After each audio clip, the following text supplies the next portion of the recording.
All right. Good morning, everyone. My name is Joaquin Esquivel, Chair of the State Water Resources Control Board. Today is Tuesday, November 4th. It is 9:05 a.m., and I'd like to call this meeting to order. I'll begin by introducing my fellow board colleagues. Joining me this morning is Vice Chair Doreen D'Adamo, excuse me, Board Member Sean McGuire, Board Member Laurel Firestone, and Board Member Nicole Morgan. We're also joined by our Executive Director, Eric Oppenheimer, our Chief Deputy, Karen Mogus. In for Mr. Lawfer is Phil Wiles. We have this morning as well our Clerk of the Board, Courtney Tyler. Assisting her this morning is Margie Argel and Susan Reyes. As you can see, this is a hybrid meeting with both in-person and virtual components. If you're joining us virtually, you're joining us by our traditional webcast on the Cal EPA website or the YouTube live site. But if you intend on commenting on any of today's items, you need to be on the Zoom platform. There is a link at the top of the agenda with a form and instructions on how to get onto that platform. But if you're having any challenges this morning, please do just email the clerk of the board at board.clerk@waterboards.ca.gov, and she can help get you onto the platform. Once you are on the platform, your camera will be off. You will be on mute until it's your turn to speak on the item you've indicated. For those of you here in the room, good morning, everyone. We're here in Sacramento in the California Environmental Protection Agency building. A few announcements for us here as well. Please do observe the exits. If we happen to have an emergency, we'll calmly file out to Cesar Chavez Plaza and await further direction. And if you intend on commenting on any of today's items, there is a QR code at the side of the room. There is also a laptop to sign up. If you're having any challenges, though, please do just speak to the clerk of the board. And when you come up, please introduce yourself and any organization you're affiliated with if you feel so comfortable. And also, lastly, for us here in the room, please do silence any phones just so that we have an uninterrupted discussion. All right, well, we'll begin this meeting as we always customarily do with public forum. I believe we have about 4 public forum commenters, and we'll start this morning with John Martin, be followed by Tom Myers, then Regina Chicazola, and our last commenter will be Ray Tahir.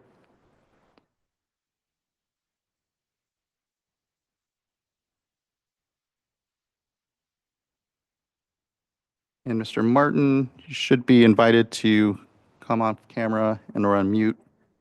Okay. I'm here. Good morning. Good to see you. Oh, good morning to you all. I'm John Martin. I'm a pathologist living in South Pasadena here in California. I was thrilled to read through the policy of the State Water Board that you aim at maximizing the benefits of the state's water for the people in California. So this entails reviewing and incorporating new scientific information that can increase the quality of the water. Now, at present, most of the parameters for assessing the quality of water are based on what's not in the water. In particular, no toxins, no harmful microbes, and no more than the allowable limits of regularly present chemicals. Now, these parameters of what's not there are determined by various physical, chemical, and sensory markers. Farmers, particularly those having large properties, have a much broader view of water quality. They know that water from different locations on their property can have quite different effects in terms of us promoting the quality and the quantity of their crops. Also, in the field of medicine, there are some humans who have really had remarkable benefits from consuming water from certain locations in the world, so-called health spas that are there. Now, the commercial marketing of water, medicinal water from these locations, or attempts to try to modify regular water to make it beneficial to particular diseases is impaired or prohibited by the Food and Drug Administration. Now, alternative to that approach is to realize that this same approach, activated water, can be used in the environment, and as I'll describe, to improve the quality of water, and this may provide a path to the eventual additional application to humans. But there's a real need to do something even now with the water. The EPA has reported that approximately half of the nation's waterways do not meet the required quality standards. Typical anomalies are the recurrent presence of blue-green algae and other toxic algae, or the overgrowth of these invasive species, such as zebra mussels in the Midwest. The sorry, to move on from that, the typical approach that people have been taking has been to use chemicals that at a desired concentration will be selectively toxic for the unwanted microorganisms or life forms. But the idea of using these chemicals has the inherent property. It's virtually impossible to immediately establish the desired level of a particular chemical. It takes time for the whole dilution process. Moreover, most of the chemicals used do not have that fine specificity that would be required to avoid having adverse effects. Now, I've come at this topic from a different point of view. I've been involved now in a new approach that's far more effective, and it's aimed at improving the quality of the inland rivers and lakes, inland waterways. The approach is a holistic approach, and it's based on the concept that the impaired waterways have insufficient energy to restore, if you want, a more balanced water ecosystem. This energy is best understood as a life force that's required by an ecosystem to adapt to the changed conditions that have been imposed on it. There are limitations of what most of these waterways can do, which is why they become disordered. Now, this energy can be easily put into water using a variety of now well-characterized ways. One of them is the use of pellets made up from processed volcanic rock materials. Several of these pellets are now being used in conjunction with some biochar and a nutrient solution. Added to water, it's providing benefit to the water in several locations. The first, which I can describe, was approaching a very heavily algae contaminated area adjacent to Big Spirit Lake in Iowa. There's a slough, sandbar slough coming from it. The material, that biochar, the volcanic pellets, and nutrient solution was applied to a small tributary. The algae from that area disappeared within several days, but then the benefits extended all the way up through that slough, more than 1,000 acres, so that the whole area became cleaned. That was then followed by the disintegration of zebra mussels and the appearance of quite remarkable additional wildlife, or things that were not seen previously. A beaver had built a dam, had not been seen for the last 50 years by the person who was making the observation. Now, I've been able to come up with other examples, which I'll describe and have described. I basically have presented this information at several international water conferences. I've been able to publish it in several articles and to have there and to continuing with these endeavors. Now, what the state... Thank you. Mr. Martin, I apologize to interrupt. You've gone over a bit at this point, 5 minutes, and I do appreciate your points and information, but wondering if you might be able to wrap a bit soon. Thank you.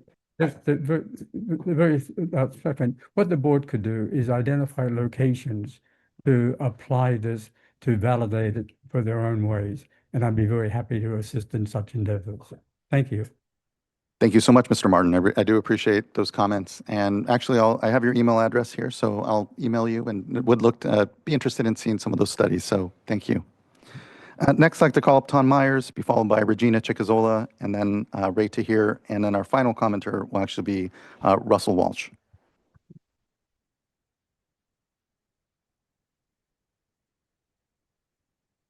Okay, thank you. Mr. Myers, it sounds like you aren't currently on the platform. If you do get on while we're still during public forum and even later during the meeting, glad to take your comment. Next, I'd like to call up Regina Chicazola, be followed by Ray Tahir, and again, Russell Walsh.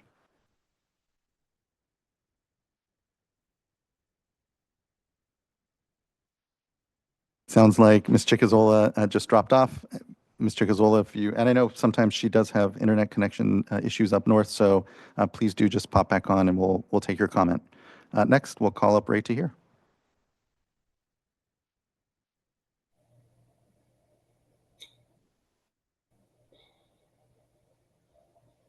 Morning, board members. Next slide, please. As I mentioned before, Code Section 13287 needs to be rescinded or amended for the following reasons. It incorporates the bracketed definitions that include certain general orders and disclosure requirements into the code as shown before, and you're familiar with this. Next slide, please. Mr. Laufer admitted that the bracketed definitions are not part of the Code 13287 by pointing to the preambular section of Port of Cologne that references a pamphlet and a booklet as well. The pamphlet contains excerpts of the Port of Cologne Act and other related water code sections. The State Water Resources Control Board publishes the collection as part of its public information program. This booklet is provided as a public service. Bracketed headings in Division 7 are not part of the code, but are editorial insertions for the benefit of the reader. Then at the bottom, it says the California Legislative Council maintains official code, which is accessible on their internet, and there's the link. Next slide, please. It is clear the inclusion of bracketed definitions, though not part of the code, nevertheless could be part of the code. Anyone reading 13287 would have to come away with that understanding. It would be unrealistic and fruitless for someone to look to the preambular section of Port of Cologne to find a reference to the bracketed definitions in 13287. The link, which is shown here, is referenced in the preambular section of Port of Cologne, which is referenced in the preambular section of Port of Cologne, opens a legislative page, information page, pertaining to codes in divisions 1 to 37. The water code is Division 7, by the way. Further, there's no booklet to be found, let alone the bracketed definition added to 13287. It is painfully clear that by adding the bracketed definition of 13287 invalidates the entire code, which requires legislative correction. Now the question is, who was responsible for writing the bracketed definitions and placing them in 13287? Next slide, please. Mr. Laufer recently admitted that the term general permit is not legal, and stated earlier that his Q&A, which contains multiple references to general orders, was not approved by the state board. The right thing to do, of course, would be to remove from any document that references general orders, starting with the Q&A and the following, which you're familiar with here. Next slide, please. Just a reminder, Mr. Laufer, at the last meeting, I asked him to send me confirmation that CII permits are not subject to ex parte communication because they are enrollment permits. Could the board ask him to send me the information? Next, the Office of Chief Counsel ignored 3 separate public records requests submitted to Assistant Chief Counsel Phil Wiles, submitted by the Gardena Valley Democratic Club, initially on August 8th, then on August 28th, and then September 10th and September 22nd. What is odd is that Mr. Laufer responded to the public records request through me instead of responding to the Democratic Club.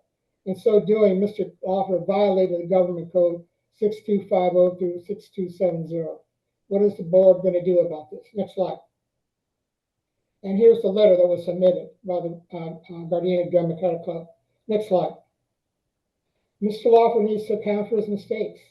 He is probably responsible for adding the definition bracket to 13287, rendering it invalid.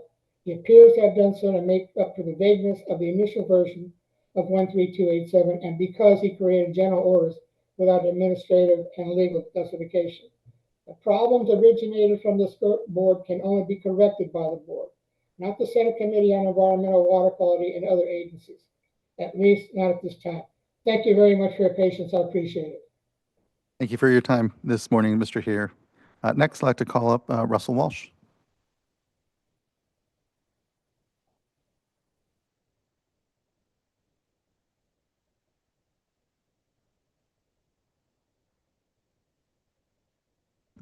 And Mr. Walsh, I don't know if you're in the audience. I don't believe I see you. I know you signed up to speak in person, and we can potentially take your comment later then.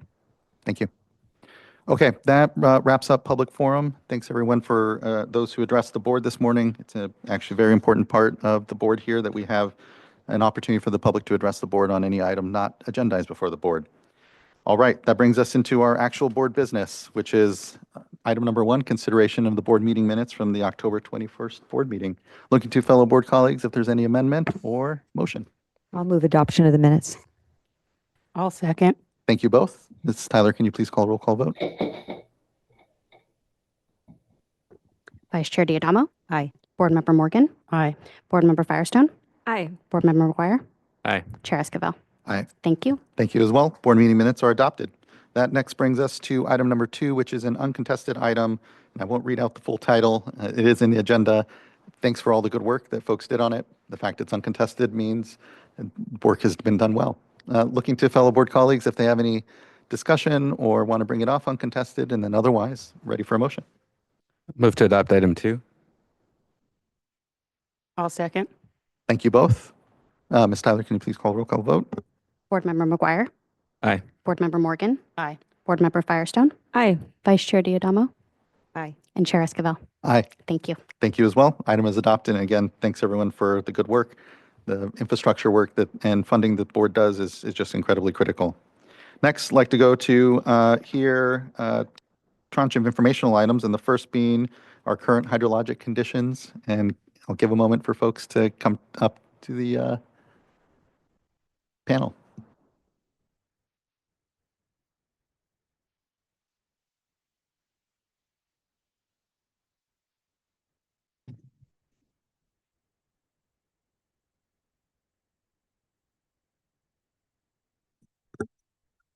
Good morning, Ms. Bean. Good to see you.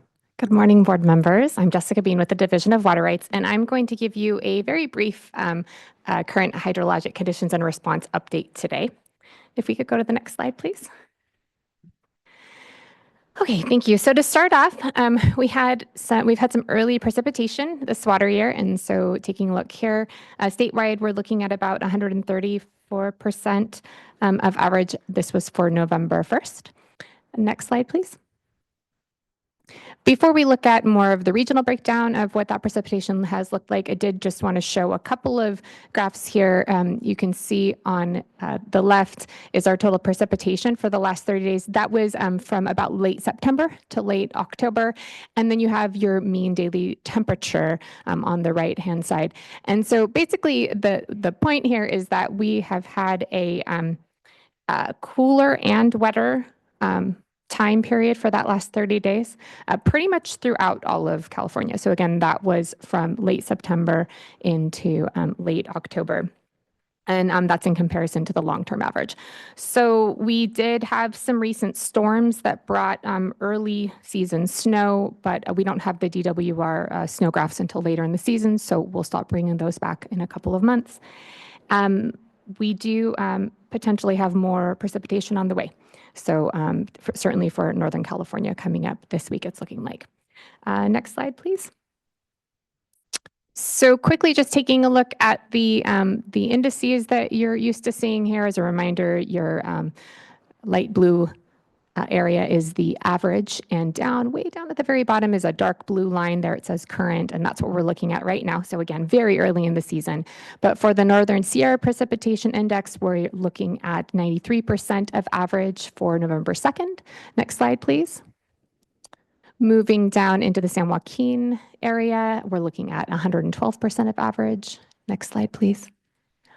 And then in the Tulare, it's 169% of average. So again, this is very early in the season, so we'll be watching carefully, coming back with more information. But for our final slide, we have the major reservoirs, and we're basically at or above average for the major reservoirs as well. We are at 111% of average statewide, and we will not have regional updates today. There is a Scott Shasta item coming up later, so we'll just allow the Scott Shasta team to talk about that. So this is what I have for you today, but happy to answer any questions if there are any.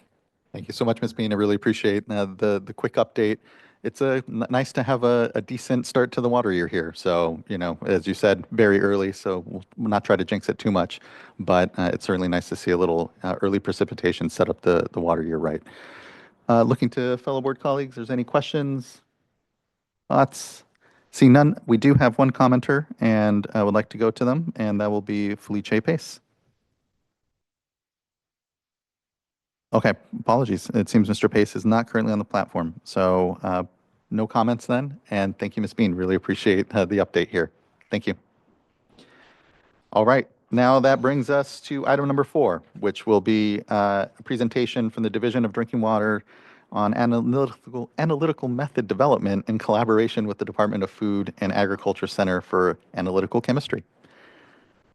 I know we had a public commenter bring up harmful algal blooms here at the top, and actually part of our work as we adapt to a hotter, drier future here and with more harmful algal blooms. We'll give a moment for folks to swap out.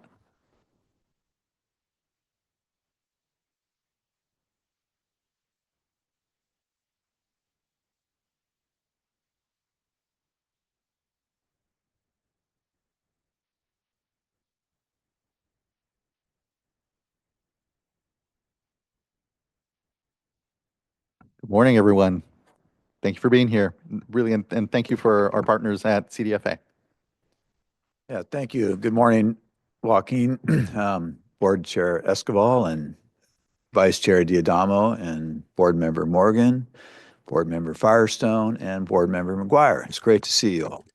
My name is Robert Brownwood. I'm the Assistant Deputy Director for the Division of Drinking Water, and we are really excited to present this item to the board, an informational item regarding the deliverables from our contract with California Department of Food and Agriculture Center for Analytical Chemistry.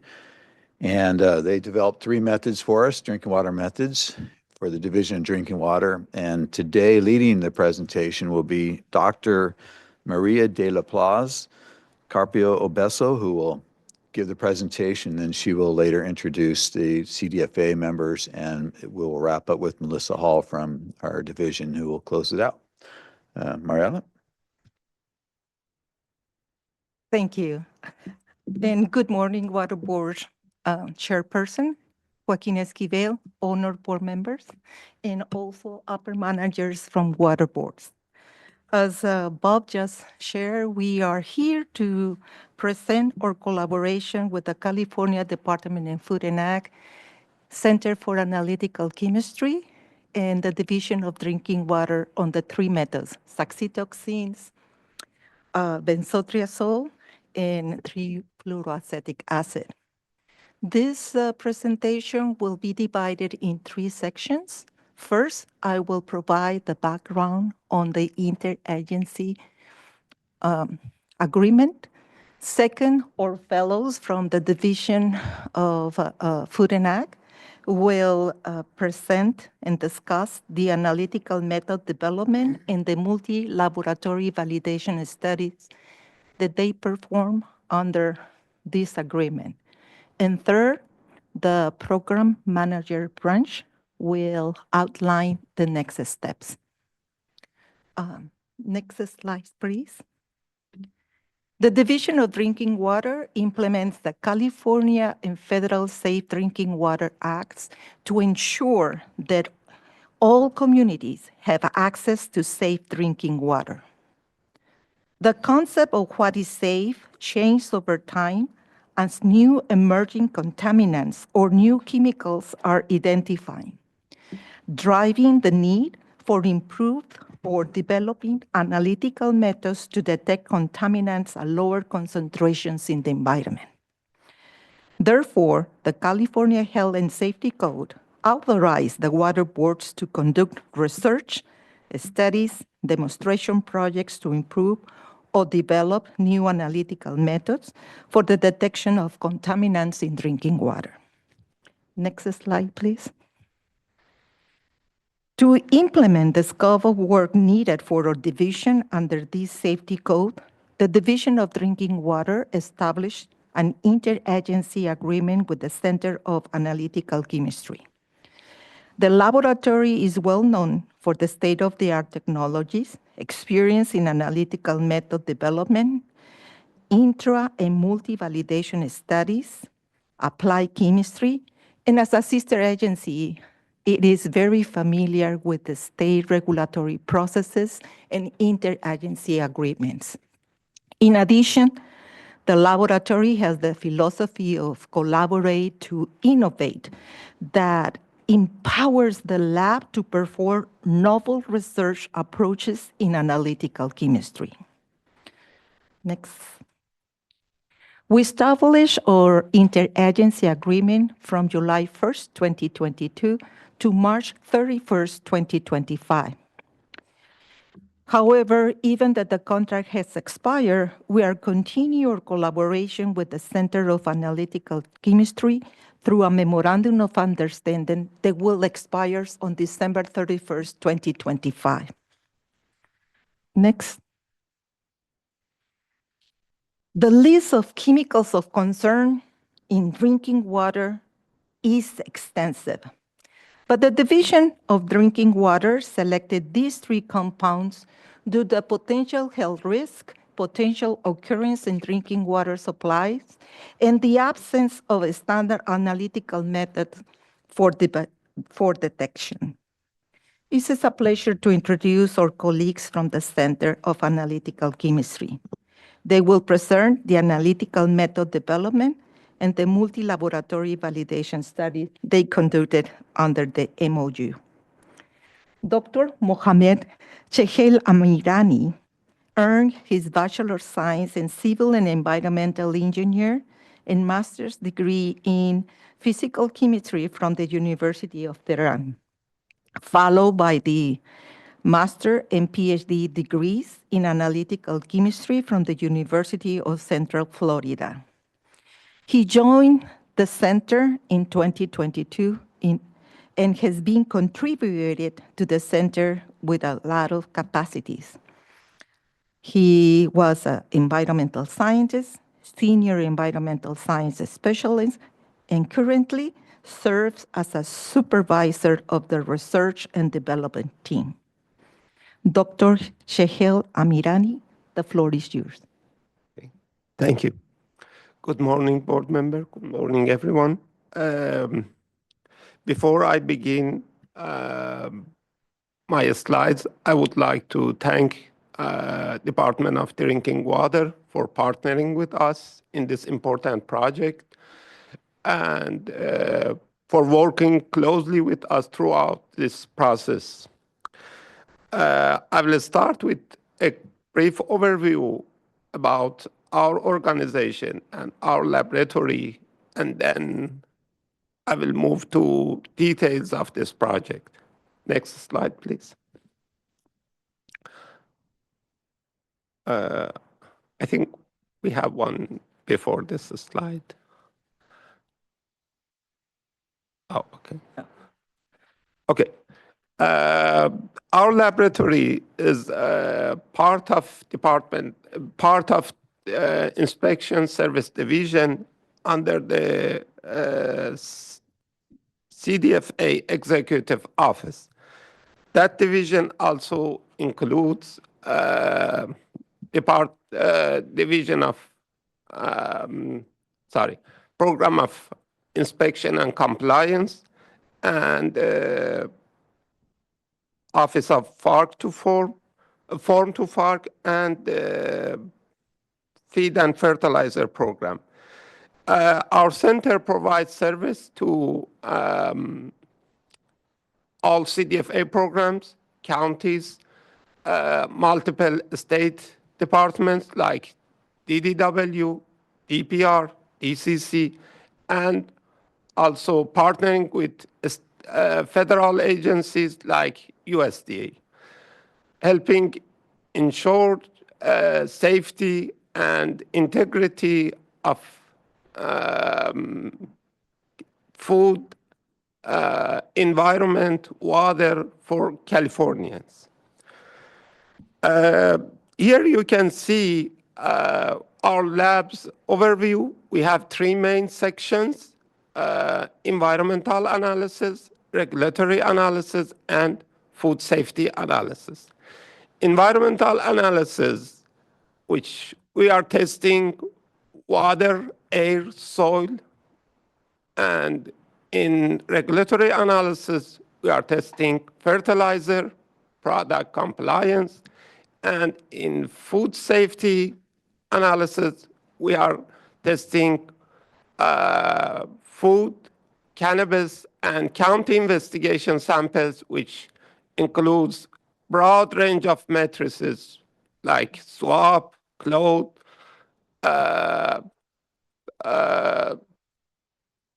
different type rock. It depends on the sample we are receiving from counties. And how we are doing this, we have a great team of scientists with support from management and also fancy tools. Next slide, please. Here you can see a quick overview of instrumentation we have. We have a comprehensive and modern analytical system. We have around 1.6 million budget, every annual budget for purchasing, replacing, and maintenance of all of analytical instrumentation we have in the lab. It includes so many LCM SMS, GCM SMS, high resolution. For example, I can focus on one item like high resolution, which is kind of new technology and few labs have. We have 5 instrumentation in this field: 2 Orbitrap, QTOF, LC-QTOF, GC-QTOF, and XenoTOF. We are working with leading companies in this field like Agilent, SciEx, Perkins, Elmer, Thermo. And with this, we can kind of support all requested research and also precision for the regulatory analysis. I will pass now to my colleague, John Kelly. John joined our center in 2022. He has a PhD in analytical chemistry from UC Irvine and completed postdoctoral fellowship at City College of New York. He is now a senior environmental scientist, a specialist with our research and development team. Thank you, John, please. Thank you. Good morning, everyone. So if we go to the next slide, I will start with an overview of the projects we did for the Division of Drinking Water. We were given 3 analytes to develop analytical methods for detection in drinking water. The first was saxitoxin, which is an algal neurotoxin that is the primary course of exposure is from consuming untreated surface water, usually through unintentional swallowing during recreational exposure in lakes and rivers. The next was trifluoroacetic acid, which can form from a variety of chemicals breaking down, including long-chain PFAS, pharmaceuticals, hydrofluorocarbons, firefighting foams. The levels of TFA and other ultra-short-chain PFAS have been trending higher in the aquatic environments and drinking waters due to their mobility and persistence. And the third analyte was benzotriazole, which is one of a class of endocrine disruptors and genotoxins that are highly water-soluble and can easily migrate through the soil into groundwater and surface water. They are commonly used in a lot of industries, including corrosion inhibitors, such as for copper pipes, which is another route where it might get into the water. Next slide, please. So there were some analytical challenges for all of these methods, and then one specifically for TFA.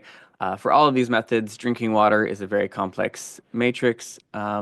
Both the final treated water that goes to the public, as well as the intake sources, whether that be from groundwater or surface water.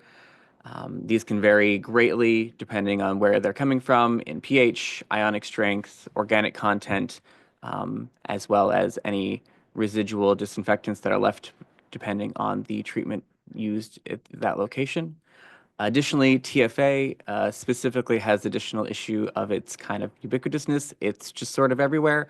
Not necessarily at super high levels everywhere, but it is noticeable everywhere, which makes it very difficult to find water matrices to use for testing the background levels the way we normally would for our validation. And I will talk a little bit more about that when we get to that one.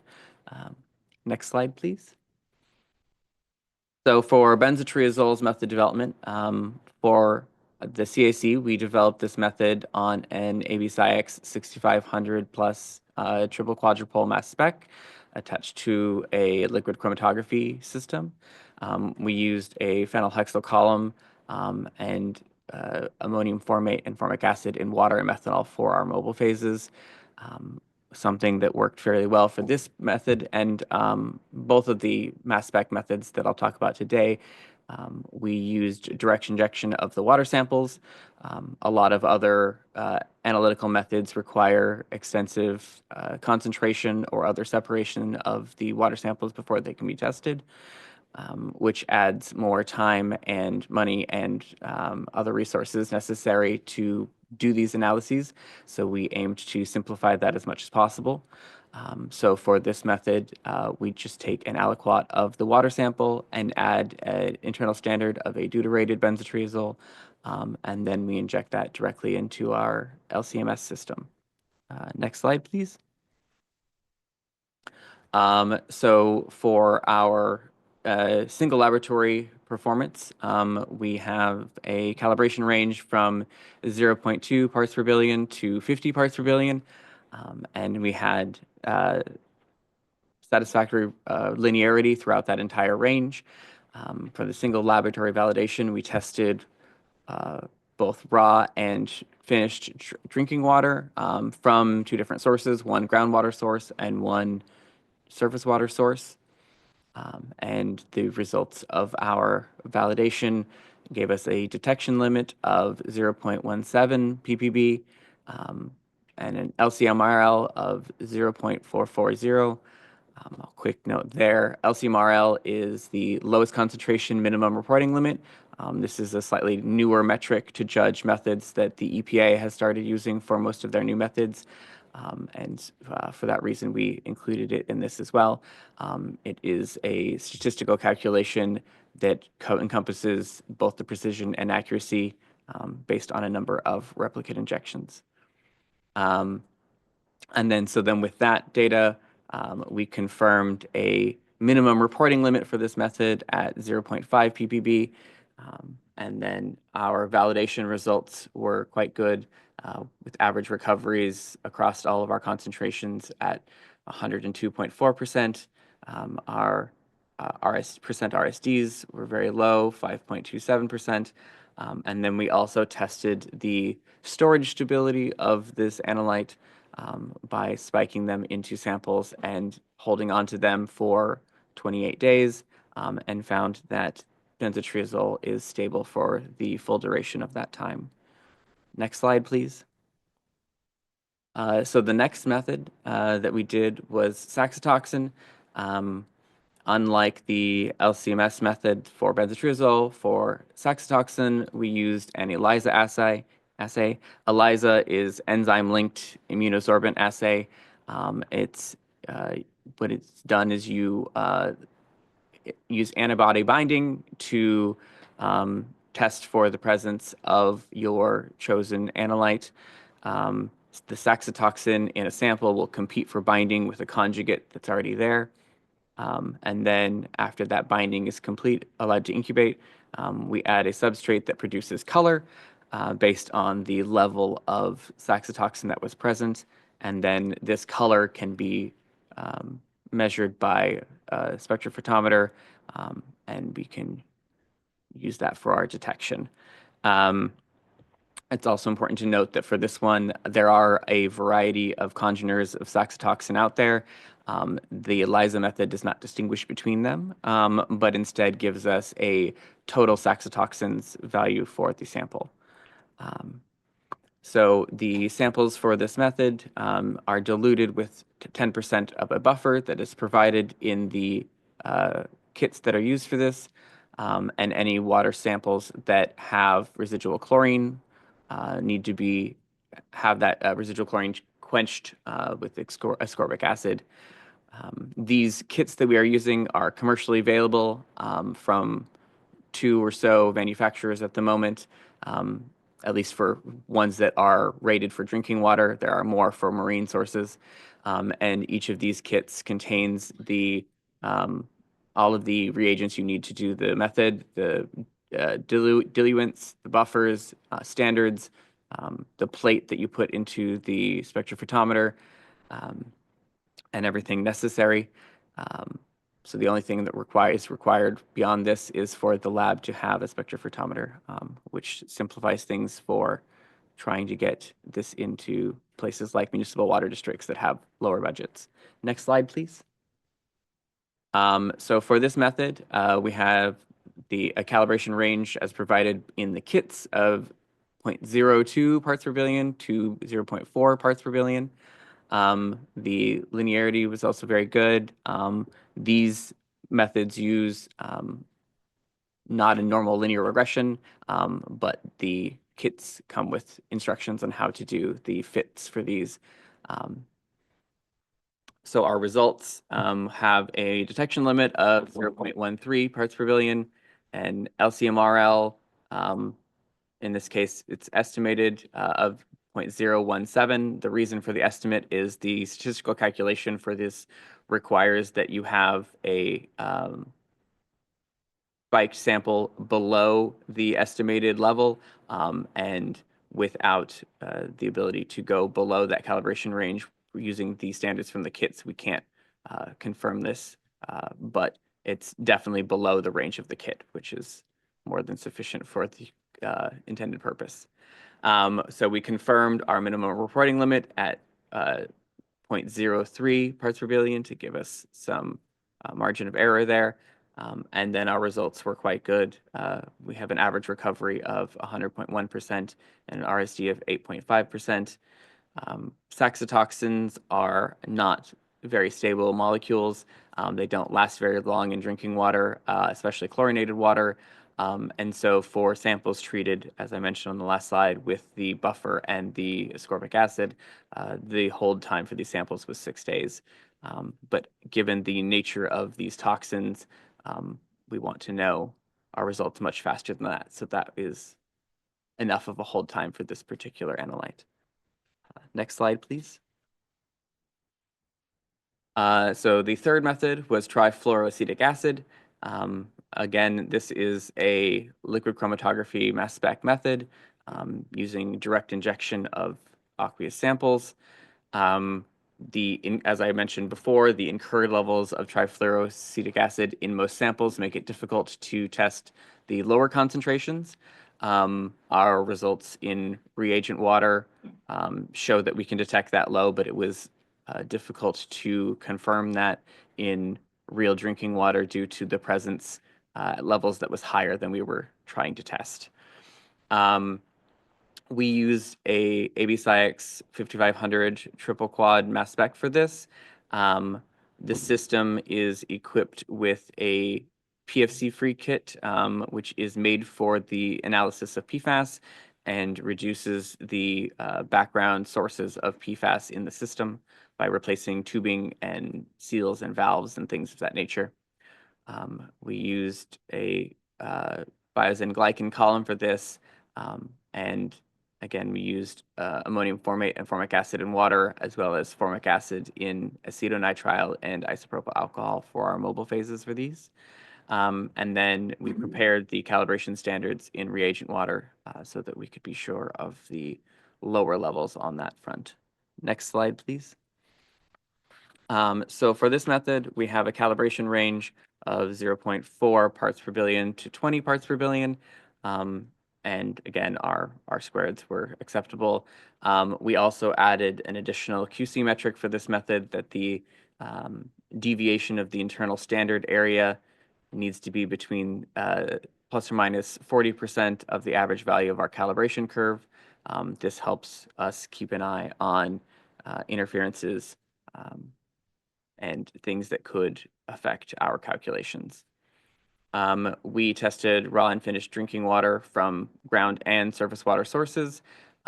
Most of the samples we tested had incurred levels of TFA greater than 1/3 of the MRL, which is usually our cutoff for considering it non-detect.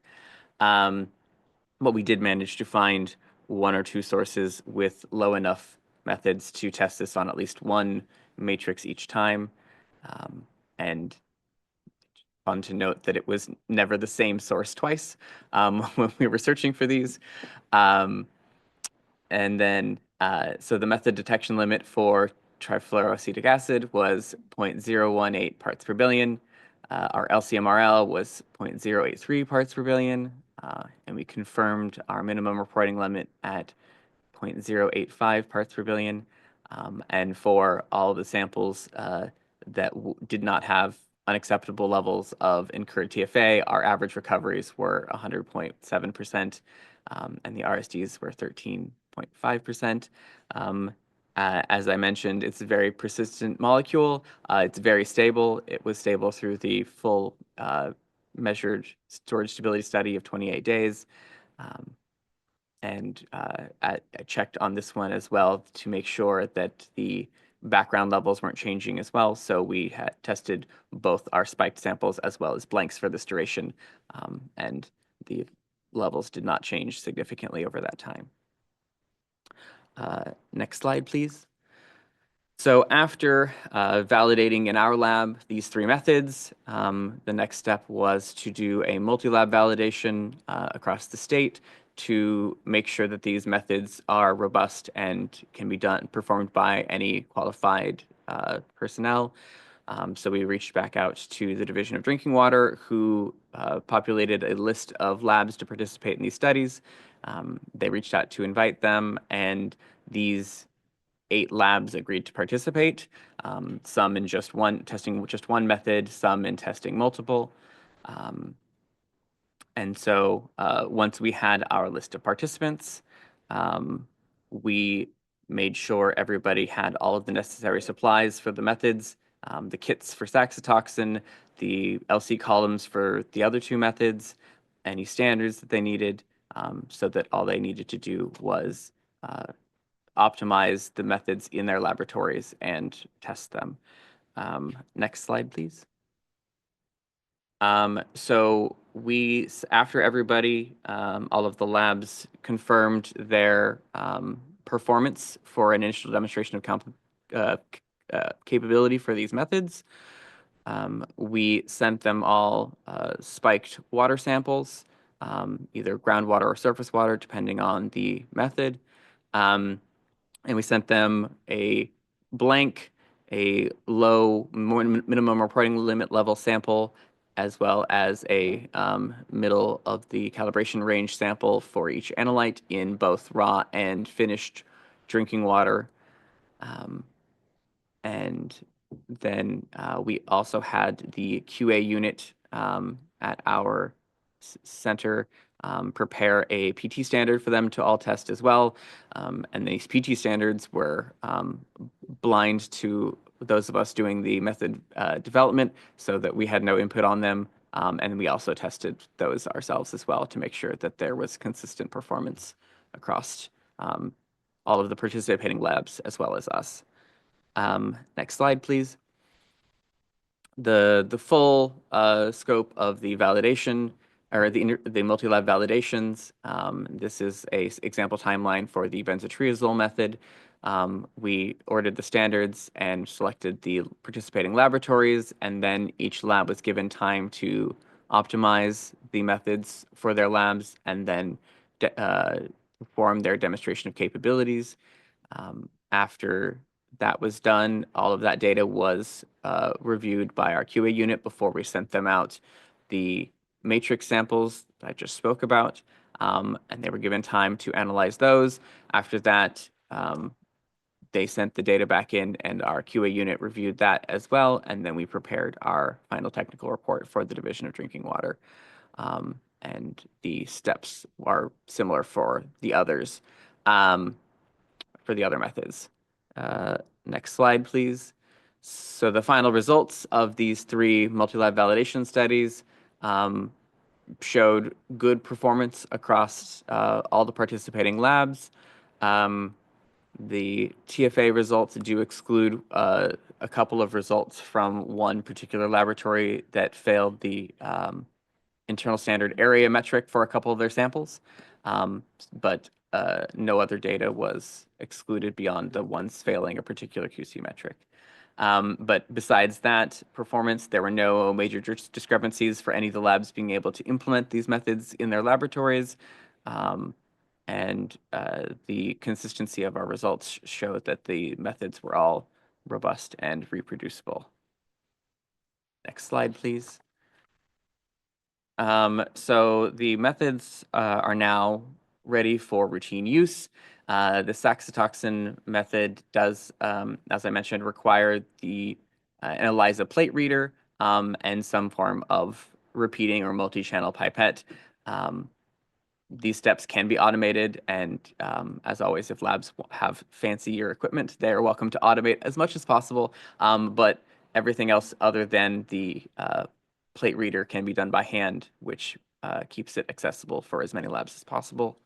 The benzotriazole method only requires a LCMS system and trained personnel, and then the TFA method, while requiring the same, also requires the normal best practices for PFAS analysis to make sure that you're reducing any incurred levels from your lab itself. Next slide, please. So as I said, they've all been validated by us and the 8 participating labs. They are suitable for use in monitoring at this point. And as of, I believe, last month, all 3 of these methods are now available under ELAP's field of accreditation. Next slide. With that, I'd just like to thank the rest of our research and development team at CAC for their help in developing these methods. Next slide, please. And our quality assurance team for reviewing the data that was received from the labs during the multi-lab validation. And with that, I will pass it to Melissa Hall for the next steps from the water boards. Thank you. So with the method development and validation out of the way, as just mentioned, the laboratory accreditation offering was made early last month. ELAP has announced availability of all 3 methods for accreditation. So with especially the saxitoxin method development completed, we can proceed with proposing our cyanotoxin notification and response levels for cylinders for MOPS and anatoxin A, saxitoxin, and microcystin. I'm planning on doing that this winter with the goal of having those in place prior to spring algal blooms. We'll also continue evaluating trifluoroacetic acid, or TFA, relative to our overall PFAS regulation plan, and continue monitoring 1H benzotriazole health risk and any potential needs for monitoring requirements, as well as continuing to evaluate more broadly method needs or method development needs from the future. Next slide, please. Shown here are some of the better known contaminants for which the drinking water program has developed, optimized, and/or validated methods for drinking water analytes. Going back to the mid-1990s, analytical methods were not available to reliably quantify perchlorate at health protective concentrations. With this an acute contaminant, the then Department of Health Services, predecessor to Department of Public Health, and the movement of the Drinking Water Program to the State Water Board, worked with their sanitation and radiation laboratory to develop an analytical method that could reliably quantify perchlorate at concentrations as low as 4 micrograms per liter. That was a precursor method to EPA's 314 series with a low-level detection of perchlorate. More recently, also with public health and their drinking water, or then the sanitation and radiation laboratory, and subsequently the drinking water and radiation laboratory, also did the work to prepare the analytical method in use today for 1,2,3-trichloropropane, which enabled or facilitated our ability to adopt that MCL and the corresponding detection limit for purposes of reporting. Internally, within the State Water Board, there was a staff-led effort to conduct a multi-laboratory validation of a modified nitrosamines method. That the method modification was done by Eurofins Eaton Analytical Adjuvant on EPA's Method 521, and we were able to take that through a multi-laboratory method validation to validate that a non-target analyte in MOR or in nitrosomorpholine, which is of public health interest, especially in recycled water, could reliably be quantified by commercial and municipal laboratories. Also, recognizable, I think, would be our work with the Southern California Coastal Water Research Authority, or SWRCB, for development of the microplastics methods. And then, of course, the methods that were the primary topic for today for saxitoxin, trifluoroacetic acid, and 1,H-benzotriazole. Next slide, please. Going forward, our additional method needs over time, as Mariella mentioned, we have a health and safety code mandate to conduct research for method development and validation. We need water quality data that's reliably available for compliance assessment, health exposure estimates, and economic and technological feasibility evaluations down the road, potentially, should some of these become contaminants that we pursue regulation for, like those shown on the previous slide. We'd like all of those analyses to be conducted with ELAP accredited laboratories for methods that can be verified as part of the accreditation process. As we work for the detection limit for purposes of reporting, or DLR updating process, we'll get a better sense of the practical limits of current commercially available methods for those analytes or contaminants that are currently regulated, and see where additional method development might be needed there, as well as keeping an eye on contaminants of emerging concern to see where new or revised methods are needed. As we do that, we're looking for, in general, we're looking for methods that we need that are contaminants that are not currently target analytes listed in either US EPA methods or other method development bodies such as ASTM or USGS, for example. We may be looking for more sensitive methods where the analyses can result in reliable quantitation at concentrations closer to health protective concentrations. We're looking for matrix-specific methods. Many times there's another method out there somewhere, but it's for some other matrix. It might be a body fluid like blood or breast milk, or a tissue sample, or a wastewater, for example. So we're looking for those, or for method modification that can achieve something that works, that's suitable for drinking water and can address common interference in drinking water. We're also looking for robust methods. We want them to be reliable for use in utility and commercial laboratories, as opposed to just a research laboratory setting, which might be where we're getting our methods to start with. And as part of that, we like to do the multi-laboratory validation to make sure that we're not ending up with a sort of sole source situation, and targeting approaches that will help to keep costs down in general, such as the long hold time, or trying to simplify the process to reduce instrument and labor costs for the laboratories. And next slide, please. And with that, that concludes our staff presentation. Thank you so much. Really appreciate all the great work that went into this. You know, I'm reminded how fortunate we are, certainly in California, to be able to have the resources and the fancy equipment, as Mr. Kelly said, to be able to conduct this work. And so just really appreciate the partnership again with CDFA to be able to continue to be protective of public health in a real cutting edge way. You know, there were a number of acronyms, I'll say, that I don't necessarily understand, but I'm sure there are technical folks out there that do. And I really do appreciate, Ms. Hall, you covering what are our general research needs, and be able to kind of communicate those out here and have an opportunity to, one, broadcast the work that you all done here. And I think the labs as well. the partnership here with the Environmental Laboratory Accreditation Program and the labs and everyone is just incredible and very fortunate for that. Ms. Hall, were you going to add something there too? Just, yes, I can't thank the laboratories enough. The laboratories that have participated in the multi-laboratory validation studies or on a different topic in our DLR lab surveys, they are doing that on their own time, their own instrumentation, and just we could not do what we're doing here without them. So really appreciate the laboratory community, ELAB, the Environmental Laboratory Technical Advisory Committee work group, and all the laboratories that have chimed in and made themselves available. Here, here. Yeah, no, it is. It's great to be able to be a part of a community of practitioners here that care about public health, that are wanting to innovate and continue to make sure we're keeping an eye on what we're finding out there. And I think that that's another just powerful moment for us is that with the Division of Drinking Water here, with the Environmental Laboratory Accreditation Program, we're able to also tie that into the water quality side to say, okay, what are we seeing in the environment? How do we connect that to public health? And how do we then be protective on the drinking water side? And it's just really powerful to be able to see across those regulatory authorities how we can do better.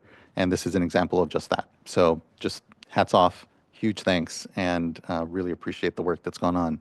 We don't have any commenters, so just looking to fellow board colleagues, if they have questions, comments, anything they'd like to, Board Member Morgan.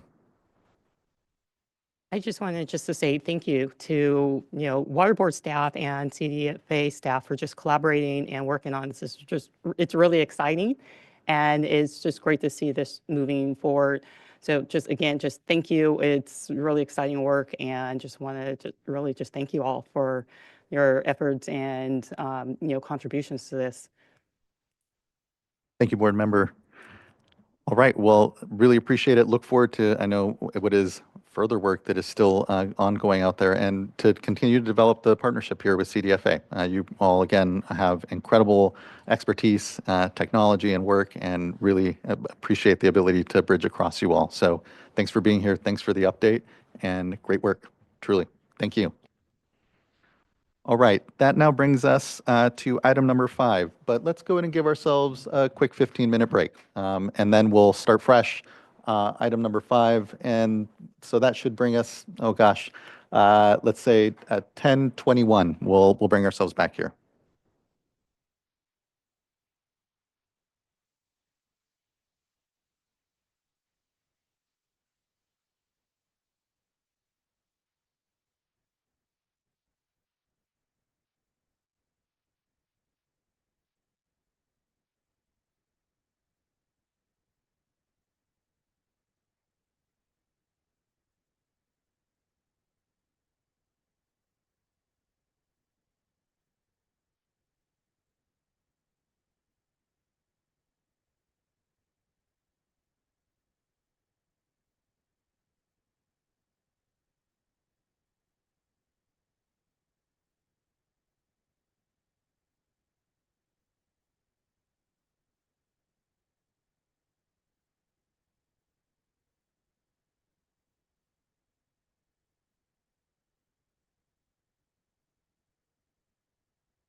All right, everyone. We are at 10:22, and we can go ahead and get ourselves started. This next item we have is an update on flow and long-term efforts in the Scott and Shasta River watersheds. Hand it over to folks to begin the presentation. Good to see you. Thank you. Great, thank you. Good morning, Chair Escobar and board members. My name is Zach Swallen. I'm a senior environmental scientist in the Division of Water Rights. I'm here today with Aaron Ragazzi, an assistant deputy director with the Division of Water Rights, Dan Schultz, an environmental program manager in the Division of Water Rights, and Mariana Owie, an attorney with the Office of Chief Counsel. We are here to give an update on flow-related efforts in the Scott and Shasta River watersheds. Next slide, please. For today's item, we will begin with a presentation from board staff, followed by presentations from the California Department of Fish and Wildlife, or CDFW, and the Siskiyou County Farm Bureau. I will give a short background and review of regulation implementation over this past year, and then Dan Schultz will discuss long-term efforts, review AB 263, and share written comments received for today's meeting. Next slide, please. Background. Last October, the board directed staff to take immediate and long-term actions. In the immediate term, staff were to explore readoption of the emergency regulation and alternatives thereto, which led to the readoption of the emergency regulation at the January 7th board meeting. In the long term, staff were directed to 1. Develop a scientific basis report for baseline minimum flow requirements for peer review and hold a public meeting on the draft report before it is submitted for peer review. 2. Initiate an economic analysis of implementing long-term baseline flows, including impact considerations on fishing and agriculture and associated indirect impacts. And 3. Continue modeling and data collection efforts. Staff have begun this longer-term effort, and Dan will discuss it later in the presentation. Next slide, please. For each watershed, I will briefly highlight key implementation items and provide information on flows in the recent water year. Next slide. This slide provides highlights in the Scott River watershed. I'm going to go through these. I'm not going to go through these now, as I'm going to go through them in the further slides. Next slide, please. This figure shows flows for various years from May 1st through December 31st. The legend at the bottom shows the May 1st snowpack as a percentage of the average. As you can see in the dark blue line, flows in the Scott River watershed were met throughout the irrigation season this year, even though snowpack additions were low, 85%, compared to the other water years in which flows were met. One reason for the improved flow conditions is likely the groundwater conditions. Next slide, please. This figure shows Scott Valley groundwater levels between 2020 to 2025, which is a time frame for which the board has such data. As you can see, the groundwater levels fluctuate over the seasons, but there is overall an increasing trend from 2020 to 2025. Staff think the higher groundwater levels helped maintain flows through the summer months and increase the flow response to summer and fall precipitation in the watershed. Next slide, please. Groundwater Local Cooperative Solutions. This slide recaps the 2025 Groundwater Local Cooperative Solutions. This year, we had 35 applicants covering 11,293 acres, or about 63% of the groundwater irrigated acreage in Scott River watershed. This was a decrease from last year's applications and an increase from 2023. Participants in the Groundwater Local Cooperative Solutions generally must meter their groundwater use. At this time, approximately 96 meters are installed or are scheduled to be installed.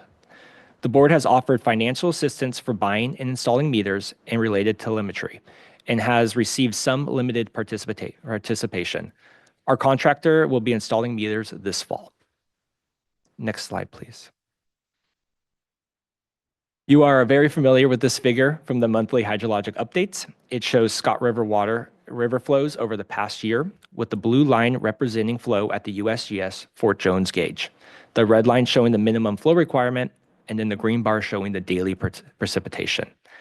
As discussed earlier, flows approached the minimum flow requirement in July, but stayed above it throughout the summer. The watershed has received some precipitation over the past month, and flows have responded quickly. Next slide, please. Moving to the Shasta River watershed, this slide summarizes some highlights from 2025 that I will cover in more detail in the subsequent slides. Next slide, please. Applied River Sciences was hired by Marin Community Foundation to conduct a study in the lower Shasta Canyon throughout the summer. The study focused on gathering data and information on pool temperature stratification to support development of a juvenile salmonid bioenergetics models. Equipment was installed to collect continuous temperature and dissolved oxygen data, and macroinvertebrate drift sampling was also performed throughout the summer. Applied River Sciences is expecting to release a draft report in the late 2025 or early 2026 for public review and comment. Next slide, please. When the regulation was readopted in January, it included an update to allow CDFW to propose an alternative flow regime for a limited period of time to evaluate effects on the fisheries in the Shasta River. CDFW proposed an alternative flow regime over 14 days to evaluate effects of a range of flows from 40 to 60 CFS in August when the minimum flow requirement is 50 CFS. The Deputy Director amended curtailment orders allowing for implementation of the alternative flow regime. The regime included a ramp down of flows to be maintained at 40 CFS for 5 days, followed by a ramp up to 60 CFS for 5 days. Due to storms in the watershed, it was difficult to maintain 40 CFS, and the overall timeline was reduced to 11 days. CDFW staff will touch on this effort as part of their presentation. Next slide, please. Here is the same figure we saw earlier for the Scott with the flow conditions in the Shasta for the most recent water year. Conditional curtailments were in effect from June 27th to October 15th. The conditional curtailments provided flexibility by providing for coordination with the water master so junior diversions could continue to divert later in the summer than would have been possible through strict implementation of water right priorities. Flows were generally met and sustained throughout the summer due to the water master's coordination and work with diverters in the watershed. I will now turn it over to Dan Schultz to cover the long-term efforts. Next slide, please. Good morning. I'll provide some background and context relative to baseline minimum flows and then share some updates on efforts related to scientific basis reports and economic analysis, modeling and tools, and other data collection efforts. Then I will touch on AB 263. Next slide, please. To help inform the development of scientific basis reports and improve communication with interested parties, staff are working to better characterize long-term baseline minimum flows for the Scott and Shasta River watersheds. Baseline flows could mean different things for different watersheds. Today's discussion is focused on the Scott and Shasta River watersheds for the purpose of informing the scientific basis reports and economic analysis for these watersheds and may not apply in different watersheds or for different purposes. Next slide, please. Resolution number 2024-0036 directs staff to evaluate baseline minimum flows with the emergency regulation minimum flows as a starting point. The resolution notes that the baseline minimum flows are flows appropriate to a stream system even in very dry years, but not tailored to reflect the varied flows under which the species and their ecosystems evolved. It further notes that baseline minimum flows are those that need to be met in all water years. Such flows establish the foundation that other flow-related efforts can build on. Next slide, please. Building on the board's direction, staff has reflected on what baseline minimum flows for the Scott and Shasta River watersheds represent and are introducing these potential considerations today. Baseline minimum flows are the amount of water that is reasonably required for fish even in the driest years, while recognizing other high-priority uses such as human health and safety. Such flows would support minimum level fishery conditions for the range of fish life stages, including migration, spawning, and rearing, and include suitable water quality to support salmonid survival.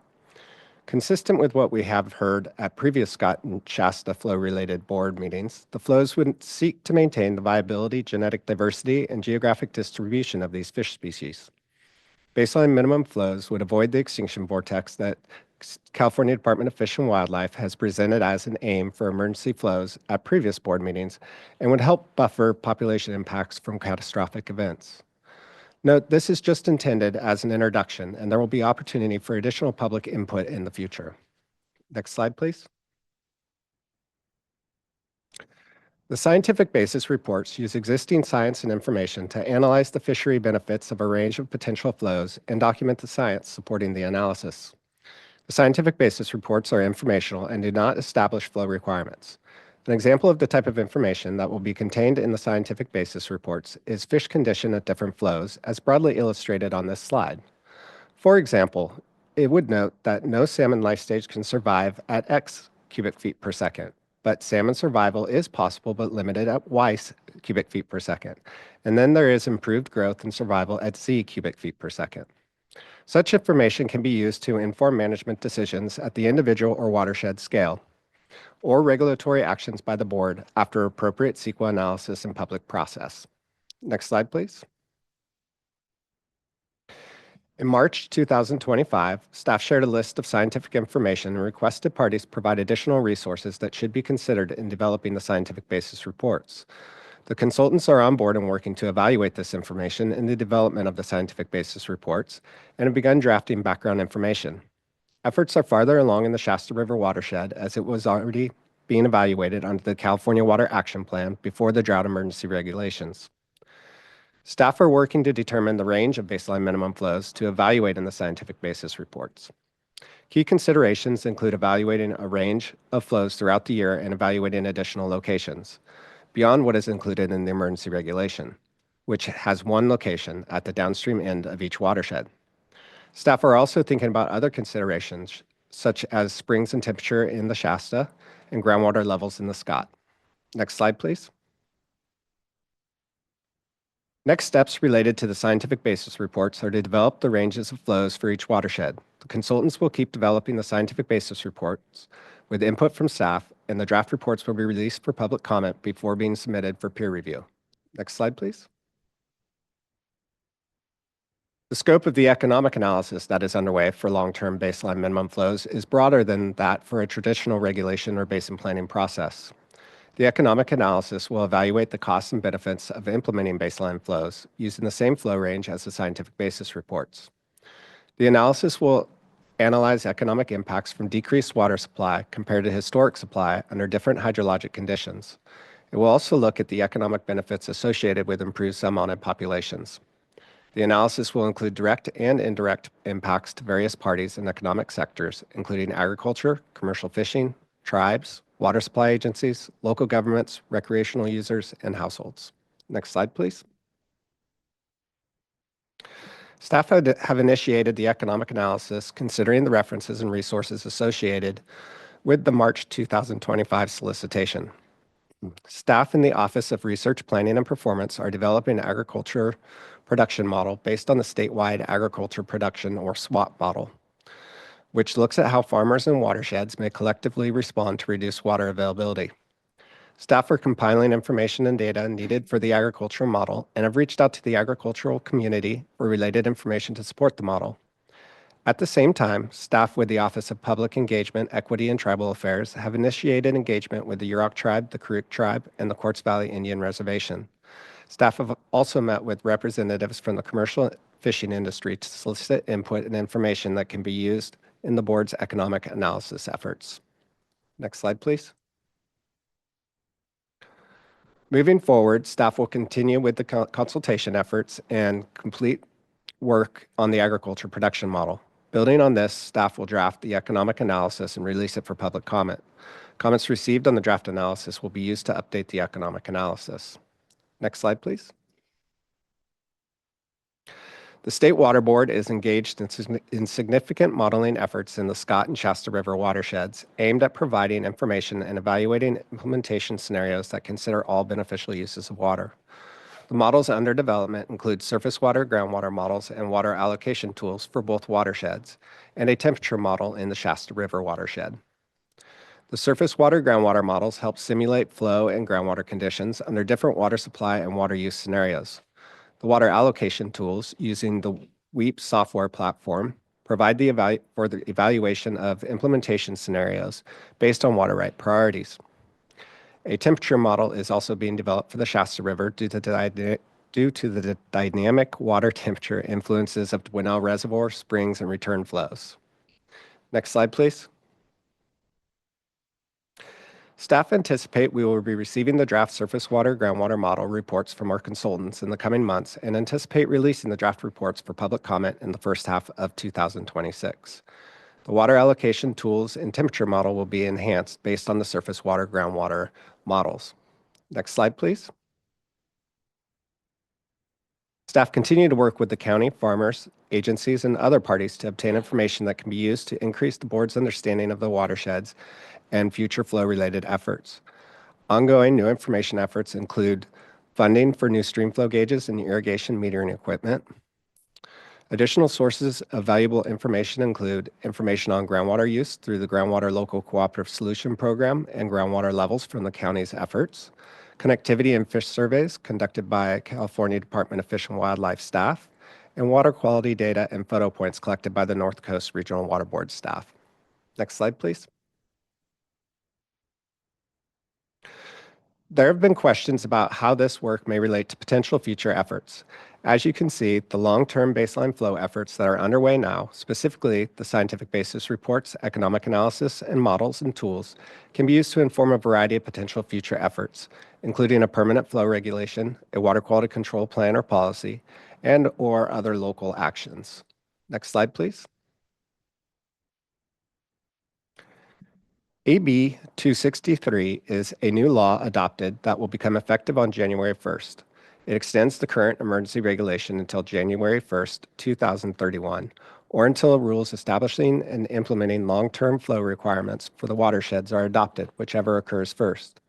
This means that the minimum flows and implementation established over the past several years will continue as the board continues its long-term efforts. All of the flexibility in the current regulation remains available. AB 263 also requires that the board provide annual public updates on its progress toward developing permanent flow rules. Accordingly, staff plan to have at least annual information items before the board to provide for updates on staff's flow-related work in the watersheds and provide for public comment. Next slide, please. The board received 2 written comments on this item, one from the Karuk Tribe of California with other parties, and the other from Water Climate Trust.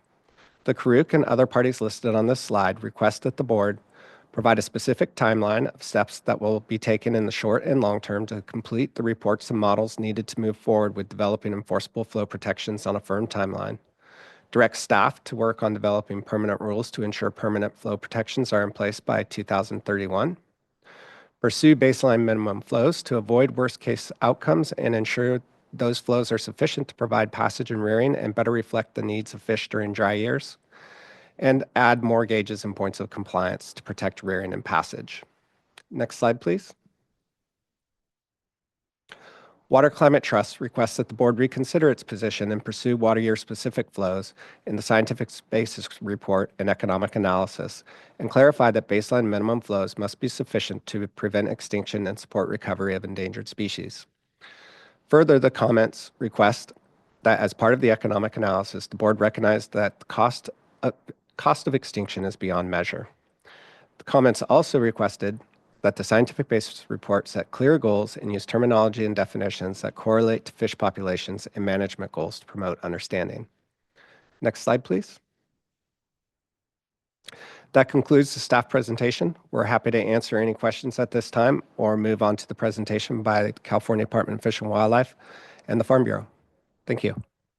Thank you. Really appreciate the presentation. And just one question from me, and that's when it comes to the legislation that was passed, obviously we have the 5 years or so here, and just wondering if we have, like, year to year, is there flexibility in what we implement, or is it just kind of pegged at, the emergency reg that we had previously adopted? Yeah, so the AB 263 provides the board, directs the board to continue to implement the existing emergency regulation as it was adopted in January. And so the same flexibilities that are in place in the current regulation for varied flow in the summer on the Shasta are there. The Groundwater Local Cooperative Solution is still there, and the ability for other voluntary efforts to be incorporated through local cooperative solutions are there. It's helpful. And I guess I'm just trying to understand the scope at which we can make any adjustment in those existing flexibilities, if you will. But it sounds like, thankfully, most of the flexibilities we've already kind of baked into the regulation are what we would be requested or look to try to modify anyway. Yeah, since we've readopted the emergency regulations a couple times, I guess 4, I think, throughout the process, there has been an iterative learning process where we've been able to incorporate changes into the regulation over time and build in a lot of flexibility. So there is flexibility to change the flows through recommendations from CDFW. There's the flexibility for voluntary efforts through the local cooperative solutions. So there is a lot that can be done under the existing regulation. That's really helpful. Thank you. Appreciate that. Looking to fellow board colleagues in case they have any questions at this point. Vice Chair. Well, just thank you for your work on this, and a request to just stand by, because I think that as we hear from others, I can think of a couple of areas where I'd like to get input from stakeholders as well as you at the same time.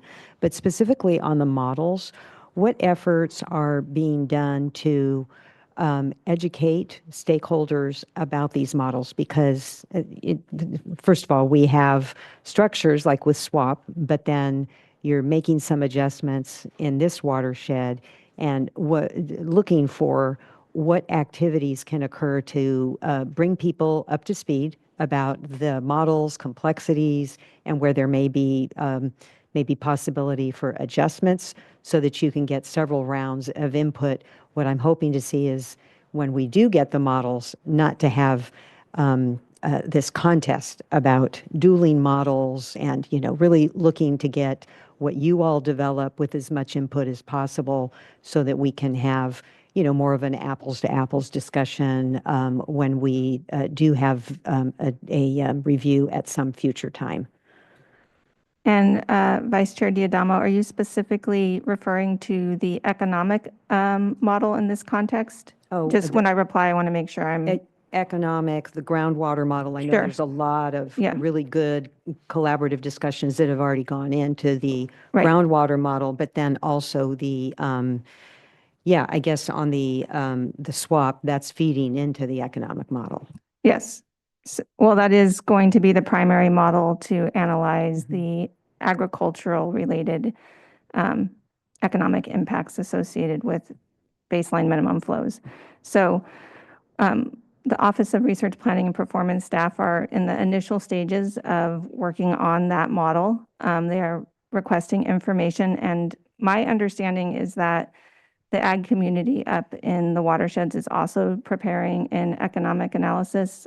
I'm not sure of the status of that, but that is something we are looking to hopefully have provided to us when it's ready, or at any point along the lines if they want to talk about it early, so that we can fold that into consideration as part of the ag model is developed.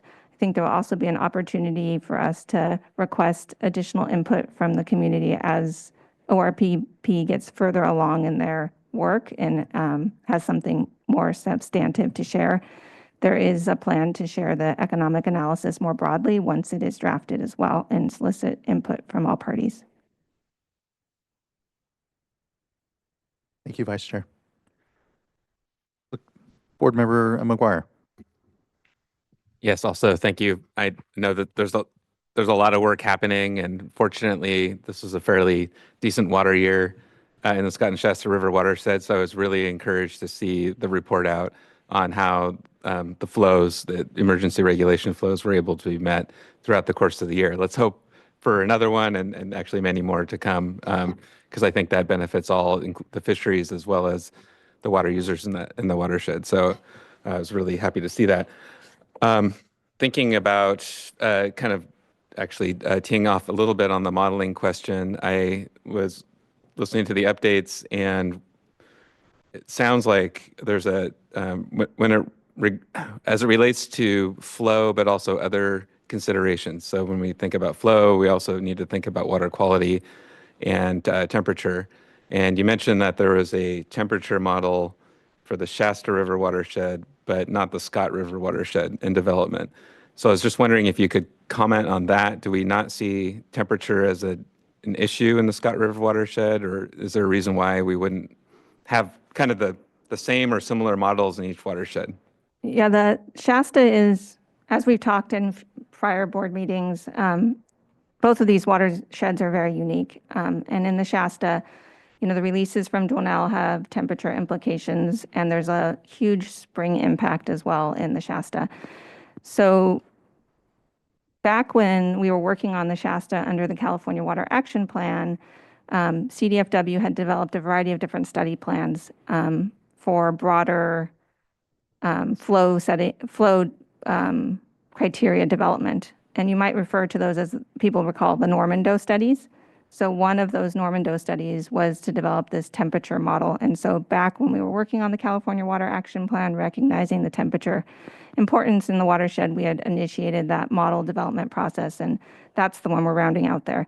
Temperature is important in any watershed, but it's very, as Dan mentioned, dynamic in the Shasta, and there's a lot of different inputs that we need more consideration of. So we're not planning a temperature model in the Scott, but we do think it was appropriate, and we're building on CDFW's study plan that was called out only for the Shasta. Okay, thank you for that. But I guess in the Scott River watershed, you'll be looking at temperature as part of the scientific basis report to help inform how those different flow influence parameters might impact habitat and those issues. Is that right? Yes. Okay. Thank you. The other question I had was, and maybe I don't know if you'll have this answer today or not. I appreciated the walking through the high level approach for the scientific basis report. And you mentioned a range of flows will be evaluated. I know we're not getting into specific numbers or anything today, but do you anticipate that to be in terms of like a single range that you're analyzing, or might it be a suite of different alternative ranges? Or are you in a place that you're able to talk about how you would approach the analysis in terms of what we'll end up with as a product at the end? So we're in the initial, I would say, thought process on the proposed range of flows, but we have thought about it quite a bit already at the staff level. We're looking at, again, baseline minimum flows, so the lower end of flows, and a range.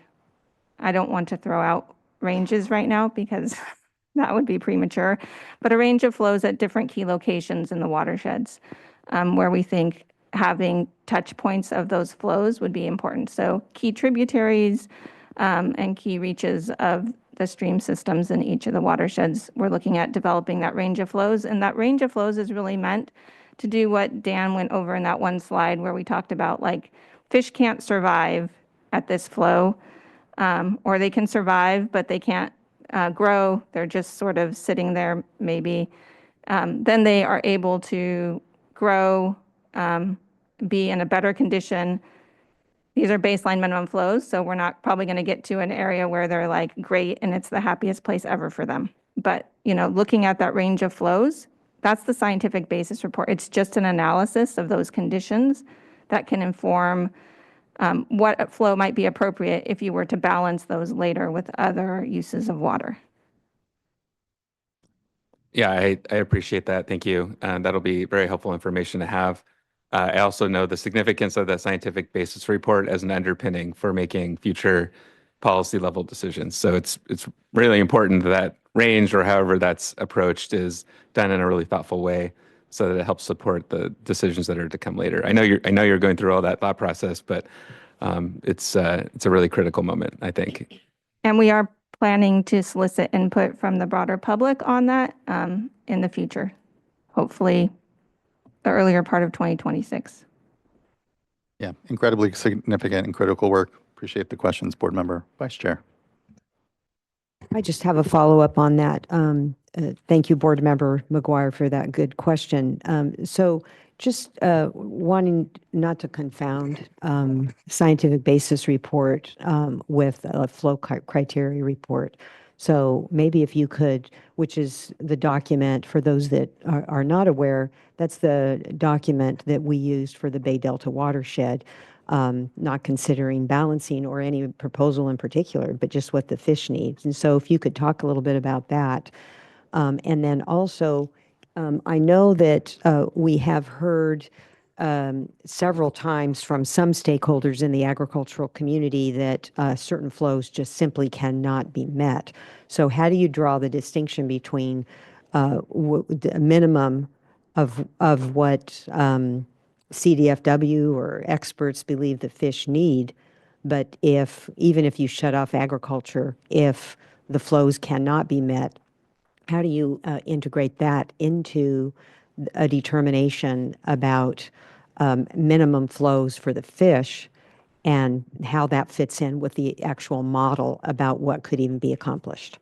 Okay, so taking the first item about flow criteria report versus the effort that the board staff are doing relative to scientific basis report, they are very similar, except I will say in the Bay Delta, it was looking at the full range of flows in wetter and drier years. We are looking at baseline minimum flows at this point in time relative to the proposed range of flows. So it is going to, again, just be an analysis of what different flows look like for different fish life stages and provide information on those, how the fish do at different locations throughout the watershed at that range of flows. Second question, how does that relate to the feasibility of flows being achieved, which, as you noted, falls into the balancing side when flows might be established. Similar, we are starting with the drought emergency regulations as the starting point. The drought emergency regulations were set up in a way that they established flows that needed to be met and allowed for curtailment to meet those flows. In the Scott, those flows were not always met. There are caveats to provide for human health and safety and other uses, but in some instances, curtailments may be in place and the flows may not be met. I think we've learned a lot in these watersheds, and so those would be considerations that would need to be thought about in establishing any flow in the future in terms of whether, what are the trade-offs associated with different flows for fish versus the water use impacts that occur. But in establishing the emergency regulation flows, there was an understanding there's a basic minimum flow that fish need, and we want to get as close to that as possible at that low end. Well, I'm sorry, but I'm still not following. So I see where it fits in on balancing, but where would it fit into an analysis as to what the fish need if the water isn't present regardless of other beneficial uses? So how does that, is that part of an analysis with the model of what's possible in the watershed? I'm just trying to figure out, different stages of analysis. Sorry, I was missing the nexus to the models that you were probably making and I was not making in my head with your question. So the models will allow us to look at what the range of flows are that naturally exist in these watersheds and look at that as part of the proposed range of flow in the scientific basis report. Okay, that helps. Thank you. Yeah, thank you, Vice Chair. And, not to belabor us too much, because I do want to hear from CDFW and importantly, folks in the watershed. But I think on your point, when it comes to what's the art of the possible, and, if you do shut folks off, it not necessarily correlating then to meeting minimum flows here. It's interesting, these last years, what we've seen is that groundwater level increase. And so that issue of shutting diverters off and not seeing a response is somewhat being ameliorated over the long term. So I guess part of my question then is, is that groundwater modeling and, future potential increases or decreases part of that, to Vice Chair's question, kind of art of what is actually feasible physically in the watershed? And making sure that we're tracking the fact that we've heard this for a while, that, no matter if you shut off in the Scott, you're not going to see the response, you're not going to meet them. But yet that increase in groundwater level has actually meant better meeting those without even curtailment, say, in this last year. So, yeah, just want to make sure that that fact or that information is captured as well. Yes, definitely the lessons learned and implementation of the regulations since 2021 is a key element that our consultants will be taking into account as they develop the scientific basis report. Yeah, Vice Chair. I didn't intend to drill down in this level of detail, but I think I'm hearing you say, Chair, that is the model going to incorporate, these multiple years and the effect on maybe in one year type, maybe the flows couldn't be met, but after there's an opportunity for a rebound, sort of a rebound effect, it would be incorporated. And really what I'm looking for is at some future point, when someone says those flows just can't be met, for us to go to a model to really analyze whether or not that's an accurate statement. And in years past, I don't feel that we have enough information to be able to respond to that.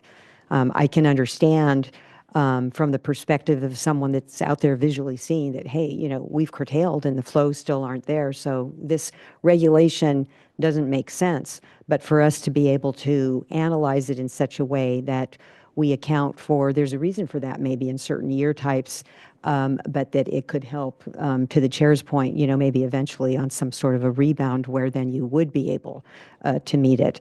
And just being able to point to the model in order to justify or to make an adjustment as needed. Yes, the model, especially on the Scott, has been expanded to include the more recent years. So it will be a piece of information that we can look to in evaluating different questions that folks have relative to what is attainable or what's not attainable. It is one of the pieces of information, just as what we've learned over the last few years is, I think, another piece of information in terms of what we see. Thank you, Vice Chair. Board Member McGuire. Board Member Firestone.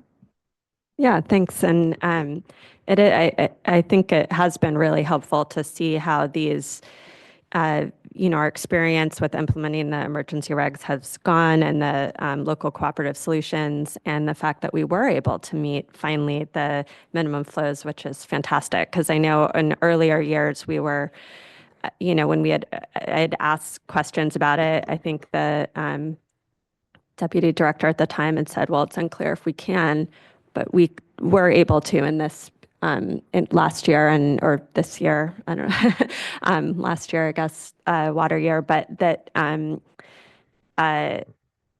anyway, I think really good learning. We're balancing a lot here. I think there will be, hopefully maybe staff can stay up a little bit so that there can be more back and forth question, or we can go back to staff as there's other stakeholders. But I guess at this stage, it seems to me that, when a year ago, we were in a different place than we are now because of the legislation that passed. So we don't have to be doing emergency regulation every year, at least for the next 5 years. And I think that's an opportunity for us to kind of take a step back and really make sure that the way that we are approaching this makes the most sense for all the goals that we have here. The challenge, of course, the challenge that we're trying to balance is it takes a long time to do all the studies and models, and we want to make sure that we're able to get appropriate flow protections in place. And so we have to be moving with speed and clarity on the steps that are needed to get there.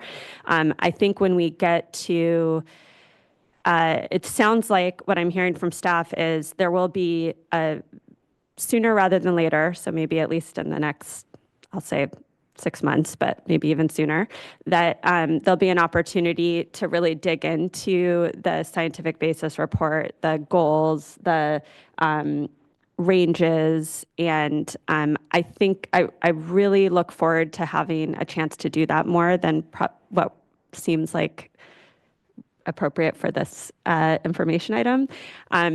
Because I think that we are in a different place than what we were when we adopted emergency regs. And I do want us to really, I think one of the challenges is how do we created this term of baseline minimum flows. There's very different understandings and not a lot of clarity on what that means. And the work, I think this, to Board Member McGuire's point, this step is really important for us to define what is the goal we're trying to achieve and how do we best achieve it and make sure that the scientific documents and the range of flows and everything are at least analyzed to help us, both in terms of, you know, the more immediate term, but also longer term. And I also just want to suggest, and you know, I don't know enough that this is again for future discussions, but I think that in some ways because we were in an emergency situation, we sort of artificially restricted things to not be connected to different types of years and conditions. And I think we should be just at least considering whether it makes sense to look at things more broadly as we move forward, you know, balancing this need to get something done in the near future. We have a 5-year timeline, so we don't want to not be able to adopt something, but also want to make sure that we can be really thoughtful on what our goals are and how best to achieve those goals, and not miss the opportunity to consider the range of alternatives that we need to consider. So I think that's going to be for future discussions, but that's very much on my mind as we are moving forward here. And I guess I just want to acknowledge I do really see us in a different situation now that this legislation has passed. And you know, while there's still a timeline there, it's not an annual one, and we're looking at how we can not have to be in emergency drought measure timeframes, but looking for something more lasting. Yeah, I agree that it is very important that we have clear goals of what we are seeking to achieve. And part of staff's desire to have a better description of the term is to ensure that we're all talking about the same thing, we're all working towards the same thing, and everybody has a fundamental understanding. We also want to share the proposed range of flows for the same reason, to solicit input and make sure that we're talking about the same thing. The passage of AB 263 did alleviate the need for staff to come back before the board each year to re-adopt an emergency regulation, but it didn't take away the implementation of the emergency regulation. So there is ongoing work associated with that. I think there's also a strong desire to make sure that we provide the information and develop the information to support continued flows in these watersheds, which I think you're going to hear from CDFW it seems like benefited greatly from even these minimum flows that have been in place over the last few years. And so I do think it is appropriate for us to make sure we're all on the same page with what that looks like. Yeah, thank you, board member, and thank you, Mr. Ghazi. I agree completely. We do have to be very clear, and I think this board, you know, was clear last year. Whether or not the passage of the legislation means that we need to rethink that, I'm going to stay agnostic at this point. But I will say, to Mr. Ghazi's point, that there is a lot of work that it takes to actually adopt these outside of the emergency regulations. The water code has us do a lot of work. And my concern is that we don't get something adopted within the 5-year term by trying to go too broad and have too long of a process at that point. I think it is really a calibration here of what we can get done in those 5 years and what makes most sense. But again, really looking to make sure we hear from folks, but importantly that we as a board are clear on where it is we are on what the project is and the scope of it and what it isn't and what it gets us and what those trade-offs are. I think it's important we have that policy discussion. So much appreciation. Can I just add one additional Mr. Oppenheimer, thing? yes. Yeah, so is your mic on? Just make sure. it's green. So, okay, good. Thank you. Hopefully. So I just want to remind the board and everyone here that the 2024 resolution directed the staff to develop the sort of the scientific basis for the baseline minimum flows. And we've been talking about, well, it's not clear what that means. There is a definition of baseline minimum flows in that 2024 resolution.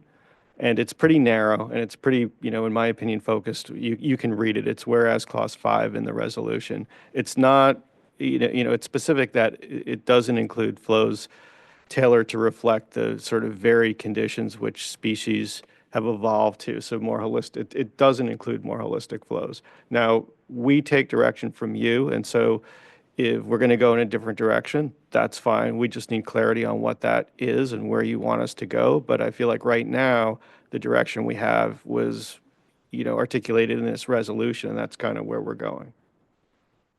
I appreciate that, Mr. Oppenheimer. Okay. And just to clarify, I think there's an opportunity for us to clarify what that means. And, that was this board a year ago in a different context. And I think to the chair's point, just having an opportunity to have that discussion and weigh these, the same challenges we were weighing in terms of the, the need to make sure we can adopt something, but also in a timely fashion, but also that we're getting it right. And, I think we need the space to be able to do that. Yeah, I appreciate that. And again, thank you, board member. I think you're right. It is about getting it right amongst all this, and just appreciate everyone being part of this process these last years, and we'll be continuing this on, and including additional panels now. Just double check, make sure there isn't anything further from the dais. And okay, I think next we'll hear from the Department of Fish and Wildlife. And we'll move down if it makes sense. Okay, yeah, or maybe move to the left. And Okay, then folks either way. can, Yep. yeah, because then they can come in and out here. I don't know our largest panel, if that's going to be able to fit, but thank you, appreciate that.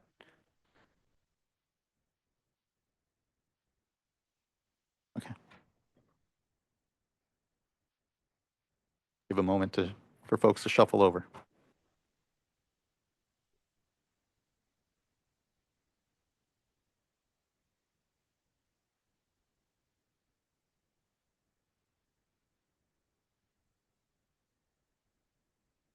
Mr. Harris, it's good to see you again. Thank you for being here with us. You got it. Good morning, Chairman and members of the board. My name is Michael Harris. I'm the Environmental Program Manager with the Klamath Watershed Program for the California Department of Fish and Wildlife. And joining me today via the web is Crystal Robinson, Klamath Watershed Program Supervisor. We're going to give you a brief update on fisheries, sprinkle a little bit on the magic stuff that's going on the Klamath right now and where the fish are going, because it's super exciting, and then talk a little bit about the flow process we did this summer. And so with that, I will turn it over to Crystal. All right.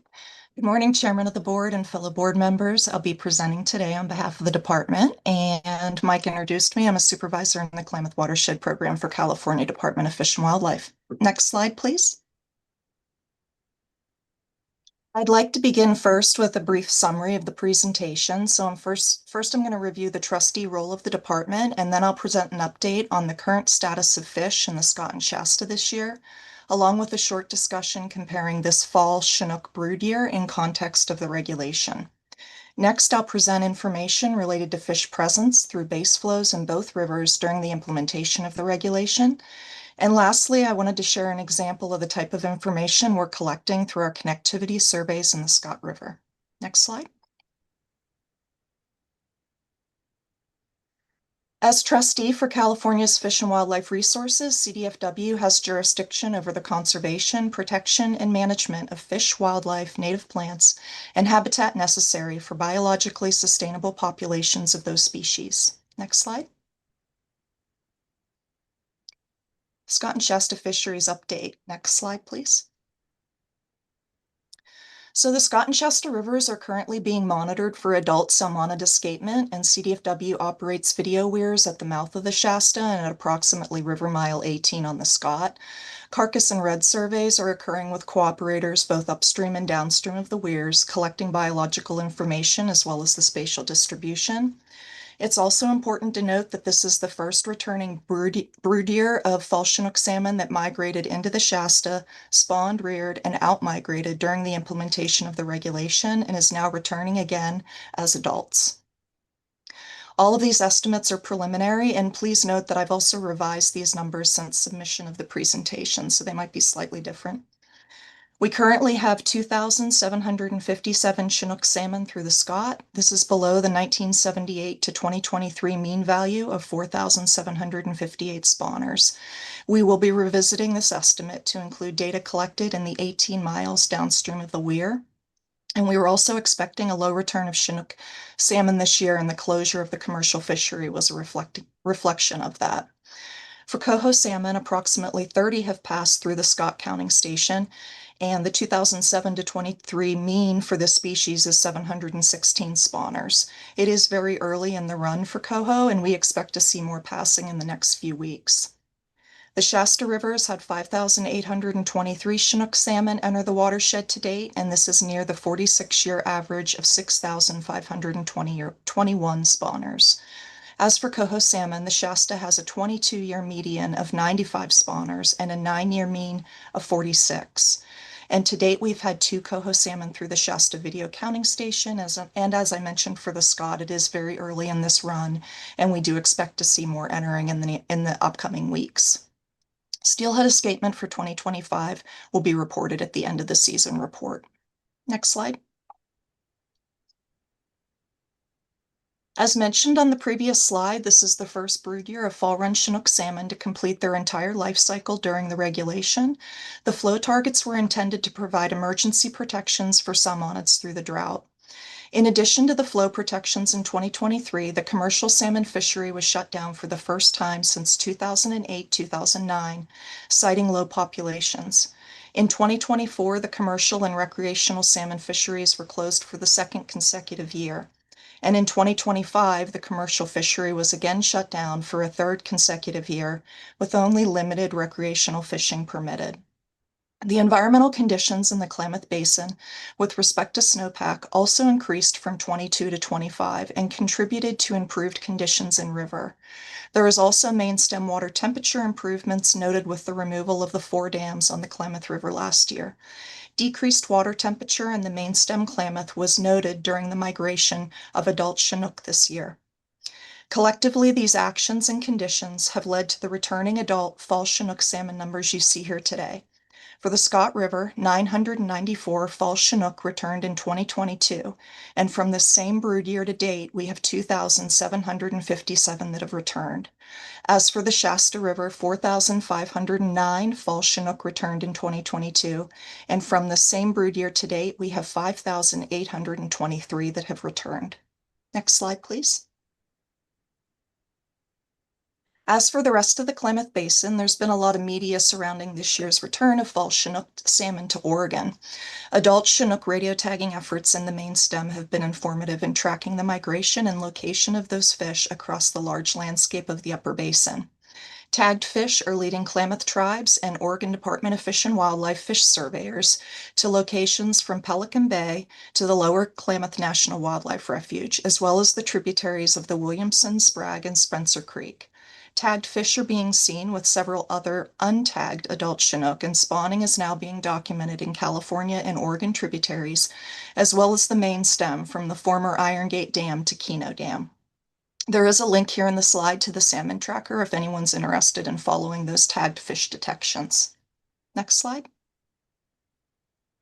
Next, I'll present some of the results of implementing the current emergency and stream flow recommendations in the Scott and Shasta for the past 4 years. And as stated on the previous slide, keep in mind with these results that the snowpack had also been improving during the implementation of the regulation and would have contributed to improved in-river conditions. Next slide. We conducted fish surveys at summer base flows for both rivers, which is after the snowmelt period in June or July, and then before the rains began in October. CDFW adult surveys are numeric, and juvenile surveys are focusing on present versus not observed. For species clarity, we refer to juvenile trout as omicus, since we're unable to determine if they're steelhead or resident rainbow trout at the juvenile life stage. Starting with the Scott, the canyon is referring to the lower 21 miles of the watershed downstream of the USGS Fort Jones Gauging Station. This area is diverse in habitat features and annually has spawning and rearing by salmonids. All 4 years of juvenile canyon surveys on the Scott have observed Chinook and coho salmon, as well as Omicus residing in the reaches surveyed during base flow. For the last 3 years, we conducted an adult dive survey of the entire canyon with collaborators, and we're annually observing adult steelhead as well as spawning adult Pacific lamprey present in early August. This year, we saw an early run timing adult Chinook salmon for the first time on the dive. Next slide. For the past 4 years, CDFW has been conducting base flow fish surveys in the Shasta River and Big Spring Complex with the help of collaborators as well. We've identified presence of Omicus all 4 years in the canyon, and the last 3 years, crews have observed Chinook salmon residing in the canyon through base flow in addition to the Omicus. This past year, we observed the same species, and we also documented for the first time juvenile coho salmon and an adult steelhead in the canyon of the Shasta. In 22, 23, and 24, the Big Springs complex was surveyed and Omicus were documented, but no salmon. This past year in 2025, CDFW crews observed Omicus and for the first time in 4 years, a Chinook salmon. However, no coho salmon have been observed during the snorkel surveys in the Big Spring complex during our base flow surveys for the last 4 years. We have been seeing an increase in species observations each year of the regulation, as you can see from this table. And this really speaks to the benefits of maintaining flows to keep habitats and macroinvertebrate communities hydrated.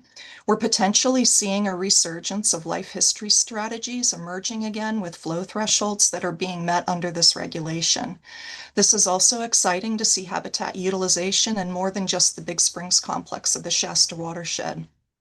Populations congregated to one area of the watershed are problematic from a genetic standpoint. It also puts the population at risk to isolated catastrophic events and can increase predation rates and encourage the spread of disease.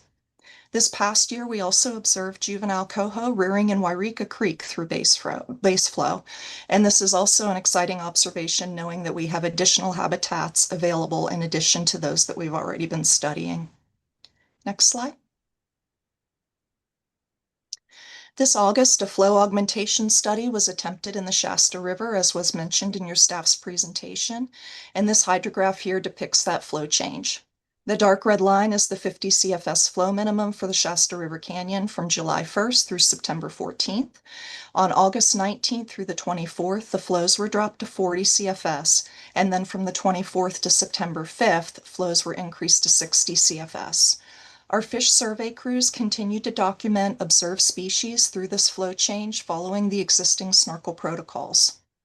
Improved visibility was the most notable change when the flows dropped. The clarity remained somewhat better as the flows increased again compared to the pre-flow drop condition. The results of our fish observations in response to this flow change are not comparable given that shift in water visibility. It has impacts on our ability to document fish presence and speciate, the fish. Flows were also quite challenging at 60 CFS to safely perform the survey, and certain sections of those reaches had to be walked. Unfortunately, the visibility conditions in the canyon this summer presented a challenge and delayed the implementation of the study, forcing us to start or not to be able to do so, as the flows dropping any later could have impacted adult Chinook salmon returning to the Shasta River. This delay pushed the flow trial period to be conducted outside of peak summer water temperatures, and this time pressure also reduced the ability to reach out to the community for assistance in stabilizing flows during the period of the event. Prior to conducting our last survey that was to occur at 40 CFS before flows went up to 60, rain and power outages increased flows rapidly around day 4, preventing us from conducting that final survey. A take-home message for the department is that we understand the desire of the board to conduct the flow study, and we tried to support making that happen, but ultimately we are not the appropriate entity to try and coordinate that action. That being said, we want to commend everyone that participated, and I think we learned a lot, and any future efforts will be much more successful. Next slide. Can I jump in here real quick if that's okay? Yep, Yeah, I just want to touch a little bit more on the flow study from sort of a qualitative standpoint. As Crystal said, we had to get delayed in the summer, because of the water quality conditions. So we couldn't see the fish, and that was one of the primary things we wanted to do. So we got to this point where we basically had to start the flow study because we're going to drop to 40, but we also had Chinook starting to come into the system. And that created sort of a rush that prevented the Farm Bureau from doing some of the outreach that it wanted to do, which didn't really attenuate some of the fluctuations you see in that graph. We never really got to 40. We were around 40, 45, and then we had the rainstorm. But I want to touch on the coordination, I think, piece the most. The department really understood this was important. I think the department, I made some assumptions about the level of communication that was going on between the different groups out there. And I think we would do this in the future. Having somebody like the water master coordinate, the actual operation and making sure it's happening and working better, I think would be better than the department trying to coordinate that aspect. There's just so many moving parts.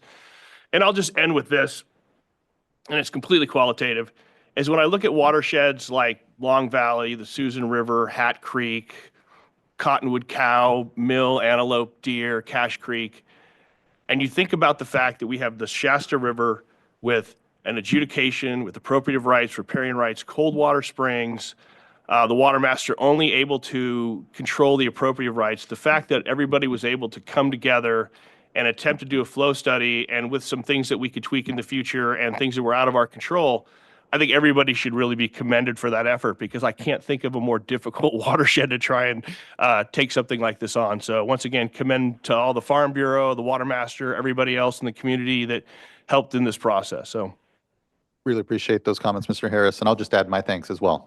And look forward to what is further iteration around just the learning. And I think that that's what's been most powerful these last years, for me at least, is the co-learning that is going on in the watershed and these opportunities. And to your point on the water master, kind of having a better handle, if you will, on trying being there on the implementation side. Has there been discussion with the water master and potentially doing that in the coming year? Just wondering.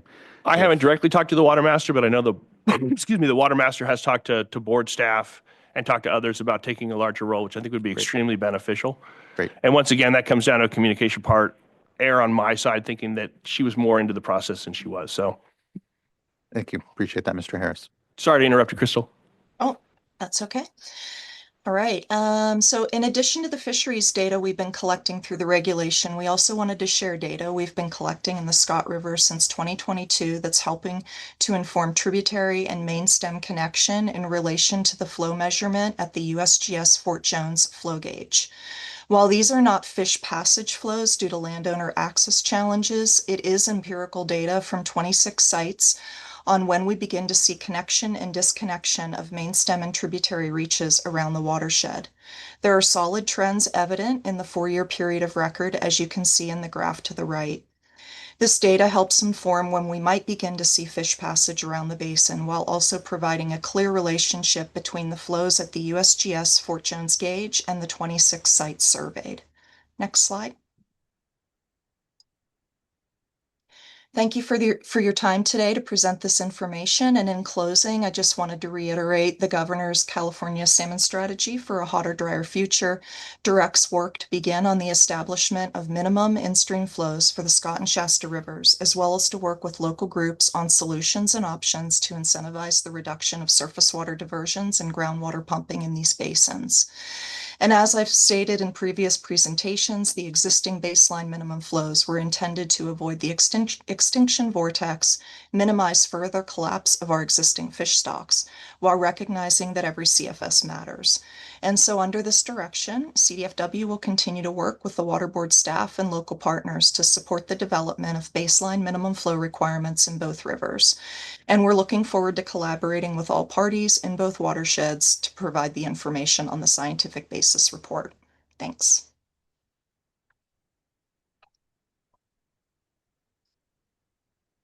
Thank you. Thank you. Yeah, I really appreciate, again, all the work from CDFW, from folks, and helping contribute to what is two very different and complex watersheds, but really appreciate as well the note on just the impact or the benefit we've seen from dam removal as well, and the comprehensive sort of look at the watershed. So thank you. Looking to fellow board colleagues if there's anything further for CDFW. Vice Chair. Just would like to ask Kind of an echo going on there. Ask staff to follow up on the suggestion about the water master and just make sure that you'll be following up on that and, any issues or concerns that you see with the suggestion of coordinating through the water master. Yes, when we were going through that period of time with the addendum and implementation, there was close communication with the water master, and the water master did indicate a desire to take a bigger role in the future. Excellent. Okay. And then, Mr. Harris, just special thanks to you. And I know that your presence in the community has just really helped to foster some good communication with all stakeholders, and want you to know that we all really appreciate your ongoing work in the community and in the watershed. Thank you. I would just add it because I have really good staff. You're here. Feel the same way oftentimes, so thank you. Okay. Looking to fellow board colleagues one last time. Not seen, and much appreciation. Thank you, Mr. Harris. Next, we have a Farm Bureau panel. We'll wait for a moment for folks to swap in.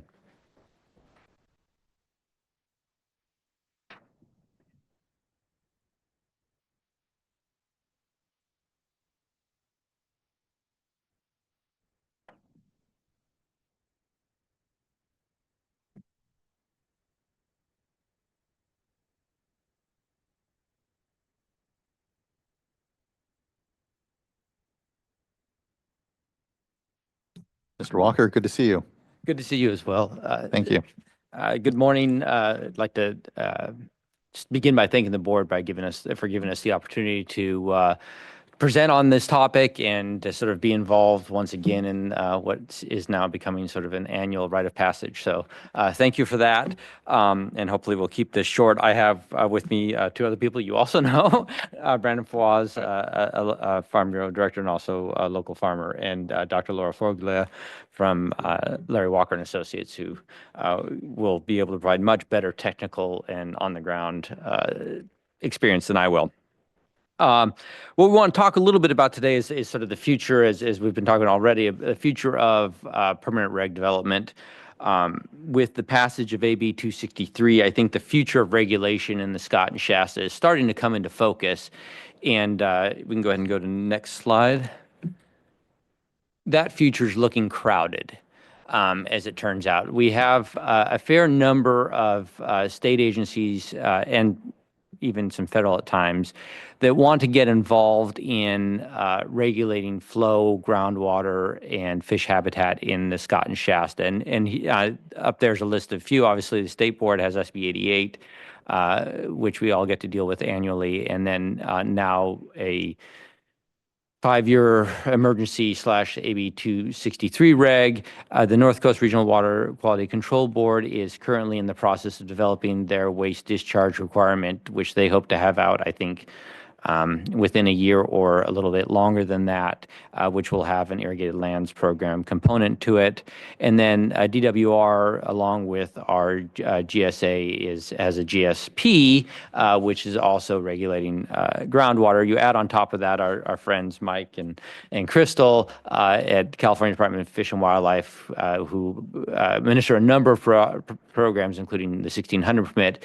And then you could probably also put on there the safe harbor agreements that are in the upper Shasta and NOAA's overlay on that also comes into play and deals with many of the same issues. We can go ahead to the next slide. When we look at these regulatory programs, while they all have a slightly different focus, their overall desire is to create fish habitat for the most part. And in many ways, they deal with many of the same issues. And so the State Water Board and SGMA are absolutely dealing with groundwater levels. And because SGMA has included an integrated surface water component, the ISW component, they're also worried about surface flows, or at least the surface flows that are impacted by groundwater, which in the Scott is very tight, and even in the Shasta has an element where there is that as well. And then even the Regional Water Board because the TMDLs list the rivers for temperature and flow as a big component, or volume as a big component of temperature in any of these mixing formulas, they're very interested in groundwater in the Scott and flow in the Shasta. And so that's also, while not directly their mandate or their direct focus, because water quality would be, those are concerns about flow and surface water.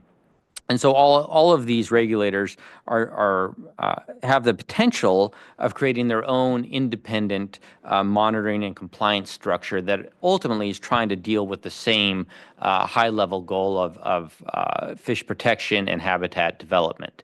And next slide.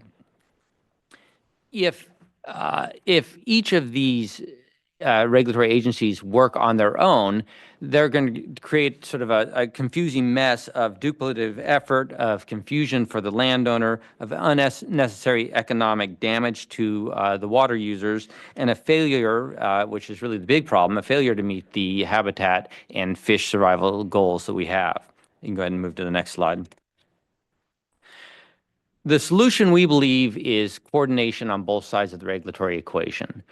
We need on our end to herd our cats, but we'd hope that the state regulatory apparatus would herd its cats as well, and we could do that. In the past, this was difficult on our side. We have a lot of independent small farms. We have a slew of different water rights. We have a handful of small irrigation districts.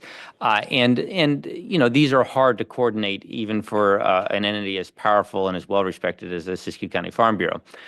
This will change, we believe, with the development of the irrigated lands program in Siskiyou County.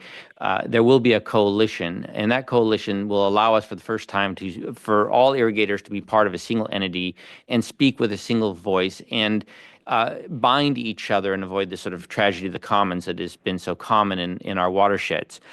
What we need is, or what we, I guess, ask for is that the regulatory agencies on the other side would form their own coalition, and that we could develop a comprehensive regulatory approach to the Scott and Shasta. We can go ahead into the next slide.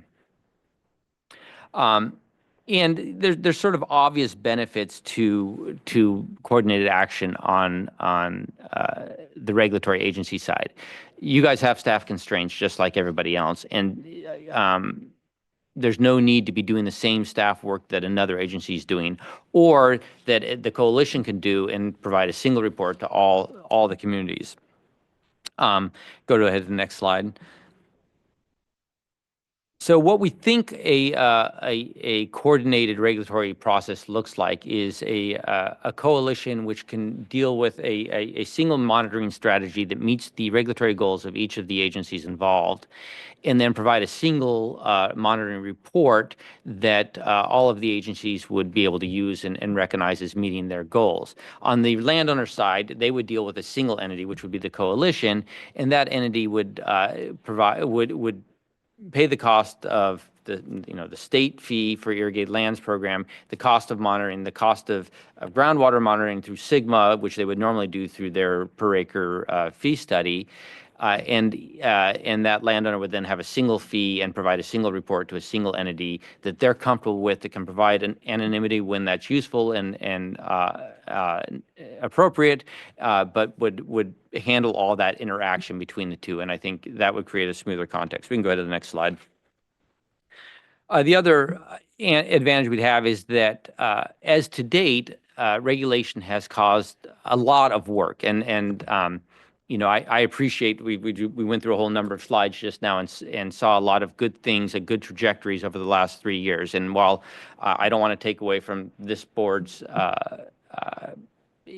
responsibility for some of those good things, there's been a lot of other work going on as well, and you know, recharge projects that have been that predate the emergency regs, as well as a lot of on-farm efficiency. But to date, a lot of our work, with the exception of maybe the recharge project, have been farm-based, landowner-based. That's not how we're going to fix this solution overall. It's going to help, and it's part of the solution, but we need watershed-wide projects, and it's through a coordinated effort on our side and a coordinated effort on the regulatory side that we can really do watershed-wide type project, watershed-wide PMAs, as we talk about here.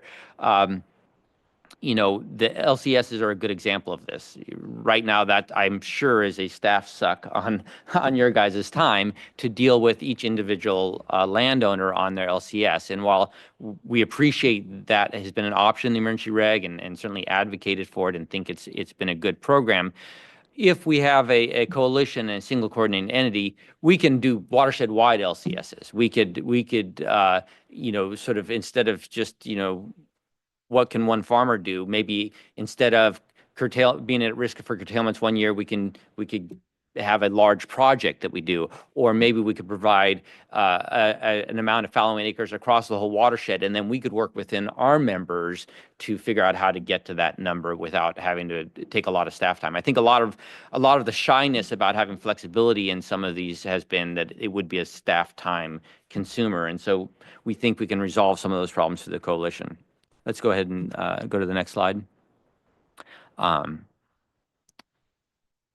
Yeah, I think this is what it would look like. What does coordination look like in this scenario? And I think it involves creating a coalition under the WDR, and that coalition would be the point person. And there's some precedent for that, I understand, and I thank Board Member Firestone for pointing this out to us in our meeting yesterday, that Lake County, and we've talked to them since then, has used their coalition, their Irrigated Lands Coalition, to deal with the information order that came out on the Clear Lake Hitch. And so that's much more limited than what we're talking about here, but it is a precedent of how that coalition can act as a point for other regulatory agencies as well. And then this coalition structure would then be authorized or use their authorities to do monitoring throughout the watershed. The fees would be collected across the watershed, and then we'd have a separate, probably JPA with the GSA to meet their monitoring requirements as well under the GSP. And all of that would then be sort of a single bill, single regulatory footprint on the landowner. We can go ahead and move to the next slide. And again, this is just to point out that this is really the only way to do watershed-wide type work, and we're confident that's the answer in the future. And final slide. And looking forward, I really do think we're at a crossroads. I think Board Member Firestone kind of alluded to this in her comments a little bit earlier as well. This is the time to figure out how to do this right. There is a fairly limited time. If we don't start this coordination now, it's not like something we can add on as an ornament at the end of the regulation. It really needs to be now. I think we've had talks with both DWR, certainly with the GSA, and also with the regional board along these same lines. I think there's a desire among all of the agencies, and certainly among the board members I've talked to pursue something that looks like this, it's more efficient. And so we certainly look forward from your guys' advice on how to move forward on that, and would love direction from the board to staff to sort of work towards those lines as well. With that, I'll conclude and turn it over to questions, which I'm sure are probably, and maybe Brandon has some thoughts as well. I'd like to hear questions first, and then I can always provide thoughts later.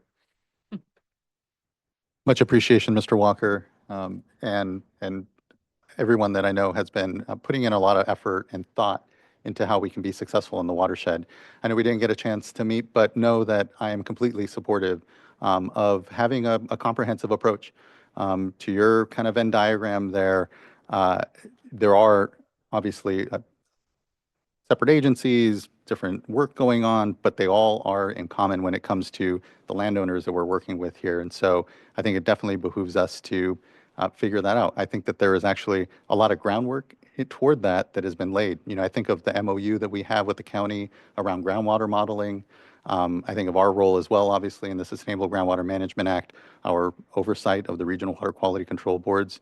And so our ability to kind of see across those, make sure that we're taking a systems approach, which I always emphasize to staff, we need to be thinking of ourselves as a cog in a system of cogs, and how we necessarily, and how we can be ultimately successful by ensuring that we're being as efficient as we can with what are, to your point, a lot of limited resources, the local level, the staff level here at the state, amongst us and our sister agencies. And so 100% supportive of that. I think we can figure something out. And there are, to your point and board members' points here, examples of where we've been doing that across the state.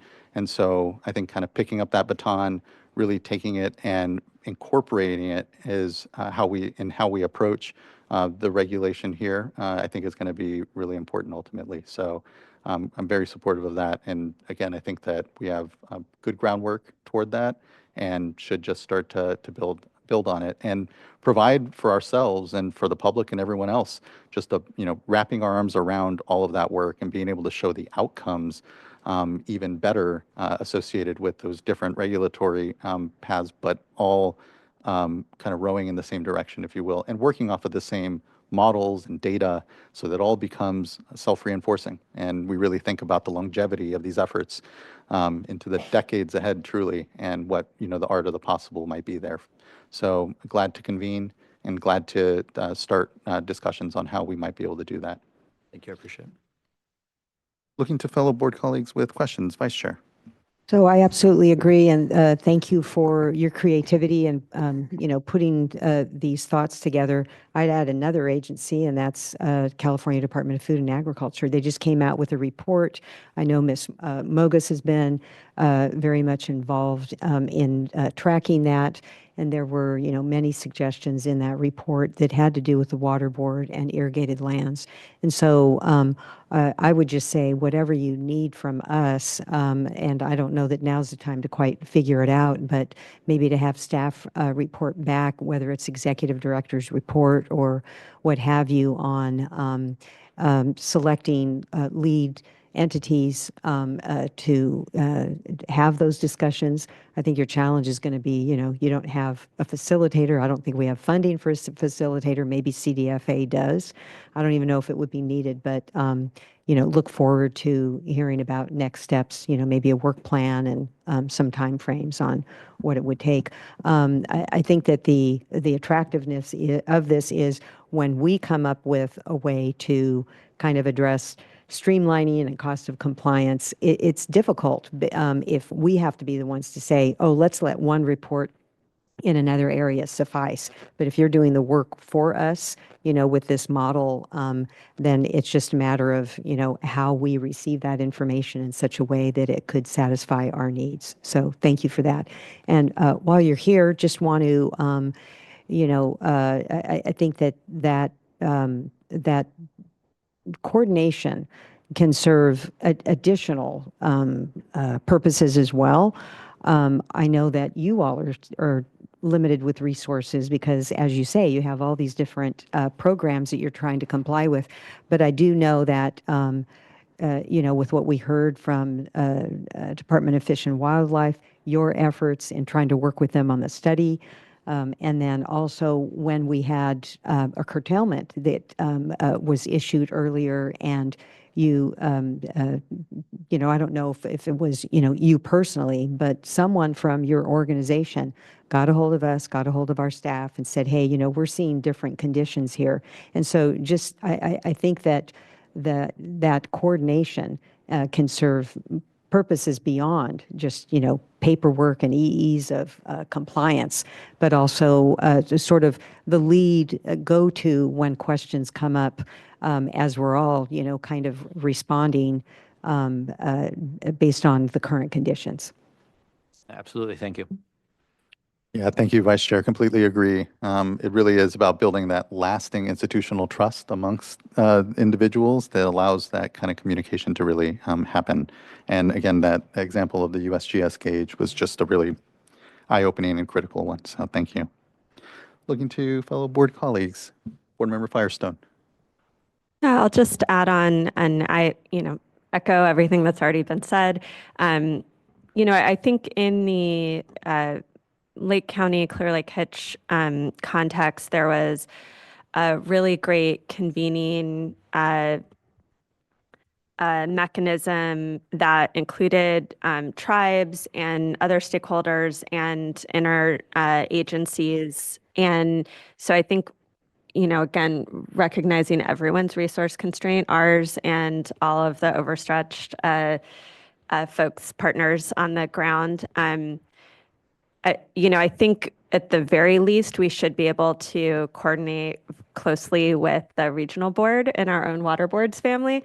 But looking for ways to integrate effectively with the GSA and the coalitions and have a coordination that can pull folks together. So look forward to hearing ideas on how we can help facilitate that. Facilitate that, not necessarily being facilitate with a lowercase f, I guess. Just also look forward to looking at how we can also find kind of low-hanging fruit on the models like what Lake County is doing in terms of data collection and reporting, and how we can find ways to streamline or at least facilitate that coordination. So I think it's helpful to bring this bigger picture, especially given I think I hadn't fully understood until yesterday that there weren't coalitions yet because there wasn't a WDR with the Irrigated Lands Regulatory Program up in that region.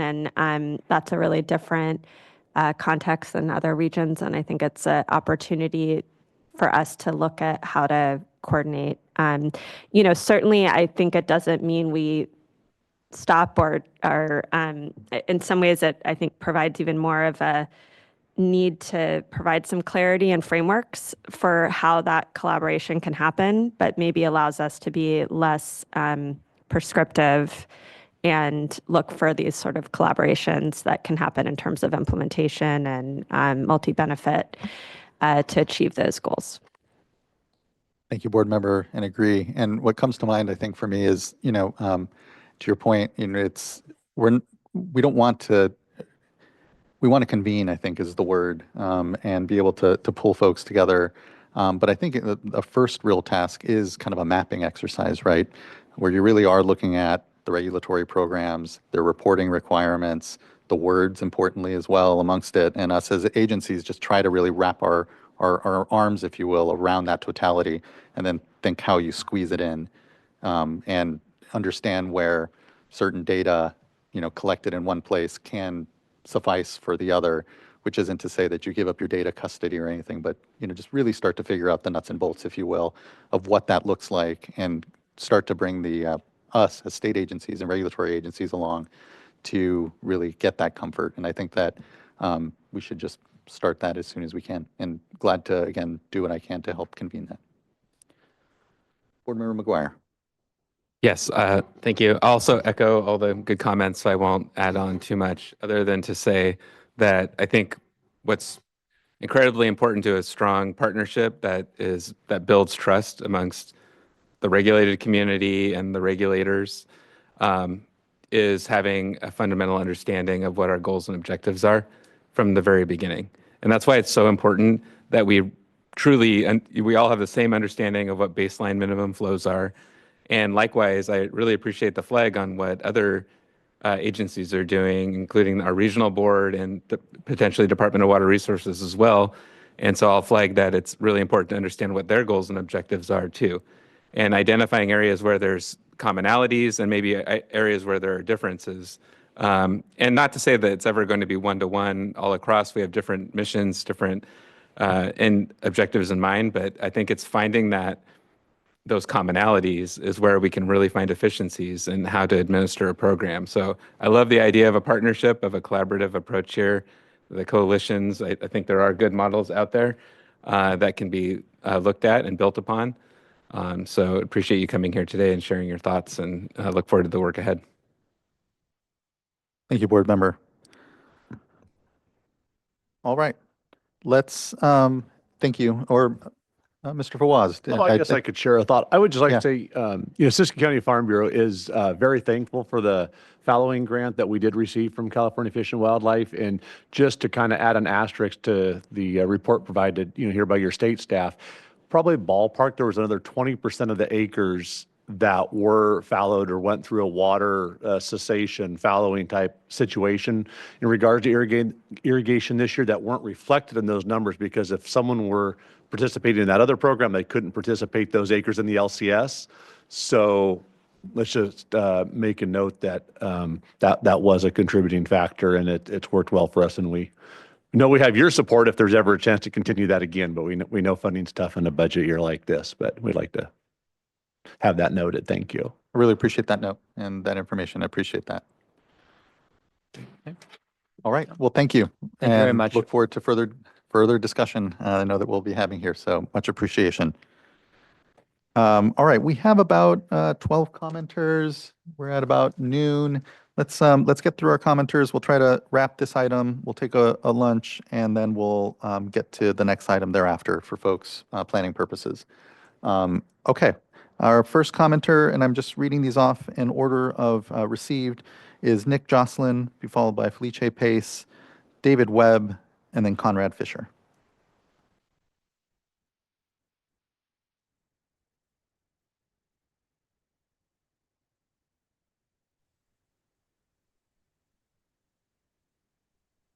Thank you for the staff for the information item regarding the Scott and Shasta Rivers. My name is Nick Jocelyn. I'm the Policy and Advocacy Director at Mount Shasta Bioregional Ecology Center.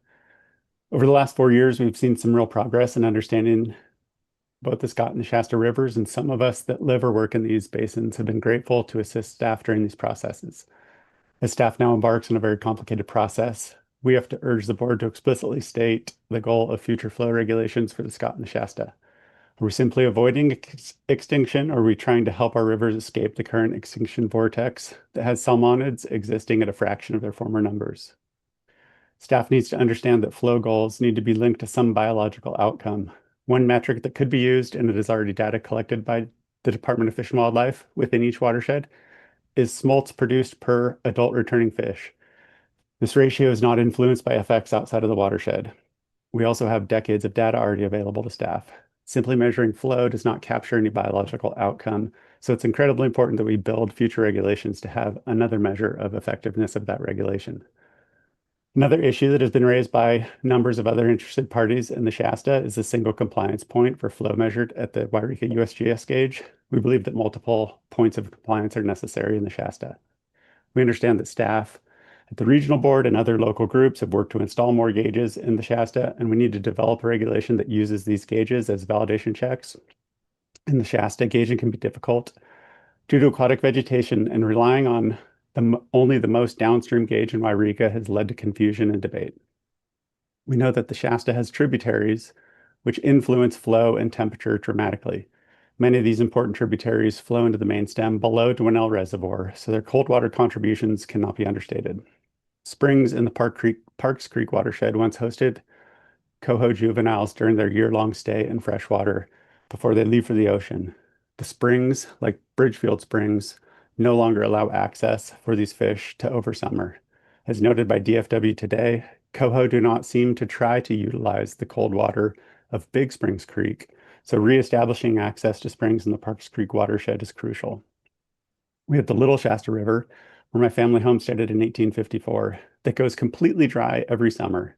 The Little Shasta River is a spring-fed river that could be contributing cold water to the main stem much further downstream of Big Springs Creek and Parks Creek. This river once hosted a variety of salmonids. Since we know the Shasta River warms as it flows towards the Shasta Canyon, any cold water inputs will improve the temperature in the main stem. Ignoring that the Little Shasta River goes dry every summer is not an acceptable approach to rebuilding our fish stocks. We hope to see this reflected in the scientific basis report, since no fish can survive without water. Finally, we remain committed to working with staff to share our on-the-ground knowledge and experience. We've kept staff updated on the status of our current work to understand the contribution of flows that come from all of the Shasta River tributaries. We will eventually release our work for public review in early 2026.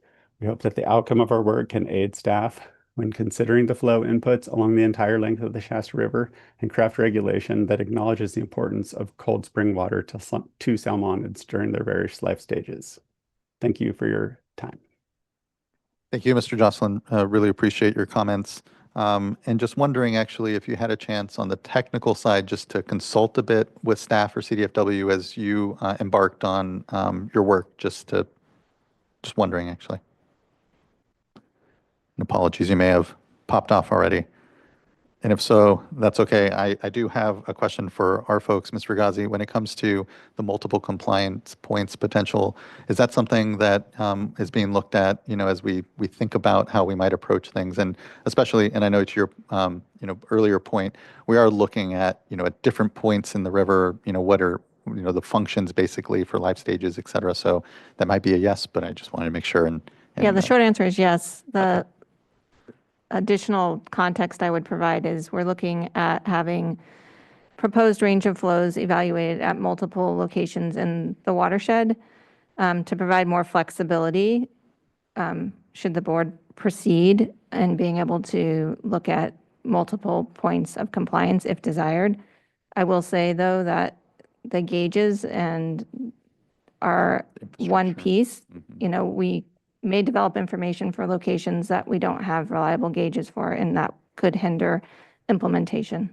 Yeah, and thank you. And can help provide perhaps a roadmap for where we need to be investing in the watershed for those additional gauges. So yeah, thank you so much, Mr. Ghazi. Mr. Jocelyn.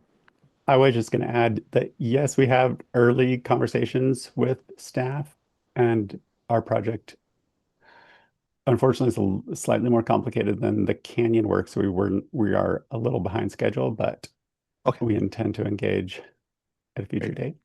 Thank you. Much appreciation. All right. Next, I'd like to call up David Webb. I believe Mr. Pace is not on the platform. So we'll go next to David Webb, be followed by Conrad Fisher, and then Regina Chicazola.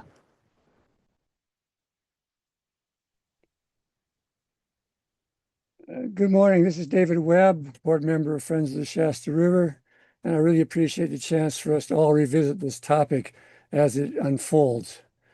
And since my time is short, I'll try to move quickly. In describing and speaking first to some of the initial slides that we all saw, in describing the scientific basis report, potential targets were simplified necessarily into no survival, limited survival, and maximum survival. I think it's dangerous to build our expectations on such a simplified approach. And I believe that what my experience and field observations and general biology tell me is that we cannot afford to look at a few discrete bins of survival, zero and some and many, but need to focus our thinking more on how the percent survival changes with changes in water quantity and water quality, with 0% survival to maximal survival, with the space between being something of a seamless continuum. And I think it's going to be important that the scientific basis report looks at things in those terms, not just, what do we have to do to kill all the fish? What do we do to keep a few alive? And what do we have to do to keep as many as possible alive? I mean, those are simply too many undesirable outcomes from one aspect or another. And with that in mind, we need to look at the historic river survival rates and then reach some sort of agreement on desired future survival rates. In most rivers, such an assessment simply isn't possible. But in the Shasta, things are different, where for nearly 100 years, the California Department of Fish and Game has been collecting adult salmon return numbers. It's something that all of you are at least vaguely familiar with. Also, since 2001, so for nearly 25 years, the Department of Fish and Game has been operating rotary screw traps at the mouth of the river that in turn yield a scientific estimate of the actual smolt production and smolt survival from within the river. Those two numbers, the numbers of adults that return to spawn and the subsequent number of juvenile smolts produced, can be utilized to assess in-river health on a general basis. If more smolts result from each adult spawner, then we are on an improving trend. If fewer smolts per adult are observed, then something is wrong or inadequate in our efforts, and that points to a need for adaptive management changes. So I think it's important that we have metrics that allow us to assess the merits of these difficult in-stream flow allocations. And given the general agreement that the goal of all of this is improvement in salmon numbers, it is both the best and most accessible approach, with the baseline data already in hand from Fish and Game's 25 years of smolt production counting, and with future data expected to continue to be collected by Fish and Game with their rotary screw traps. And so I think that needs to be incorporated into this scientific basis report as part of our targeted effort to both validate what's being done and to address the need for adaptive management should that be the case. And for that purpose, adaptive management also needs to be programmed into whatever ultimately is adopted, so that there are defined intervals when effectiveness is evaluated and course corrections made on a defined basis and not just left to hope and to chance in the future. Moving on again in the slides, the sense was presented that the on-the-ground actions and coordination was a significant success in this overall curtailment effort. And here I'm compelled to point out that not everything about that coordination was rosy. Specifically, what we saw was the alternate trading of timing of diversion between the Grenada Irrigation District and the Big Springs Irrigation District, with the result, when the Grenada Irrigation District turned on, the Big Springs Irrigation District would turn off, and additional groundwater would be discharged from Big Springs Creek and flow down the river to the Grenada Irrigation District point of diversion. And once the Grenada Irrigation District had distributed all the water it reasonably could, which would take about 2 weeks, then the Big Springs Irrigation District could turn itself back on, and flows in Big Springs Creek would drop by 20 to 30 cubic feet per second, and whatever refugia might have been resulting from the cold water inflows that weren't impaired would then be potentially lost. And that would be a yo-yoing back and forth over the course of the summer. And so while it was great for those two irrigation districts in order to allow them to continue to divert, if the goal is to improve fish survival, we shot ourselves in the foot by not having flow targets in Big Springs Creek itself, which would have then prevented that sort of trading off of timing of diversions, which was great for the diverters, but terrible for the environment. Mr. Webb, I apologize to interrupt. You are a bit over your 5 minutes at this point, but Well, thank you. I think that's enough for now. I'll try to send you some written comments. Thank you very much. much appreciation. Thank you, Mr. Webb. I appreciate those comments, and always thank you for your contributions here to the work in this discussion. Next, I'd like to call Conrad Fisher. Unmute. How's that? Did I unmute? You did. We can hear you. Okay, Good thank to you. see Mr. Fisher. Likewise, thank you. For those who don't know, my name is Conrad Fisher with Water Climate Trust, and my home is on the Klamath River in southwest Siskiyou County. So the success or failure of this process means a lot to me because it literally means how many fish will be swimming past my house for the rest of my life and future generations. I just have a couple of big takeaways. There's more details in our comment letters, but as a couple of board members have said, goals very much matter. We need clear goals so we know if we've succeeded. We need clear goals so that collaboration can actually work. Can't tell you how many times I've seen collaboration where 5 different people have 5 different goals and still talk about activities. So we need to start with goals. I was very happy to see that staff clarified what baseline minimum potential considerations could be. Specifically, potential considerations: avoid extirpation and support population increase.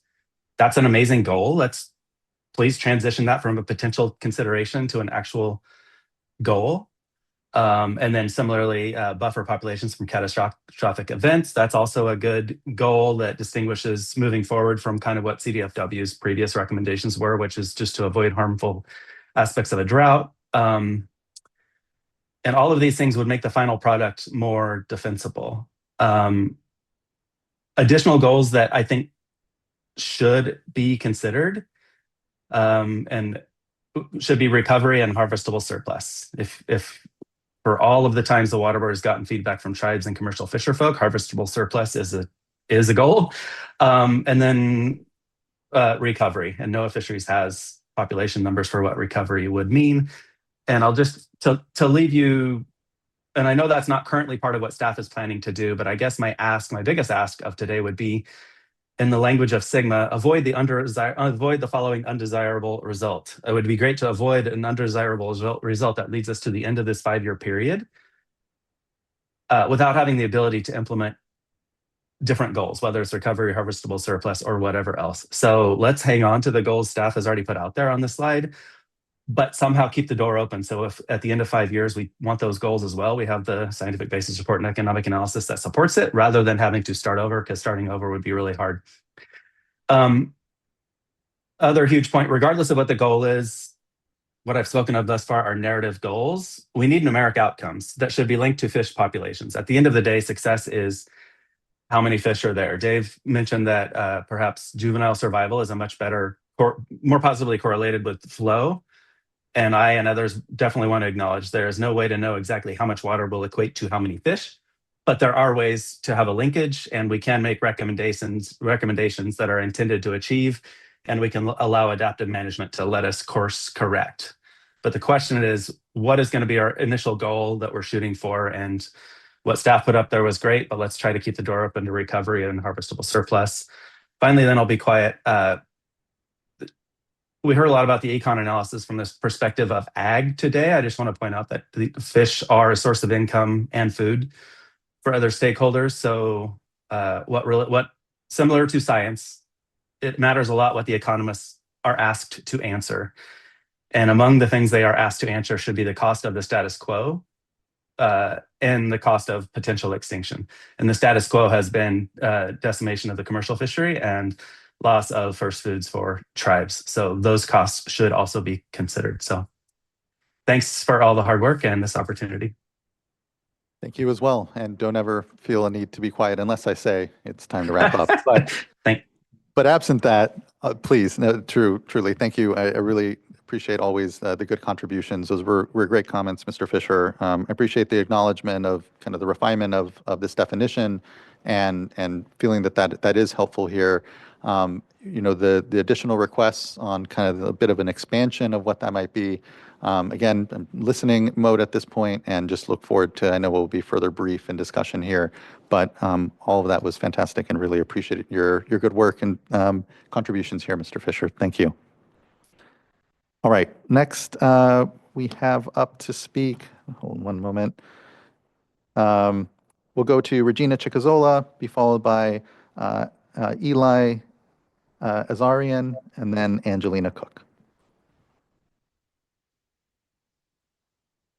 Hi, I'm assuming you can hear me. We can. Good to see you. Thanks. This is Regina Chicazola with Save California Salmon. Sorry for jumping on late. My power has been out all morning and it's been quite a challenge with this big storm.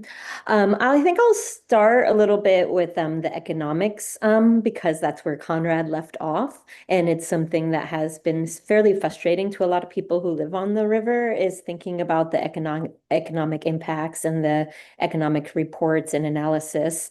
I just wanted to repeat that I think it's really important to look at the fact that commercial fishing has been shut down for so long, and along with recreational fishing, but to think also about the additive jobs that those different industries actually help with, especially in a poorer rural community, such as the communities of the Klamath River.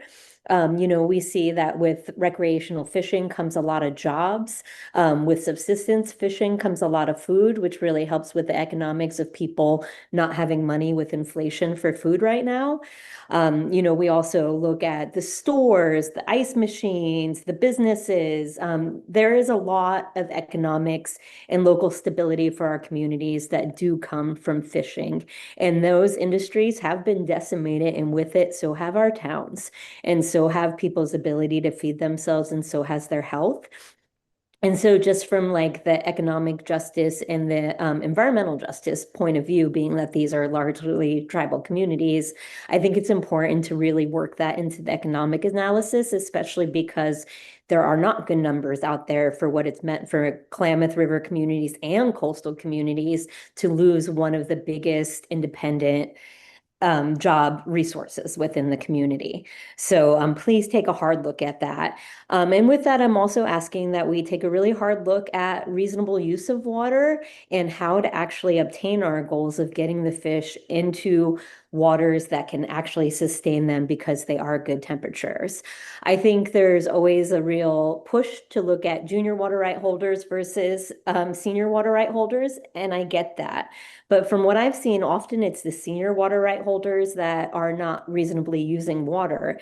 And it is important that we coordinate, like the Farm Bureau said, between all these different processes. And I've always used the Shasta as one of the biggest examples of unreasonable use of water, because there are these large water right holders that are mainly senior water right holders that have like massive dams that don't release water, such as the Montague Irrigation District, or there are hobby ranchers that flood irrigate, and then those flood waters go back into the water, making temperatures higher. So, they are connected in the fact that major use of water leads to flood irrigation, leads to pollution back into the watersheds. So I think with this analysis, we should be looking at the reasonable use of water along with how to connect fish to good habitat. And I think that'll help with coordination, especially with the waste discharge requirements. Because, if one water user is flood irrigating and causing a big problem, whether or not they're senior or junior water right holders, that's going to keep us from our goals. I think that, we need to look at some of the big issues when we're doing this analysis too. Like I said, the Montague Irrigation District and the Shasta River, and the fact that they don't release waters for the benefit of fisheries. How do we deal with this issue? And with the coordination between everyone, I think that's such a great idea. But let's get to these really big issues with that and not use it as an excuse to keep punting on the issues at hand.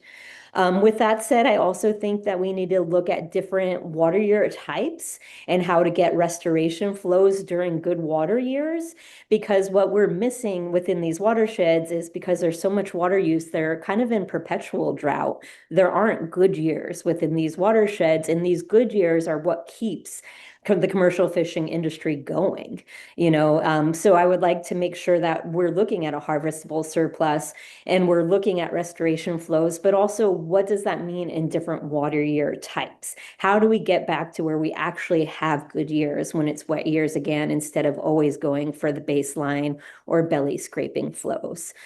Because obviously we're going to have to share the pain in drought years, but we should also share the abundance in good water years. That's how we come to a just solution for our watersheds. And with that said, I want to thank you for moving forward in this process. I feel like I've been coming to these meetings forever talking about this, and it's been really slow and it's hard to deal with. But I think what we're seeing from the studies being done is that we can meet our goals. There is enough water to make this work, but we do need to look at things like groundwater. We do need to look at the temperatures in the springs, and we need to take a whole watershed approach and also look at a compliance in different parts of the watersheds and really look at how dynamic these watersheds are, how different they are, and how to come at real solutions where the fish can get to where they need to be and the water is there for them when they get there. So with that said, I thank you again, and I thank everyone who's been involved, even the people I don't always get along with, and I really look forward. I think that if the Klamath has shown us anything, is if you give the fish the connectivity, and if you give them a chance, they're going to come back and they're going to do well, and I really look forward to that working out better in the Scott and Shasta watersheds also. Thank you.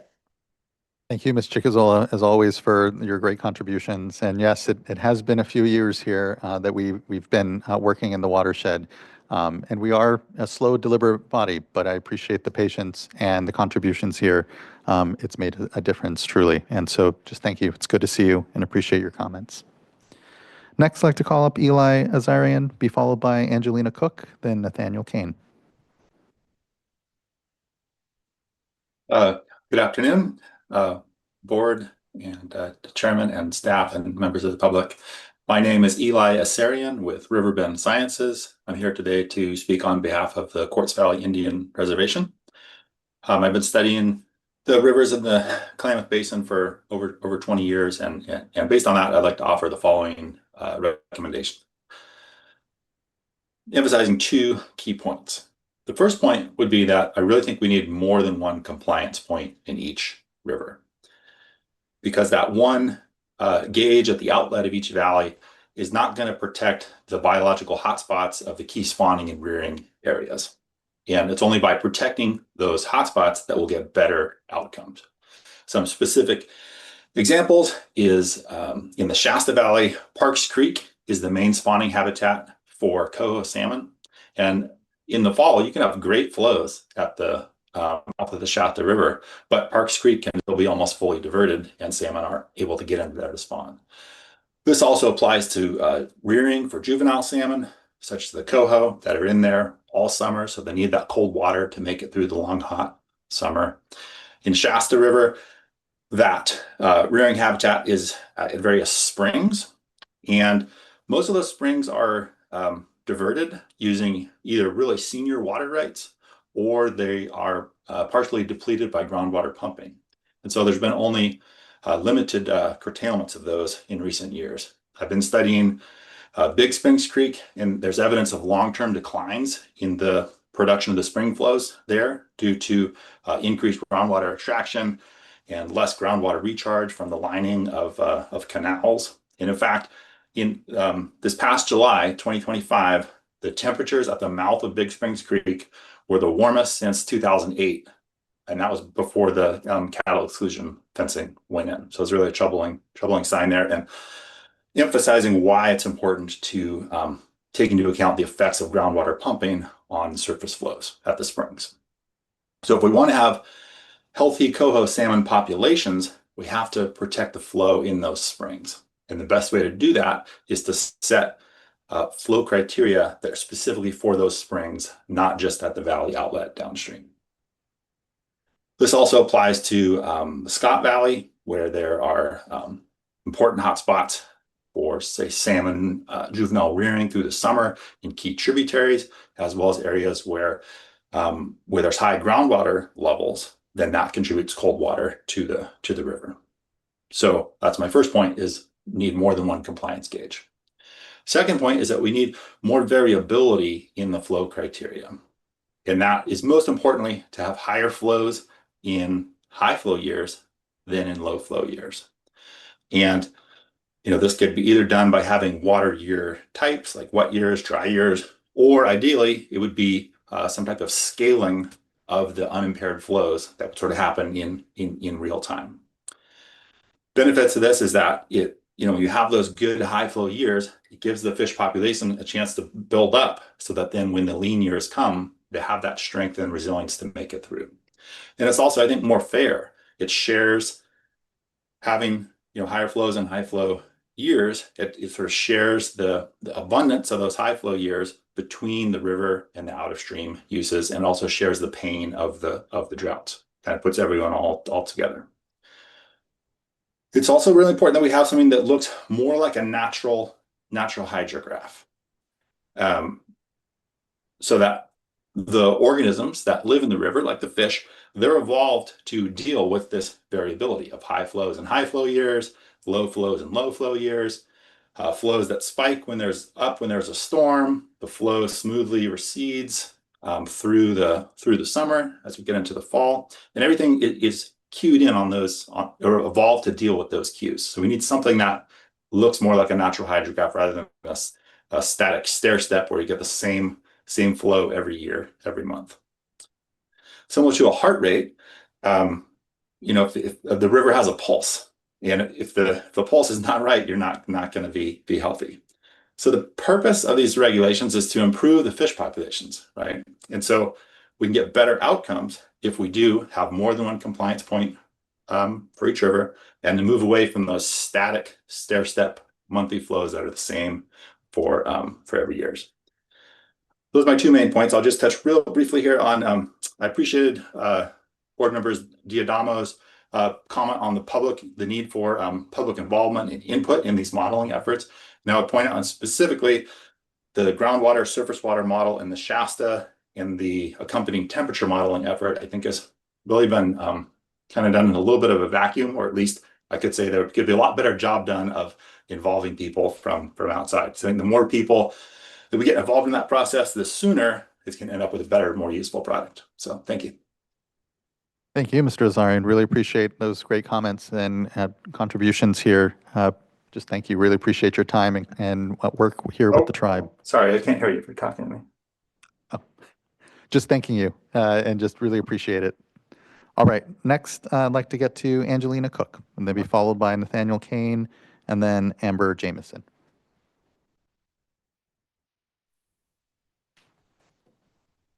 Hi. Can you hear me? We can, thank you. Good to see you. Thank you. Likewise. My name is Angelina Cook, and I'm a restoration associate with the California Sport Fishing Protection Alliance. I'm based in Siskiyou County.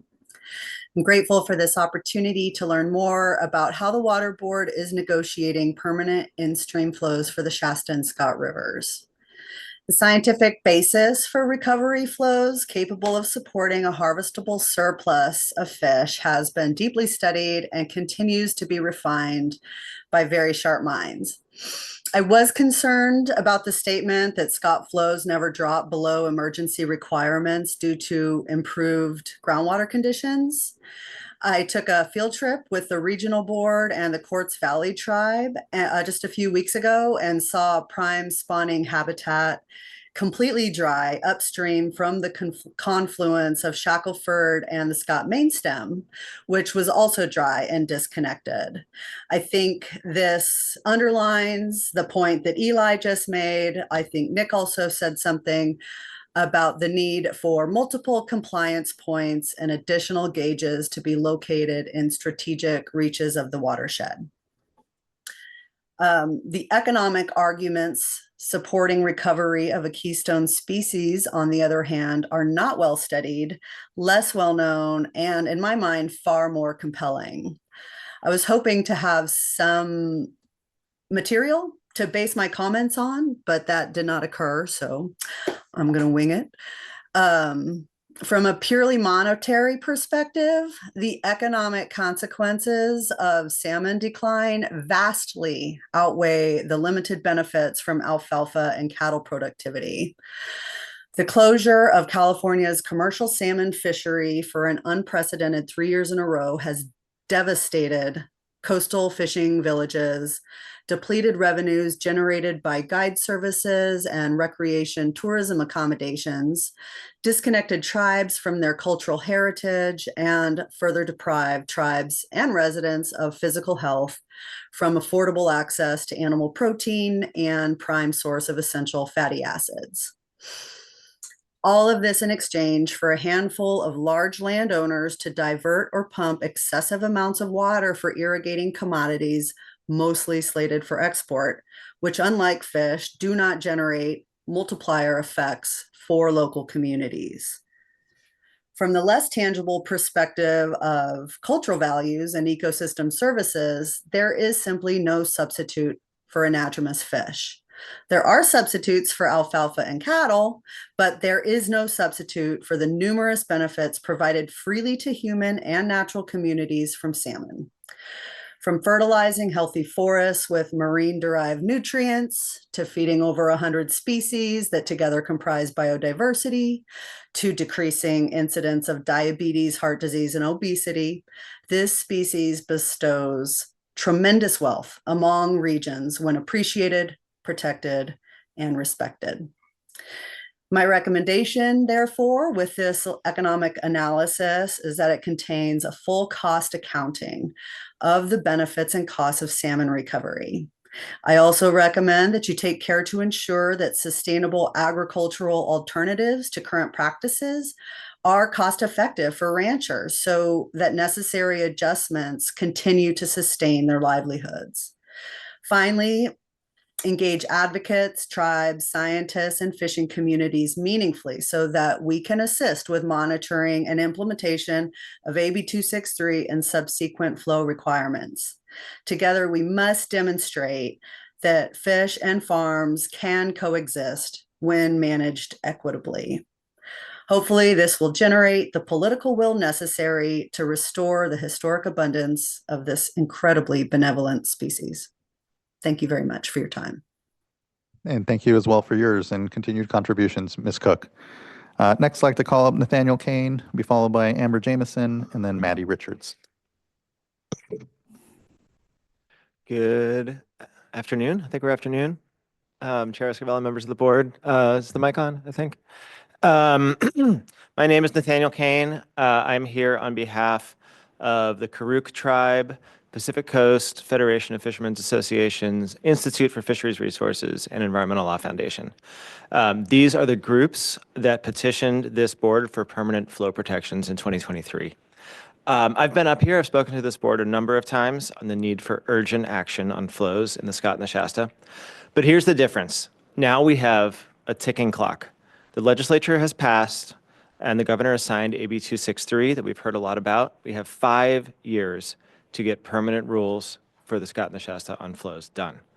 I also want to point out that the legislature, in passing that bill, pointed out that California has a responsibility to protect the ecosystems and the people that rely on those ecosystems, on these species. It recognized the severe economic impact from fisheries closures, recognized the governor's salmon strategy calls for minimum flows in the Scott and the Shasta, and that the tribes on the North Coast were not at the table when the water allocation decisions on these rivers were made by this board and the courts. Now, I've been involved in enough administrative processes in front of this board and other boards to know that there is no guarantee of getting something of this magnitude done in 5 years. So we strongly advocate that this board give clear direction to staff to begin the work not only on the scientific basis and economic impact reports, but also setting the goal of adopting flow measures themselves within this 5-year period. Achieving a lasting, effective flow protection is going to take work. It's going to take project management, and it's going to take the support of this board. And I think that you all are up to it, but I want to see it happen. At the same time, the other thing that's changed since maybe the last time I was here is that we now have a free-flowing Klamath River. And we've seen Chinook, as we heard from CDFW, make it all the way into the interior of Oregon. Those fish were born in a dammed river and are coming home to more potential habitat and better water quality than their ancestors have seen in more than a century. We need the Scott and the Shasta to act as the batteries to supercharge this recovery, and we need water in those rivers to do it. And we've seen the flow minimums that we've had in place for the last few years do real work. Let's not lose sight of this board's accomplishments in putting minimum flows in place during the last drought and over the last several years, and keeping those in place through the passage of AB 263. So we've seen stronger flows in the Scott. We've seen better reconnection in the fall. We've seen this summer, for the first time, having flows above the minimums all summer. And remember, before these regs were in place, starting just a few years ago, even in wet years, we had long dry stretches of the Scott. We had the Shasta down to maybe 7 CFS in the summer. So these regs have been effective in maintaining a certain baseline level of water in these rivers. And we're seeing, as we heard from CDFW, a good amount of Chinook coming back. And the first, we had 7 coho in the Scott. I want to talk quickly about the economic basis report and the scientific report. We appreciate in the economic impact report the broad look at economic impacts, but I just need to point out that we need to acknowledge that impacts to tribes from the destruction of these fisheries over the last century plus can never be fully addressed in an economic impact report. We're talking about health impacts, mental health impacts, and also religious and cultural values that is simply not reducible to a dollar value. And I think I'm sure that staff is going to incorporate that into the report. On the scientific basis side, I'm encouraged by the expansion of the range of considerations that go into considering what we mean by baseline minimum.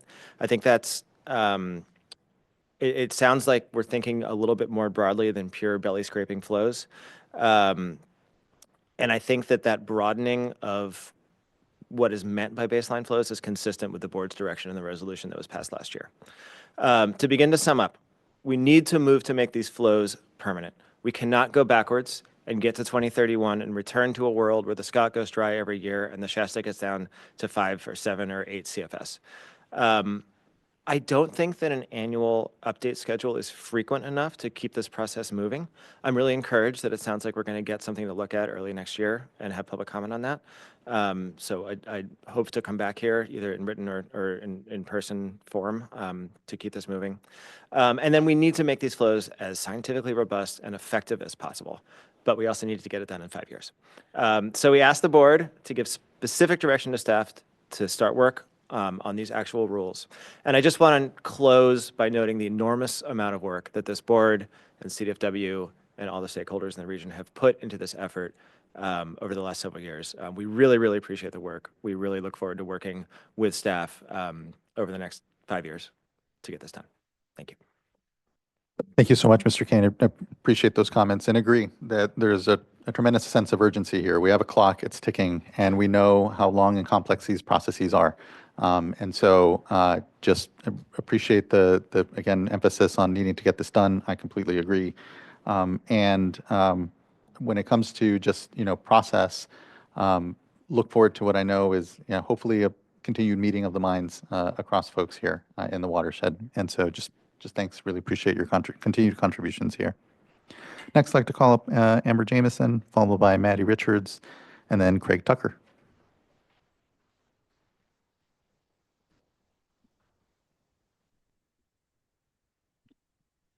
Hi there. Thank you so much for giving us this opportunity.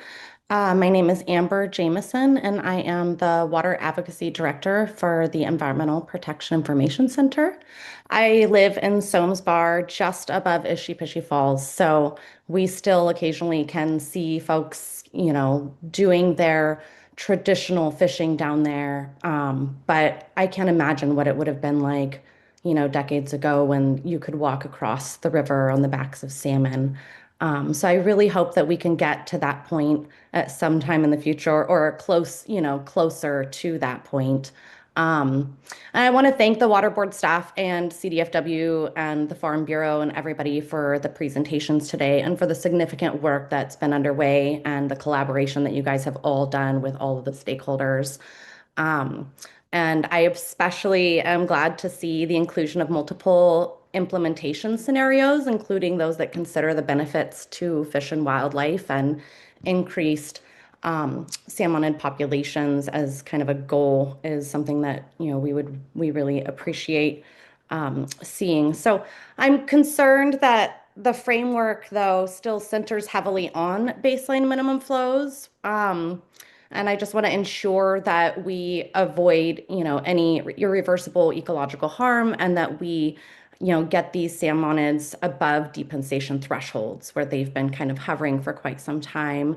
I would urge the board to include flow scenarios that are designed to support recovery targets, not just a baseline persistence, and clarify goals and objectives for salmon populations and habitat targets and the scientific basis report that is supportive of endangered species population recovery, with minimum thresholds that would allow for adaptive management if populations or flow targets are not met.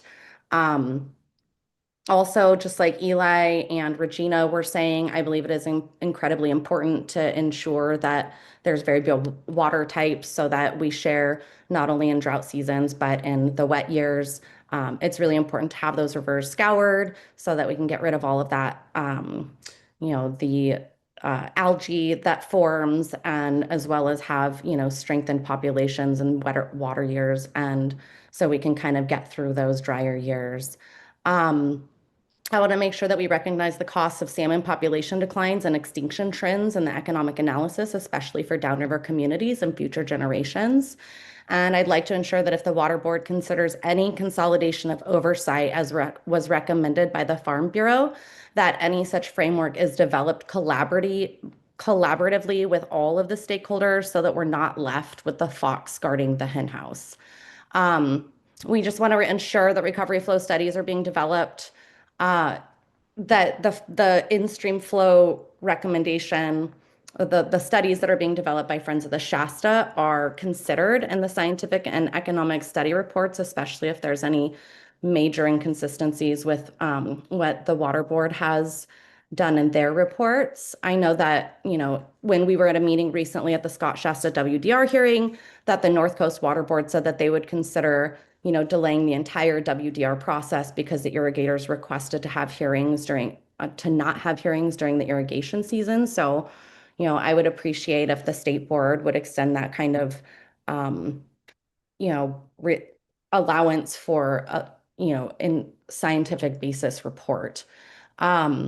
Also, I just want to thank you again for all of your efforts, and I continue to look forward to working together to ensure that these vital watersheds support both resilient communities and recovering fisheries. And I just want to make sure that we get this right. So thank you for all your work thus far, and I look forward to seeing strengthened protections for the salmonids that depend on these watersheds. Thank you, Ms. Jameson. Really appreciate those comments and your contributions and time here to the board. Next, I'd like to call up Maddie Richards, be followed by Craig Tucker, then Eli Scott, and our last commenter will be Brooke Thompson. Good morning, or good afternoon, I guess now.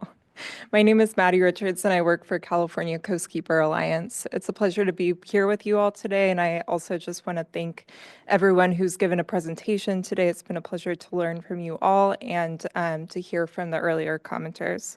As you've heard from others today, since the board adopted its resolution in October of last year, AB 263 was enacted, which extends the emergency regulations adopted for the Scott and Shasta watersheds until either permanent rules regarding long-term in-stream flow requirements are adopted, or for 5 years, whichever comes first. And this moment provides an opportunity for the board to seize on the momentum that many stakeholders have been building throughout the years and to take decisive action during this time. However, as others have mentioned, 5 years is really not a long time, and the emergency regulations, which AB 263 extends, were never intended to be a long-term sustainable solution. What the board decides now will influence what the fish are left with at the end of those 5 years. And in order to make progress for these watersheds a reality, we need a clearly defined goal and steps with an identified schedule to keep moving forward toward that goal. As part of such a goal, I'm asking the board to direct staff to identify permanent flow protections as a stated objective as opposed to a potential outcome of the work that is presently being done. And to that end, I also want to emphasize that choosing a goal of setting permanent protective in-stream flows does not foreclose the board from taking other action. Choosing one management tool for improving flows doesn't prevent the board from using other authority to authorize supplemental actions. I urge the board to ensure that any work that's currently being done is transferable to a long-term solution that is ultimately supportive of fish and ecosystem health, and to decide on a course of meaningful action to support California's priorities with respect to salmon recovery and to fulfill the board's public trust duties. Thank you again to everyone for all of the work that you've been doing on this issue and for the opportunity to comment today.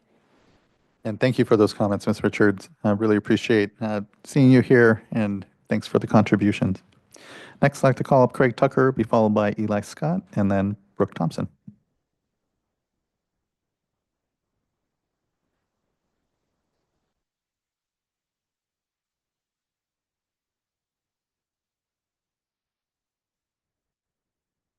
Okay, apologies, Mr. Tucker. I think we lost you here with timing, and so, but I do appreciate your contributions here, still nonetheless.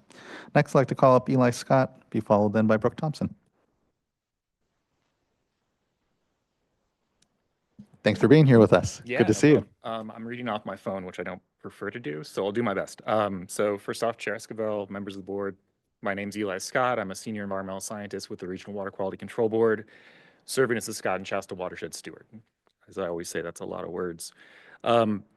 First, I want to say I've been coordinating closely with your staff for 5 years on the emergency regulations, then before that with respect to water rights in both watersheds. And they're just incredibly talented, very bright public servants. And so thank you for the opportunity to work with them. It's been really great, and I look forward to working with them in the future. And kind of in the spirit of my favorite Bernie Sanders meme, I'm once again asking you to consider water quality. So to provide that context, I just want to remind everyone that the Shasta's impaired for dissolved oxygen and temperature, and the Scott's impaired for temperature, biostimulatory conditions, and excess fine sediment. And those temperature impairments are driven in part by flow. So I think I said that last time, but I want to speak specifically to the Shasta River temperature TMDL and its aligned goals with the long-term flow setting effort. That is the baseline support for minimum subsistence level fishery conditions in the Shasta River watershed for all life histories, all life history stages of salmonids. You know, a TMDL, as you are aware, is the result of a scientifically based and peer-reviewed process that quantifies the maximum pollutant load a water body can assimilate to minimally support beneficial uses and attain water quality standards. The Shasta River Temperature TMDL was developed to address three primary drivers of the temperature impairment in the Shasta watershed. One is lack of riparian shade. One is tailwater return flows, and most importantly, cold water from high volume springs in the Shasta River.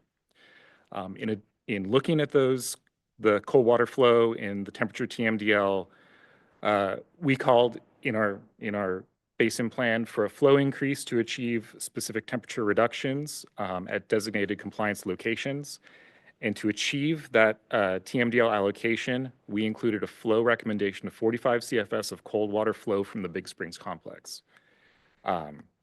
This temperature TMDL allocation and flow recommendation was based on a robust flow and temperature model, historic flow records, and the water quality standards the Shasta River must meet to minimally support salmonid life histories. That flow recommendation of 45 CFS amounts to a total flow from the Big Springs complex of 112 CFS. And staff's best professional judgment at the time of the TMDL development and my best professional judgment now is that the most straightforward way to implement this flow recommendation is to ensure this water flows from the mouth of Big Springs Creek. This is an action that's included in our TMDL action plan, and that's adopted language in our basin plan. This flow recommendation, just to really emphasize it, does not represent watershed scale recovery for salmonid species. It only supports baseline attainment of water quality standards and represents approximately 30% of the bare minimum assimilative capacity for heat in the Shasta River. The TMDL also acknowledges that implementing the flow recommendation is an action outside of the North Coast Board's direct control as a regulatory agency, and the responsibility to implement it lies with diverters and as a backstop, the Division of Water Rights.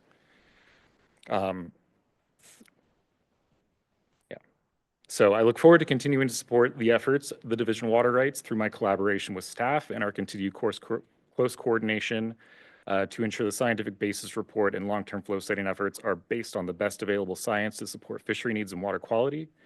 So that was my written one. Also, just to speak to coordination in the watersheds, you know, with the WDR development that I've been spearheading and leading, we've developed a technical advisory group that includes division staff, it includes the Farm Bureau, it includes CDFW, a lot of other stakeholders, and, you know, speaking to the coordination around monitoring, that's something that we've been looking at very closely, and we're very interested in making that happen through the coalition. I think that tag is a really great place to start the coordination you all were talking about. And kind of move that effort forward. So those are my comments. I'm happy to answer any questions. But yeah, thank you. Thank you, Mr. Scott. Really appreciate you being here with us, and really appreciate the recommendation and flag of sort of ongoing similar work already happening when it comes to the Irrigated Lands Regulatory Program and the work there. Obviously, you're going to be an important linchpin to all this coordination work on the regional board side. And so just thank you for the leadership you've already demonstrated, for the engagement, and for, you know, your commitment, and I know what will be a lot more of that similar work. So just thank you. Yep. Really appreciate you being here. Okay, next we have our final commenter, Brooke M. Thompson. It's really good to see you, Brooke. How have you been? To see you too. My name is Brooke M. Thompson. I'm just here representing myself, but I have a BS in civil engineering, a master's in environmental engineering with a focus on water resources and hydrology, and I'm currently a PhD student at UC Santa Cruz in environmental studies, focusing on environmental justice, traditional ecological knowledge, salmon life pathway histories, specifically with Chinook salmon, and restoration theory in California. I also was previously a OEMA intern, and yeah, I just wanted to maybe have like less formal comments, but just as someone who's from the Yurok and Karuk tribes, Yurok and Rolled, who lives along the Klamath River, just wanted to emphasize how, one, there's a lot of talk about economics, and just that besides the loss of fishing revenue from someone like me who used to be a commercial fisher and has not been able to, and actually was only able to pay for my school supplies and clothes through commercial fishing growing up on the Klamath River, but also through the health impacts that are less obvious in doing typical assessments, because seeing the rates of diabetes, heart disease, cardiovascular disease, and obesity increase in the area that has correlation with the decline in salmon population, I think that's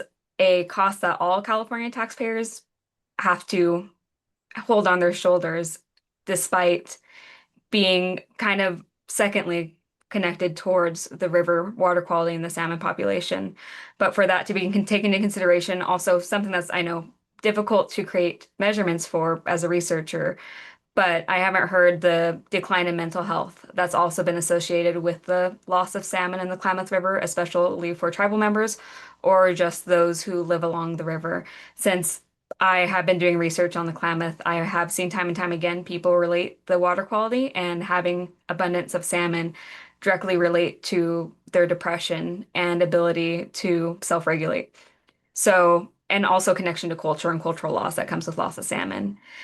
I also wanted to just emphasize how I like what people were bringing up when it comes to different water years and creating flow plans based on abundance versus minimums that we're going to increasingly see with climate change, as I'm sure you all know. And just as a observer and someone who maybe is a little bit naive in her 20s, I would love to see not only baseline flows, but ideal flows for salmon that not only include abundance as an outcome, but quality of salmon, because it's one thing to have a large population returning of salmon, but I also want to make sure that they're genetically diverse and healthy, because that will help in long-term sustainability when it comes to climate change. And yeah, I think as, again, someone who's young and naive, it can be hard to not see a clear picture of where it comes to where where I hope we eventually get to salmon abundance, or at least a percentage of return of what it was like in my grandfather's era.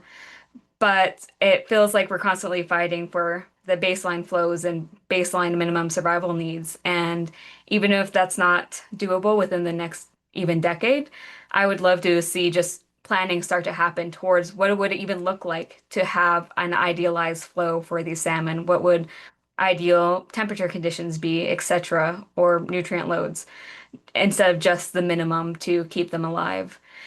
And yeah, just that I really appreciate a lot of the comments that were said previously, a lot of the statements I agree with that were said about, again, the baseline flows for different water years, understanding the complexities of economics and doing an assessment, and that I understand that a lot of this will be maybe complicated, not give direct outputs, but to at least consider it.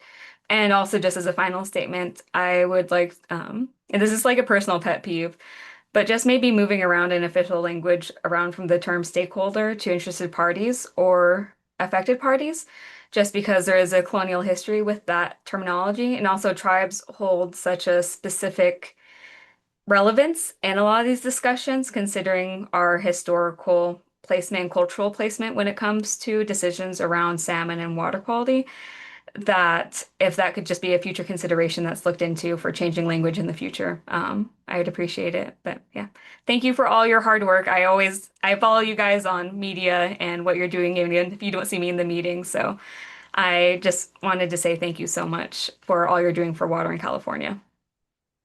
Thanks goes back, Ms. Thompson, and I follow you as well. And so I'm very appreciative of the great leadership that you continue to exemplify. And it's not naive at all to be wanting and advocating for more here. And so just thank you for your comments, your good comments and contributions here and considerations. And on the note, especially around the word stakeholder, it's not one that I use. I think it's something that we should make sure we strike from anything we're saying here. So just appreciate that and many, many thanks. All right.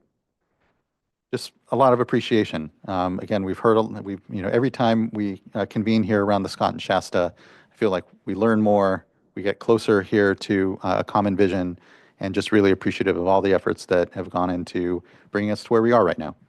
And to Mr. Kane, your point about, once a year is not maybe going to be suitable for, update. I do, encourage our folks to, and I think in this next year, especially as we've noted in the next, 6 months of the next year, looking to release those drafts, it will be an important point to circle back with the board and start to figure out what the policy direction is, as you saw on the kind of menu of the various approaches that we could possibly take to then implement what it is that we develop as the basis of information, scientific and economic and otherwise, for the board's decision making. And so I think it'll be important for us to take that moment, circle back, and start to get some clarity on what the path might be, because we will have to be pretty explicit of what that timeline of activity looks like over the next 5 years, what it is that we're aiming for when it comes to the regulatory tool that the board is going to use, and want to be as explicit as we can with that as soon as we can, because if we wait a year or two, it may be too late at that point. So I encourage us to, yes, we will circle back. It's, at a minimum, the legislation has us coming back every year.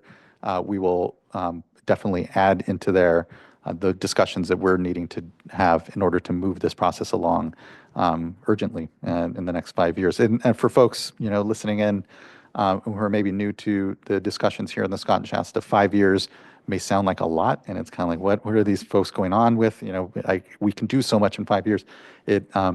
We just know that that's the amount of time it's going to take here for us collectively. So best to just be intentional now.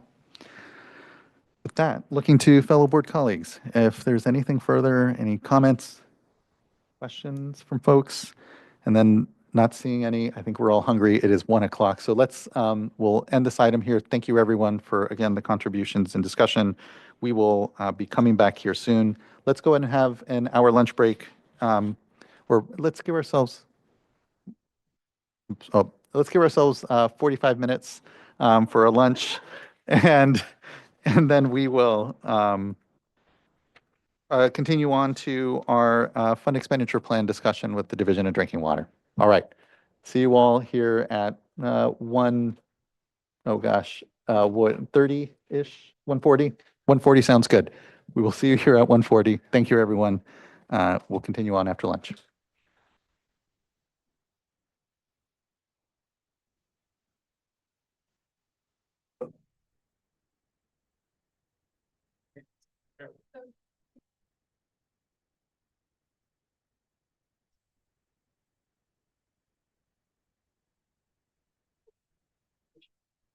Yeah, no.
All right, everyone.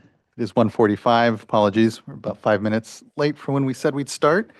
Hope everyone had a good lunch. We are now returning to item number 5, which is a discussion on our fund expenditure plan for the safe, the drinking water fund expenditure plan. Good to see you all. Good morning or afternoon. Good afternoon. Good afternoon, Chair Esquivel, members of the board.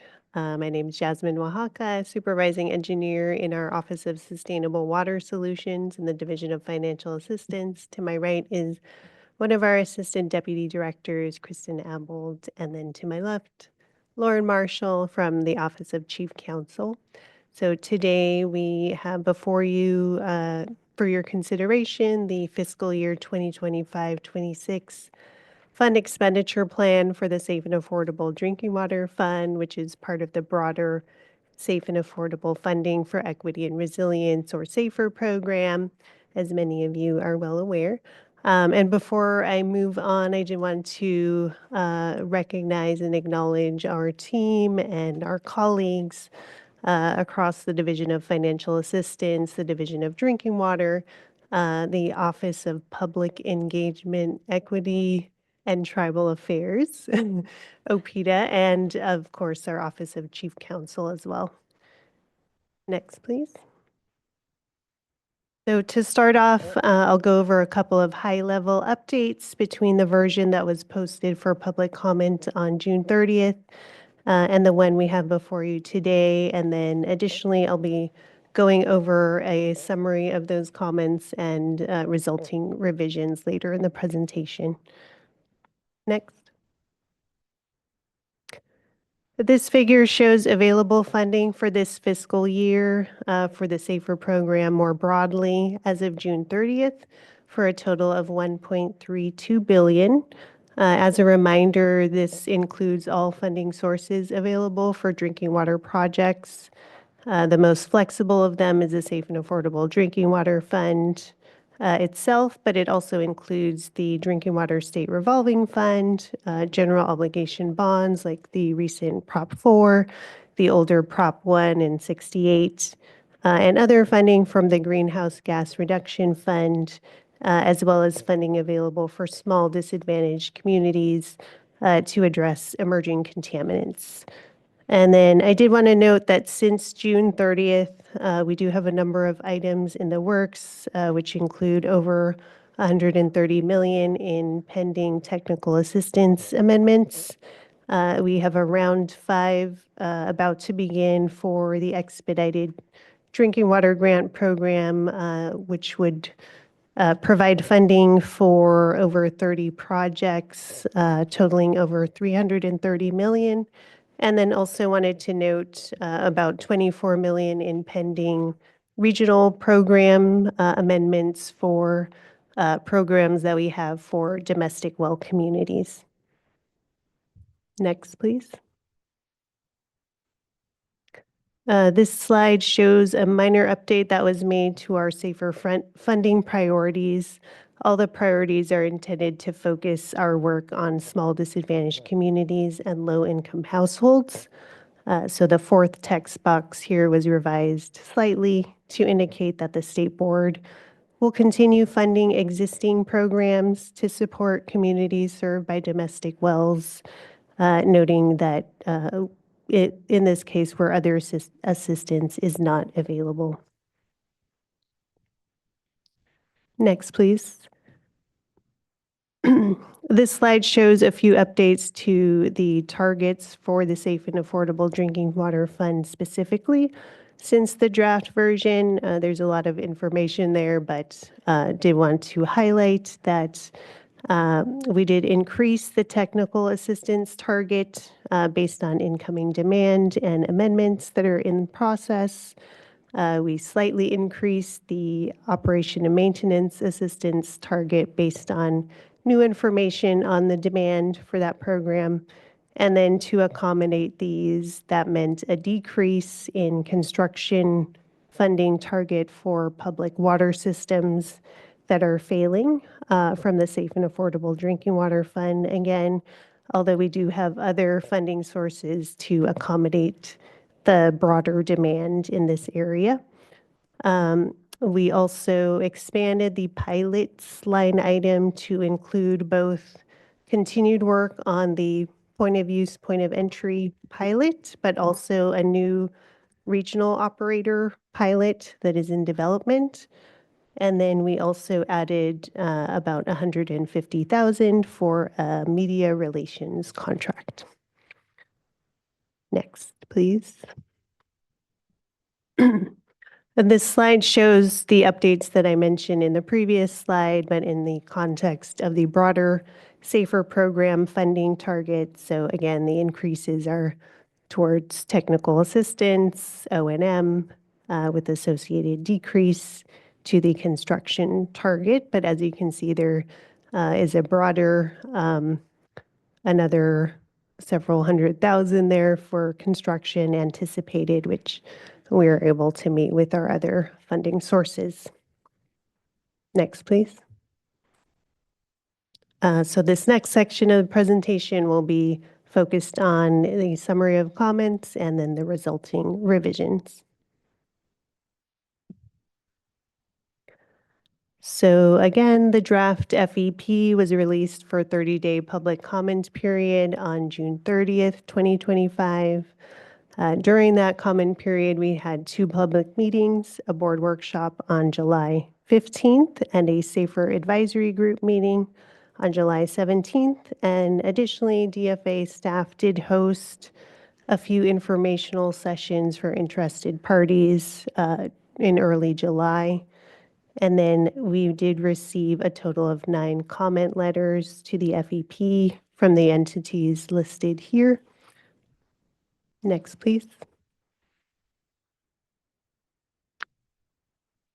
So the following slides, I'll go over a summary of the themes of comments received. For interim assistance, commenters recommended flexibility or removal of the proposed 2-year limit on interim assistance, especially in situations where a community is working towards a consolidation. For technical assistance, it was recommended that planning via TA be separated out more from capacity development type TA. There was a desire for more input on TA milestones and criteria, and also a request to remove references to TA provider capacity in the text. Related to the domestic well state small water system strategy, which is new to the fund expenditure plan this year, commenters requested that educational and outreach components be incorporated into that strategy. Next, please. For metrics and methodology, it was recommended that our metrics be clarified and improved. For program coordination, it was recommended that the state board continue to improve our coordination with local mitigation efforts and also continue collaboration with local funding partners. And then related to equity and engagement, it was recommended that the FEP have a stronger equity lens more broadly. And then it was also recommended that we continue to enhance our engagement and the participation of the SAFER advisory group members in setting funding priorities and targets. And then I do want to note here on these last 2 items, since these aren't directly addressed in the fund expenditure plan text, but these are, of course, items that both the Division of Financial Assistance and then OPIDA will continue to work on. Next. So these last slides summarize the key changes to the fund expenditure plan. The highlighted items indicate changes that were made in response to comments. So in general, we did bring tables, figures, and associated text current through June 30th. for new information related to funding committed and funding anticipated for the fiscal year. And then for the fiscal year 2025-26 fund target allocations for the Safe and Affordable Drinking Water Fund, as mentioned earlier in the presentation, the most significant changes were to technical assistance, operation and maintenance, and then a resulting decrease for the construction target. For the domestic well state small water system strategy, in response to comments, this was updated to incorporate education and outreach, and also to indicate that an implementation plan would be worked towards this coming year. Next, please. For interim assistance, in response to comments received, the text was updated to clarify that while there is an expectation of service duration for up to 2 years, extensions may be considered, especially in cases where consolidation is being pursued. And then text was also clarified to note that any references made to alternative compliance or mitigation programs are not intended to expand or change those programs as they are being administered.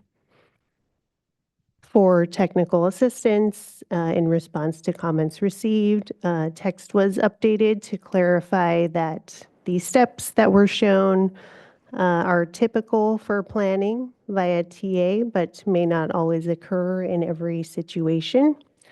And then I did want to note for our TA program that DFA staff are already working closely with TA providers to conduct a thorough review of the program, and we will solicit comments and feedback and come up with evaluation criteria and areas for improvement. Next, please. For the planning and construction funding criteria section for public water systems, the text was copied over from the Drinking Water State Revolving Funds Intended Use Plan, which defines these criteria. This was adopted by the board on August 19th. And then language was also added to note that the FEP defers to the intended use plan related to planning and construction projects, but also gives DFA's deputy director discretion to approve projects otherwise consistent with the FEP and statute. And then lastly, for metrics and methodology, in response to comments received, we did make minor clarifications as to what certain measures were capturing, and those are included in the appendix. Next. So at this time, we can take any questions. Thank you. Thank you. Really appreciate the great work that's gone in, as Ed does every year, and ensuring that our fund expenditure plan continues to iterate on what is just a critical program. And just seeing that number of, again, not just the safe and affordable fund dollars, but that broader kind of bucket of dollars that are available for these projects grow each year has been great. Although concern, and as I think we all know, that when it comes to at least the bipartisan infrastructure law dollars, even some of the general fund supplementation that we've been receiving, that is due to run out in the coming years. So it's good to see that number. And I think, ultimately for me, it notes that we also won't necessarily be seeing those numbers and have really an important opportunity to maximize those investments now as well and continue to advocate for what we know are additional resources. So just thanks for all the refinement and work that's gone on there. Looking to fellow board colleagues if they have any questions or comments off the bat, and we do have some commenters as well. Looking to Board Member Firestone. Thanks. And I'm mostly interested in comments, but just want to recognize the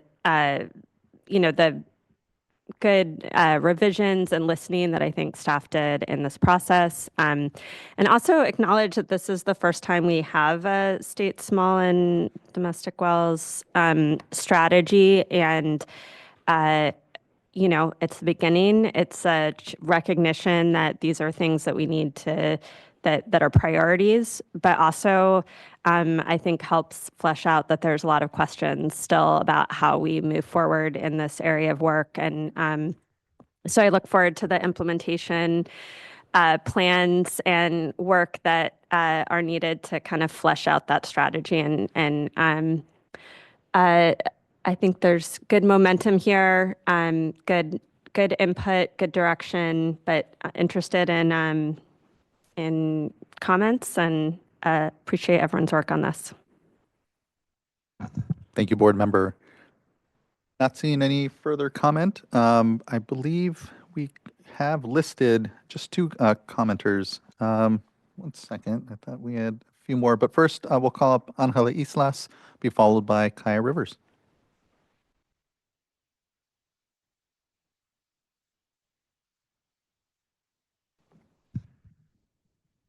Good afternoon. Good to see you. Good afternoon. Good to see you all in person. Angela Islas with Central California Environmental Justice Network. Long day. I brought about 4 residents that are around the Perry Colony area that I hope that are able to make public comment, but also will need support with translation. At least 2. Okay. So Okay. I'll be able to translate. Is that? Oh, if you can, yes. Yeah, thank yeah, you. yeah. Okay, yeah, sorry. Okay. We hadn't prepared for translation services. That's I okay. know. If you can, yeah, no, sorry about that. Didn't Thank think you. ahead. No, it's all But right. Well, thank no. you for bringing folks in, and no worry about like signing up their names individually. Folks can just introduce themselves as they come up to the podium then. Okay, And it's perfect. good to see you. Thank you. Well, yeah, no, thank you so much again. I'm really grateful for the staff for these updates and obviously seconding Member Firestone on considering domestic wells and small state water systems as part of a priority under the FEP. I also want to just acknowledge that, I want to leave the comments to the Perry Colony residents to be able to really kind of give you all the experiences, both, the successes and challenges still with emergency services that are being offered under the FEP. But I am here also to stand in solidarity with 2 communities in the West Fresno County area, which is the city of San Joaquin, as well as the community of 5 Points. Those 2 communities are facing high contamination exceedances. 5 Points is with byproduct disinfectant, and San Joaquin is with high manganese. So both of these communities are underway with safer funds, and there's some great traction with the safer funds being able to get them to the long-term solution. But I think the short-term solution is still a massive challenge. I think that there can be further discussions about how we tackle these 2 different contaminants. I know they're not primary contaminants, but a lot of these communities are still needing to struggle with how to short-term have access to safe drinking water. I know that the county is, sort of in like a ping pong on how exactly to provide that, but I think we still have to have that conversation about how do we get short-term with these 2 systems in order for them to feel comfortable enough to see the long-term where they actually have access to safe drinking water. I'm so happy to just, be able to connect with staff and, get some of these like experiences from the residents to show you that, this is still sort of a battle, for some folks to feel confident that they'll get to have safe access to drinking water, but in the short term, they're still needing to drink, brown contaminated water and, byproduct disinfectant contaminated water. All this thing is just, I'm wanting to make sure to elevate that we still need to have that really thorough conversation about how to get actual short-term services with these types of systems. So again, acknowledging that this was still very, it's a coordination for us to see, where the funding goes. But again, just extremely appreciative that you're considering small state water systems and domestic wells under the plan. Thanks. Well, really appreciate your advocacy across it. And to your point on, them being secondary contaminants, as you know, within our program, we don't distinguish insofar as, if you're even failing secondary criteria, you're still a failing system. Because even if, it's not a primary, health concern, no one is going to be drinking brown, dirty water. So just really appreciate all that work and look forward to hearing from the residents. Thank you.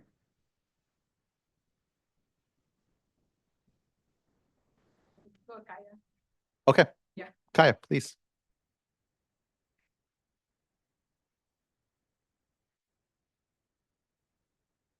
Hi, good afternoon. My name is Kai Rivers. I'm a senior policy advocate at Community Water Center.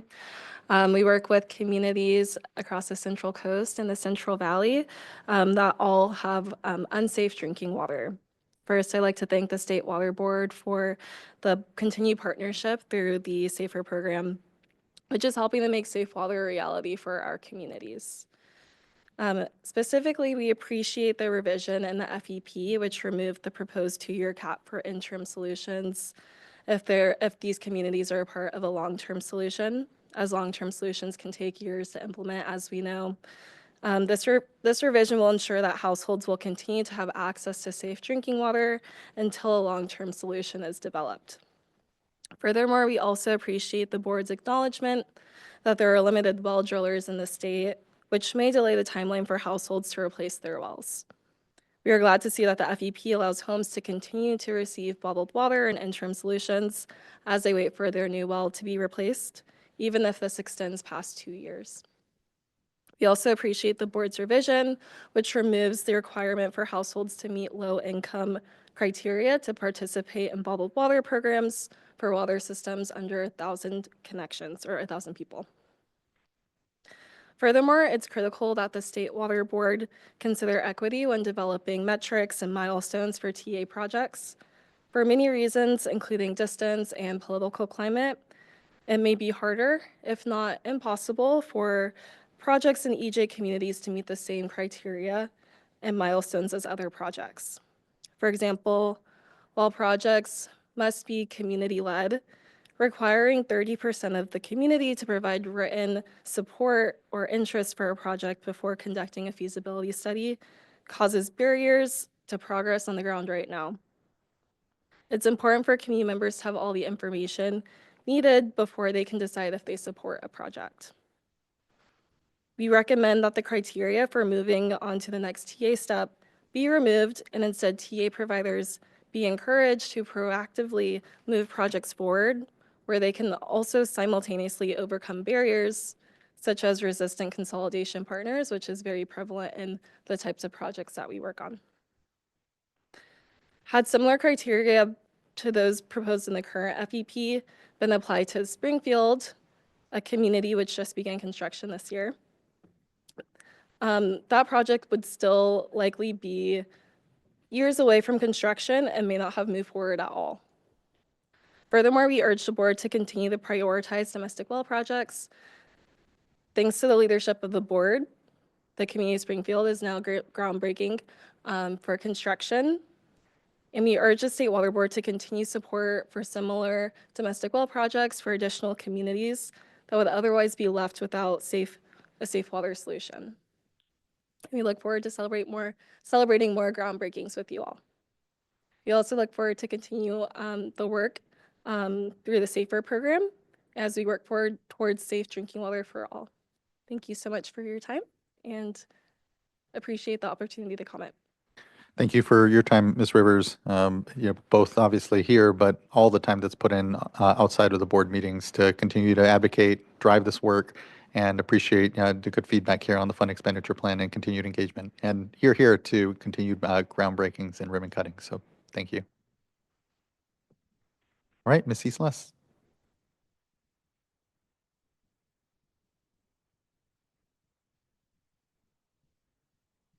And thank you again. I know the day has gone long on our previous items, and so just really appreciate everyone being here. Gracias a todos por escucharnos y venimos de Fresno, California.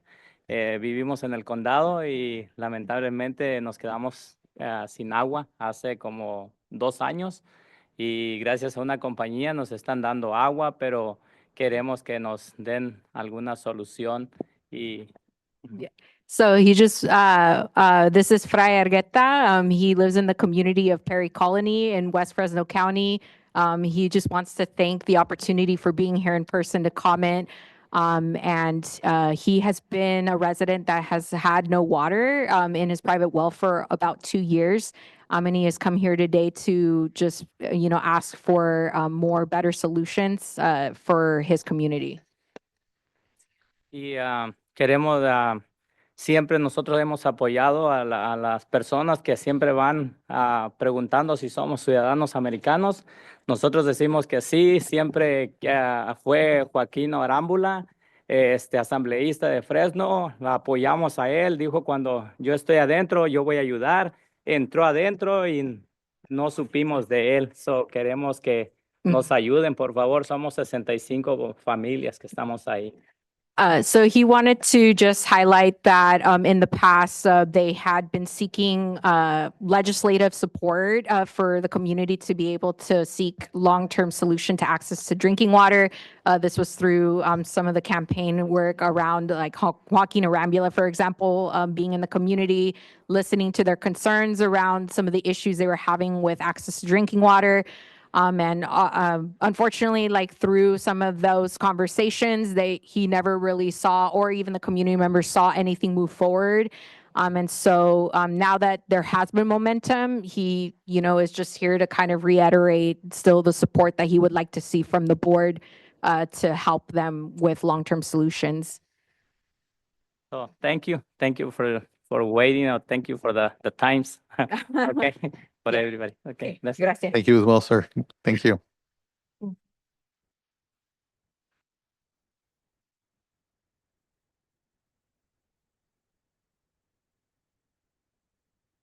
Buenas tardes, mi nombre es Gloria Vázquez. Good afternoon. My name is Gloria Vasquez. También vengo de ahí de Fresno. I also come from Fresno, Perry Colony. En julio va a ser 3 años que se nos acabó el agua. In the month of past July, it is about 3 years that our household has had no water. El problema es de que yo quisiera como una respuesta más que cuándo, porque ya es mucho tiempo. So for her, she is here to just maybe seek an answer of when we would truly be able to get access to drinking water, because it is now 3 years that I had to not have access to safe drinking water. Estamos agradecidos con Dios y con ellas de que nos han apoyado y nos están dando agua. Simplemente no nos ajustan. Hay veces que quedamos adentro mojados. Mi esposo tiene que llevar un galón para acabarnos de enjuagar, pero el problema más grande es se va el agua y en el tiempo de calor que ha estado hasta 112 no tenemos aire. Ahí es donde más nos preocupa.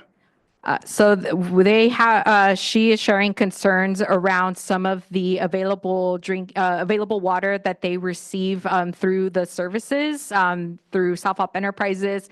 She's very grateful for those services coming into her community, as well as being grateful for my organization for being active and participating in getting the folks involved and making sure that their services are there. Although it's still a challenge to have access to the available water that's being delivered, because a lot of that water does come and go really quickly within the week. It's not just that we're using it for cooking or for showering. It takes about like a full 5-gallon jug for everybody in the household to be able to shower.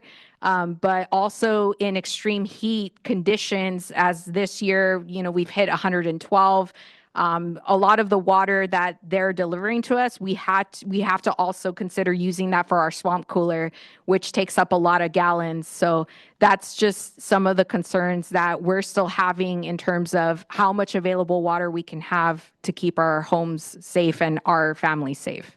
Cuando se nos acaba el agua, que es el tiempo de calor, está bien, nos podemos ir a bañar al río sin saber si el agua está contaminada. Pero cuando ya regresamos, que está el calor y no está el aire acondicionado, tenemos que ir a pagar hotel. So again, she's emphasizing around extreme heat because, for her, she feels like, okay, we can go to the river or we can go to a nearby lake to, just kind of cool ourselves down. But when we come back home, we don't have water to be able to put into the cooler so that we can come home to a cooler home. that's just where the challenges really happen, to where, we don't know how else to gain more excess water to be able to cool our home with the cooler. Igual que tenemos que ir a lavar a la lavandería. Igual que los carros tenemos que ir a lavarlos si los queremos mirar limpios. So a lot of lifestyle changes, we want to wash in our home, or we want to wash our laundry in the home. We want to wash our car in our home. But unfortunately, given that we only have a limited amount of water, we always have to travel a certain amount of miles to maybe a nearby laundromat or even to a car wash to be able to clean our cars or even clean our clothes. Yo tengo como en mi mente, se mete alguien a bañar de los niños y les estoy toque y toque rápido, cierren el agua. Porque sí es muy incómodo estar pensando que van a quedar jabonados adentro. So again, she's just reiterating about, thinking in her mind the limited amount of water that she has, having to tell her own family to not use a lot of water because then after that they don't have any more. Muchas gracias por escucharnos y ojalá y pronto tuviéramos una buena respuesta. So she just wants to thank everyone for listening and hopes that she can get a response to her comments. Gracias, señora.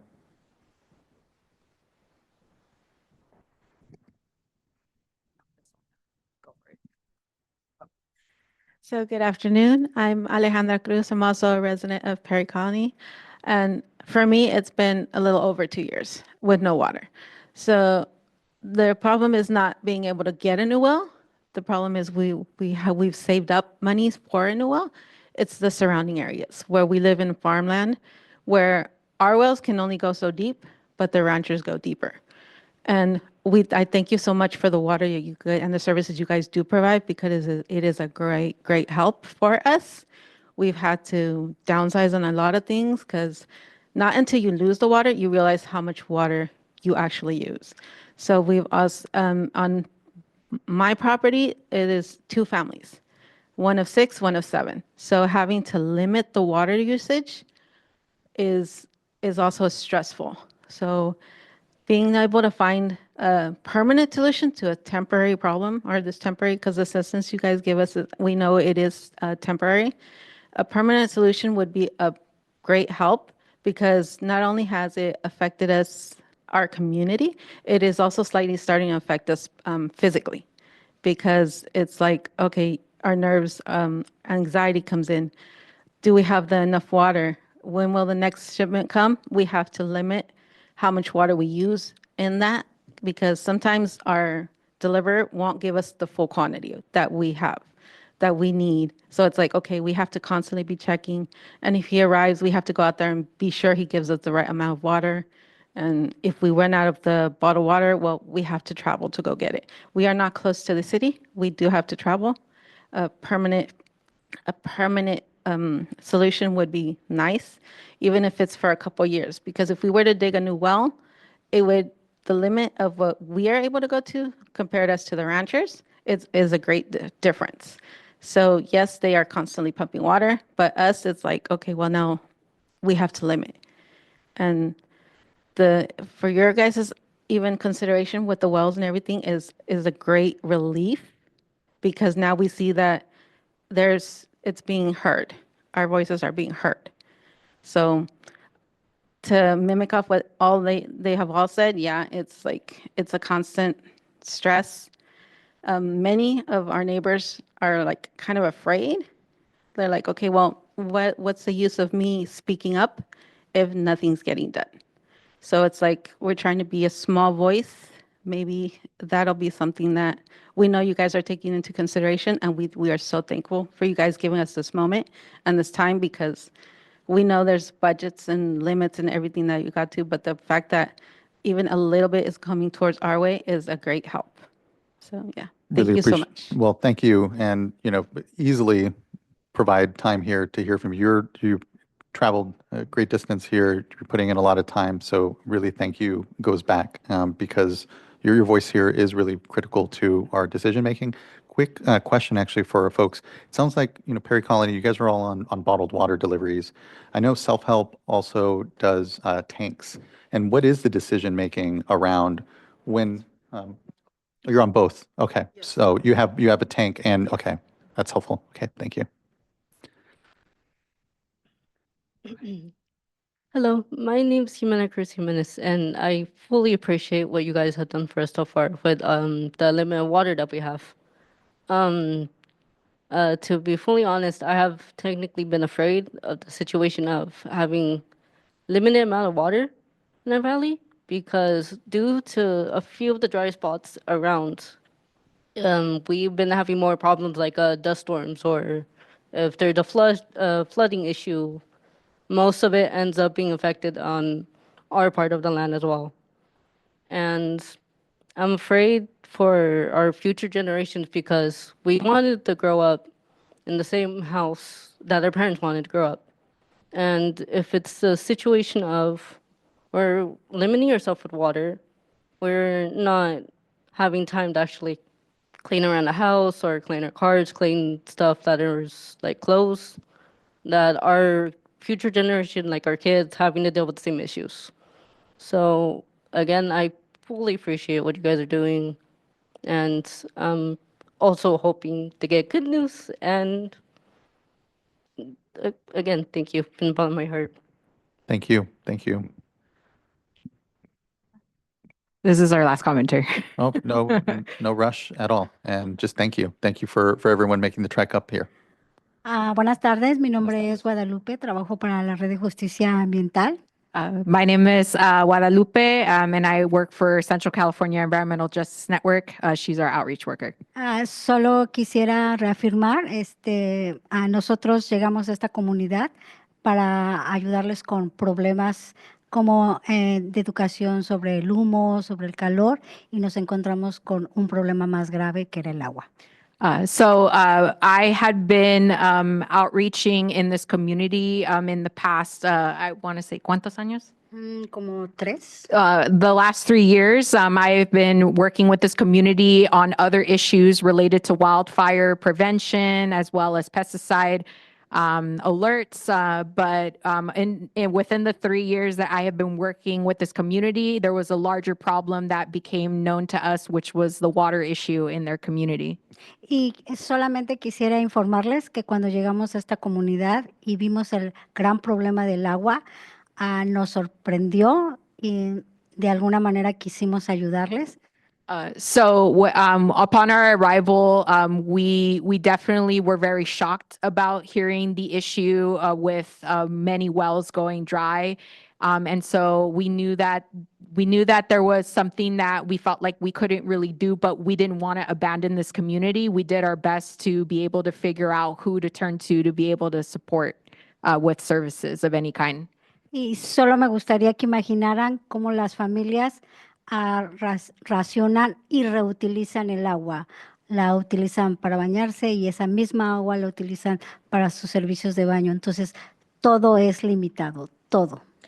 So she's reiterating just the comments that were made about the limitation of water that they receive with services, but definitely just keeping in mind about how they have to ration, but also reutilize this water because the amount given, they have to reutilize it even for other uses like with the kitchen, showering, even drinking, and even, some folks still garden. They still try to grow their own, produce because obviously, economically, everything is very costly. So for her, she just wanted to make sure that she lets you all know that this was something that, this is what she has worked with the community residents to see how they can better use of those services that they get.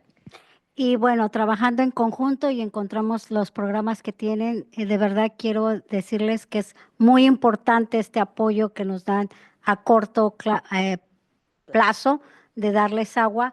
Obviamente necesitan más, pero también necesitamos una solución a largo plazo. So she just wanted to kind of just like finalize in saying that this is definitely important that you all are supporting this community at a short term to really kind of get themselves set up for long term. And, obviously from here, what you're hearing today, there is still more on the short term side that they need support in order to get to the end goal, which is, hopefully consolidating to the nearby water system. Y finalmente lo que nos gustaría es que tuvieran esa ayuda todo el tiempo que sea necesario hasta que tengan una solución permanente. So ending that, we hope that you continue these services, that these services don't get cut from the community just because there has been multiple conversations or even those fears that, that the funding could end, their services could end. And so she really hopes that you maintain this on a long term, especially for future FEP conversations, so that this community can reach that end goal. So Thank you for your time. thank Gracias you. a ti, gracias a ti.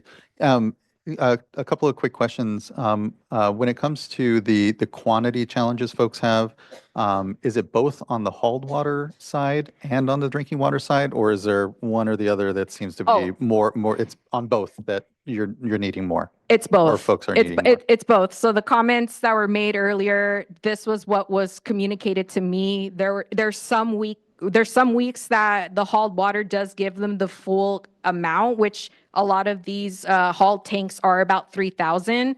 But I have been commented that there's times that they'll only give him like 1,800 or even like 2,000, 2,500. And it always just kind of like teeter-totters, and they always have to go out to let them know, like, well, they promised us that we would get the full 3,000, or we would get like the full, at least like 6 or 7 5-gallon jugs. A lot of the time, it's always a hit and miss, and they always have to be present in order to make sure that they do get the full amount that they were promised. Yeah, looking to Ms. Oaxaca and Ms. Abhold just around that, do we have standards ultimately on what is supposed to be delivered to the households on the tank program? And if, how best can folks who have concerns about if those aren't being met, how can they bring them up or have those be addressed? Yeah, no, those are great questions. And, this program is run through Self-Help Enterprises, and it's within the guidelines of the program that they have set up with our grant funding. So when we hear that there are concerns around the delivery of the services through that grant, then our project manager will reach out and try to resolve or dig in with Self-Help. And so if and when those issues are popping up, we would definitely want to hear about it so we can connect and try to learn more and mitigate the problem if there is one. That's really helpful. And so, yeah, Ms. Islas and members of the community, as those issues come up, when they do, I think you should either Ms. Abhold or who best do you think, point of contact or self-help, but maybe. Yeah, always reach out to us. You guys have my email address, and we can always connect you to the right folks. Thank you for that. Thank you. Y gracias a ustedes por venir, por tu voz y tu tiempo y tu luchar. Es muy importante por nosotros que ustedes están aquí. Y so gracias por tu tiempo. Any questions and comments further from board members here? Oh, and the other thing I did want to say was, I'm glad we made the adjustment to the wording, because I know there was a lot of concern around, is the board pulling back from its programs? And truly, if there is another funding source, we want to see that funding source access so that we can ensure that, our funding sources are protected. But if there's not, the board is still here.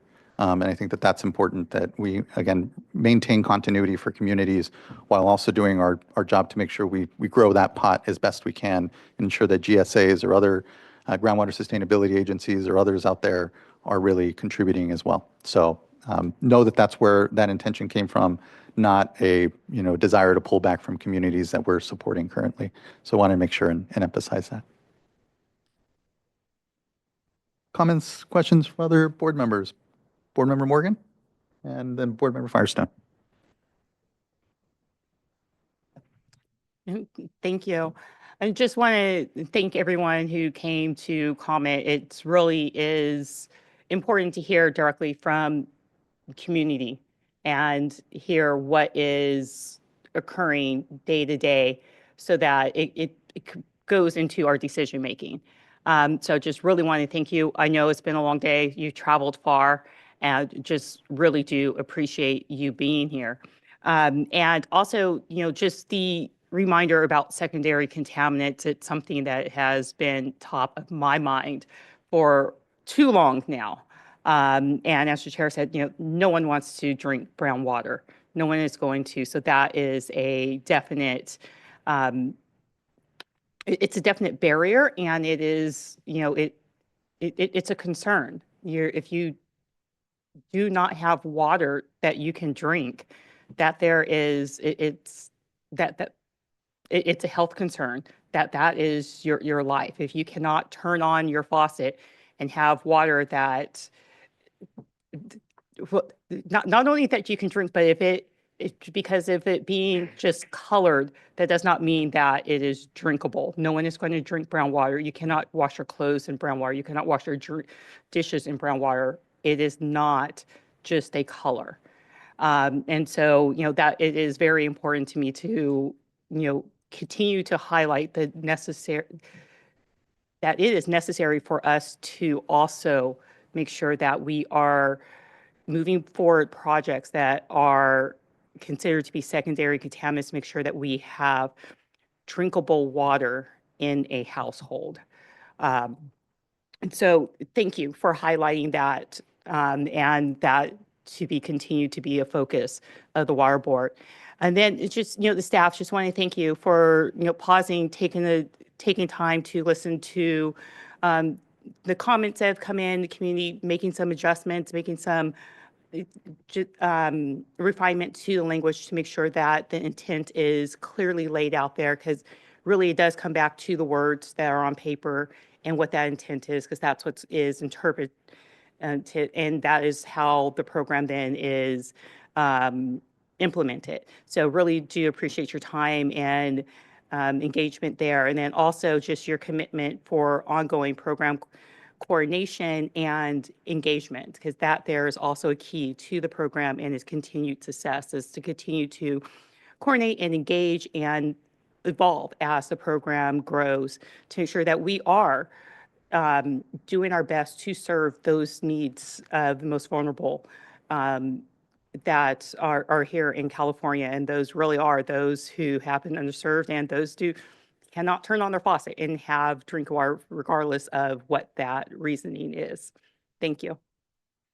Thank you, board member. Actually, I apologize to interrupt in the middle. I think Mark Moulton, do we have an additional commenter or someone? Okay. Did you sign up? Apologies. Okay. Oh, okay. Hello, Self-Help. Thank you for being here, Self-Help. And yeah, please do introduce yourself as you come Hi, up. good afternoon. Can you hear me? Hi, my name is Red Anderson. I'm the Assistant Director of Emergency Services Program with Self-Help. Good afternoon. Thank you so much for having us. I would just like to first off address the Perry Colony community. We are listening and we do hear your concerns. We do have a set amount of water that we do deliver. It's about 50 gallons per person per day. And if those deliveries are not made on time, we ask that please get in contact with us. But those regulations were set by the State Water Resources Control Board. So just thank you for your time, and we encourage everyone to make contact with your representatives and make contact with us here at Self-Help, and so we can address any issues if and when they do come up. We do have a great staff, and they do work very hard to make sure that those deliveries are made on time and to the correct amount. So we never want to leave anyone without the appropriate amount of water in any given situation. So thank you. No, really appreciate that clarification, and just thank you for being here and continue to be a critical partner across all of this. It's really appreciated. Thank you. All right, Board Member Firestone. Yeah, I'll just echo the thanks to everyone. And also just, I just want to also share my appreciation for folks from Perry Colony that came all the way up here today. It's a long day, a lot of travel. But I think really helpful for us to have a real life grounding in communities that don't have, and households that don't have reliable access to safe water on a regular basis and haven't for years. I think, despite, in some ways, I think the work that Self-Help and DFA and the community leadership has done to get hauled and bottled water is a great success story, and that at least the communities are able to get water deliveries. And it sounds like there has been some good work in working through some of the challenges, like when you have a higher water need because of evaporative coolers, and you need to be able to cool your household. You need more water for that, and that's a necessity. And it sounds like from talking to you all before that there has been flexibility to be able to meet those needs, and that's really a successful example of folks problem solving between the different funding and service delivery and community partners, and to CJN as well for helping to facilitate that. So I want to recognize that problem solving that's going on. But I also think it's really helpful for us to hear how stressful it is to worry about that every day, and worry about if 1 month something's going to be late, or if something doesn't happen just right, what that means for you every day. Because even when you have excellent service providers, this is not a long-term solution. This has extreme stress and impacts to families, even when things are going well and you're getting the emergency services. And that's really helpful for us to be reminded of. I think that to me, it really underscores the importance of getting long-term solutions in, particularly for private well communities. And I just think this is one where it's a real challenge for us these days, because domestic well communities often fall through the cracks. It's been years and years that Perry Colony has been trying to get a permanent solution, and we aren't as far along as we need to be. And so I do feel like it's important to recognize that this fund expenditure plan is making it a priority to support long-term solutions for domestic well communities. There's a lot of progress we've made in trying to flesh out what that means and how we best do that. And I think, again, in this year ahead, figuring out how we can clarify how we can kind of measure success maybe a little better in terms of accelerating long-term solutions for domestic well communities, where this program is doing so many different things. It's evolving and learning, but I think the way that it's successful is because of the different partners, whether it's self-help that's doing a lot of the service providers, or community leaders that are traveling up all day, sitting in this room, helping us understand how real life plays out along these issues, both in terms of the interim and need for long-term solutions.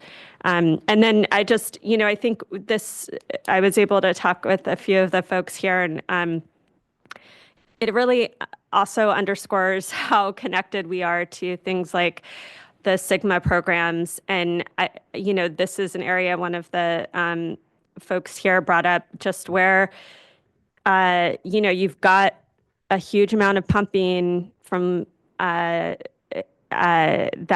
and you've got wells going dry. And I would hope that the GSA would be also more involved in this effort as well.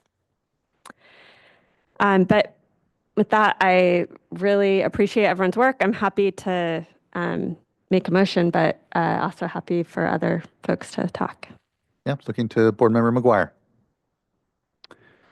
Yes, thank you for all the good work. I appreciate the public comments we heard, and certainly resonates with me the need to ensure that we have adequate amounts of drinking water and water for everyday use for communities that don't have it. I was actually reflecting on the Groundwater Sustainability Agency issue a little bit, so I'd be curious to hear more about that, maybe not now, but maybe offline, about how, I'm not sure exactly where this location is and the GSA that's involved, but to hear a little bit more about how that program may be engaged with this situation would be helpful for me. But on the bigger picture, I think we're just reflecting on the fund expenditure plan, and also the legislature's response this year in extending SB 200 funding, I think really shows how successful SAFER in this program has been over the last several years. And there was a vote of trust there that it will continue to be successful in helping, excuse me, as many communities as we can going forward. So I'm very encouraged by that. And I was also encouraged to see some of the funding revisions, including the investment in pilot programs, both the point of use and point of entry programs, which I think are and can be very useful to communities that are struggling with the long-term solutions and finding pathways to consolidation. If there are no other alternatives, perhaps that is one that we need to lean in on a bit more to use it as a useful tool to ensure that drinking water does meet standards in the homes. But also the note about the regional operator program. I think that's very interesting. I'll be very interesting to hear more about that as well, because I really think it's keeping an open mind about the suite of solutions that are out there and recognizing that it's not one size fits all, but there are opportunities there to leverage and really provide more with less in regional collaboration, regional programs, and perhaps something like this with the regional operators could be incredibly useful going forward. So thank you for being willing and open-minded about investing in those kinds of pilot efforts. And that's all I really wanted to share. Really appreciate all of that, board member. Thank you. All right, looking to see if there's any further discussion at the dais, and then otherwise, I think we were prepared for a motion. Move to adopt the fund expenditure plan. I'll second. Thank you both. Ms. Tyler, can you please call the roll call vote? Board Member Firestone. Aye. Board Member McGuire. Aye. Board Member Morgan. Aye. Vice Chair Diadamo. Aye. Chair Esquivel. Aye. Thank you. Thank you as well. The vote is unanimous and the fund expenditure plan resolution is adopted. So thank you all again for the good work, this iterative program. Look forward to, I know the work starts already for the next fund expenditure plan, but this has been just, again, fantastic to see, and so look forward to further discussion. And thank you again, Ms. Islas. Y ustedes, gracias. All right, that wraps up item number 6 and brings us to board member reports. Looking quickly if folks have reports. Ms. Board Member Morgan. Let's see here. So on October 22nd, I went down to San Gabriel Valley. They had their ribbon cutting for the plant B6 UV Plex treatment system. Yeah, not sure. Yeah, it was a long name. Got tongue-tied a few times there on it. It was really cool because they groundwater basin is impacted. The new system allows them to go ahead and treat their groundwater and to still be able to utilize it. It was it's the updated system to their previous system, and so they have the previous system pretty much across the driveway in one building, and they moved across to the new building for the new system. It's the first system in California, and they actually did the pilot and everything, and worked with our staff in order to have this new system approved to be used in California. So it's the first one that has been installed. So they were very proud of that, which I say that they should be. And so that it was a great event. It did also receive 1.4 million in funding from us, and part of that was with the initial studies to do the pilot and the testing and the permitting within California. So, and then on October 25th, I took my son along with me. It was a Saturday.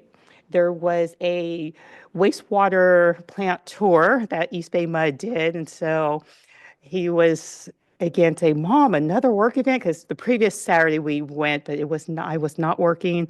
There was more of, it was flood ready.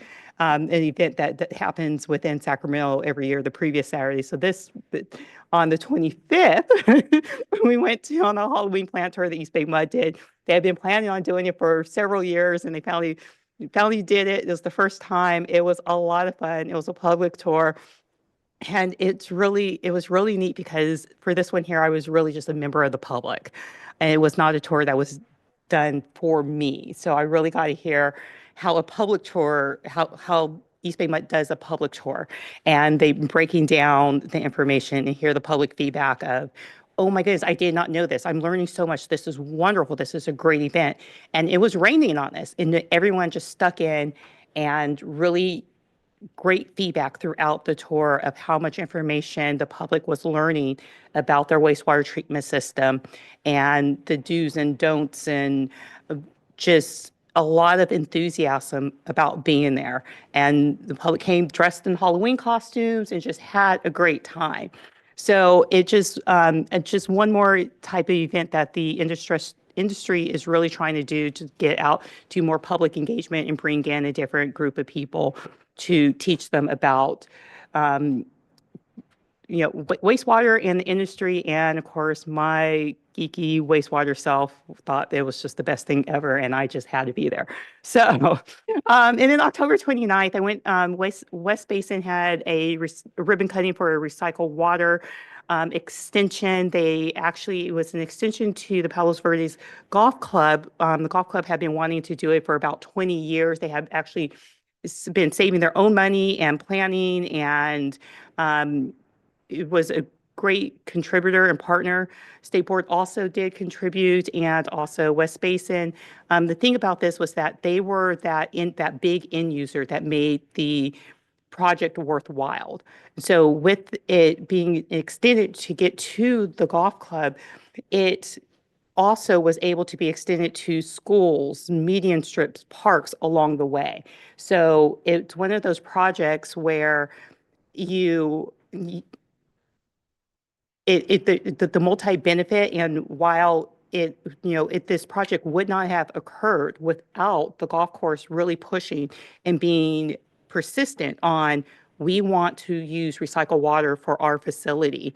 And so it was really interesting and good to hear just about through the years how many different hands laid on this project, and how it was just such an important piece of the community, and where they were continuously putting more and more money into the project to make sure that it occurred, with knowing that not only would they be able to use recycled water, but knowing that along the way, that route to get to them, the parks and the schools and median strips, everything else would be picked up along that way. So it was a really cool, that also was a really great event, and it was great to learn more about it. And then on October 30th, I was in the city of Fontana for the Village of Heritage Recycled Water Line ribbon cutting. That it was also a recycled water extension from Cucamonga Valley Water District. And so they extended their recycled water line over to the city of Fontana. And so again, it's just another great event where there's an extension of a recycled water line, and it then is now serving a community where you again have your parks and other green spaces that are now being able to be watered by recycled water. So just a couple of great recycled water projects and extensions, and just foresight and just vision, and just really getting some extensions. And it was really great to see these projects where you have existing infrastructure and they still were hey, no, we want to extend recycled water pipelines out to us. And, and it made it happen. So just a couple of really great events. October was busy, a great month. Fantastic. Really appreciate all that. And thank you. I know the travel can be a bit much, but it means so much, I know, to the projects and the communities when we're able to get out, we're able to connect with folks. And so thank you for being out there so much. Really appreciate it, board member. Vice Chair. Those are some frequent flyer miles you racked up. That's great. I only have one project to report on, and that is City of San Luis Obispo's resource recovery expansion project. And this is expansion for their recycled water project. They also upgraded a lot of aging infrastructure. And I was just fascinated by some of the things that the engineers found as they, tore up the pavement and found some pipes that hadn't been mapped and that sort of thing. So beautiful facility right along a creek. They expect to have positive impact on reduction of HABs. It's a great site for school tours. And I was just excited also to see Region 5 Executive Officer and Chair Gray.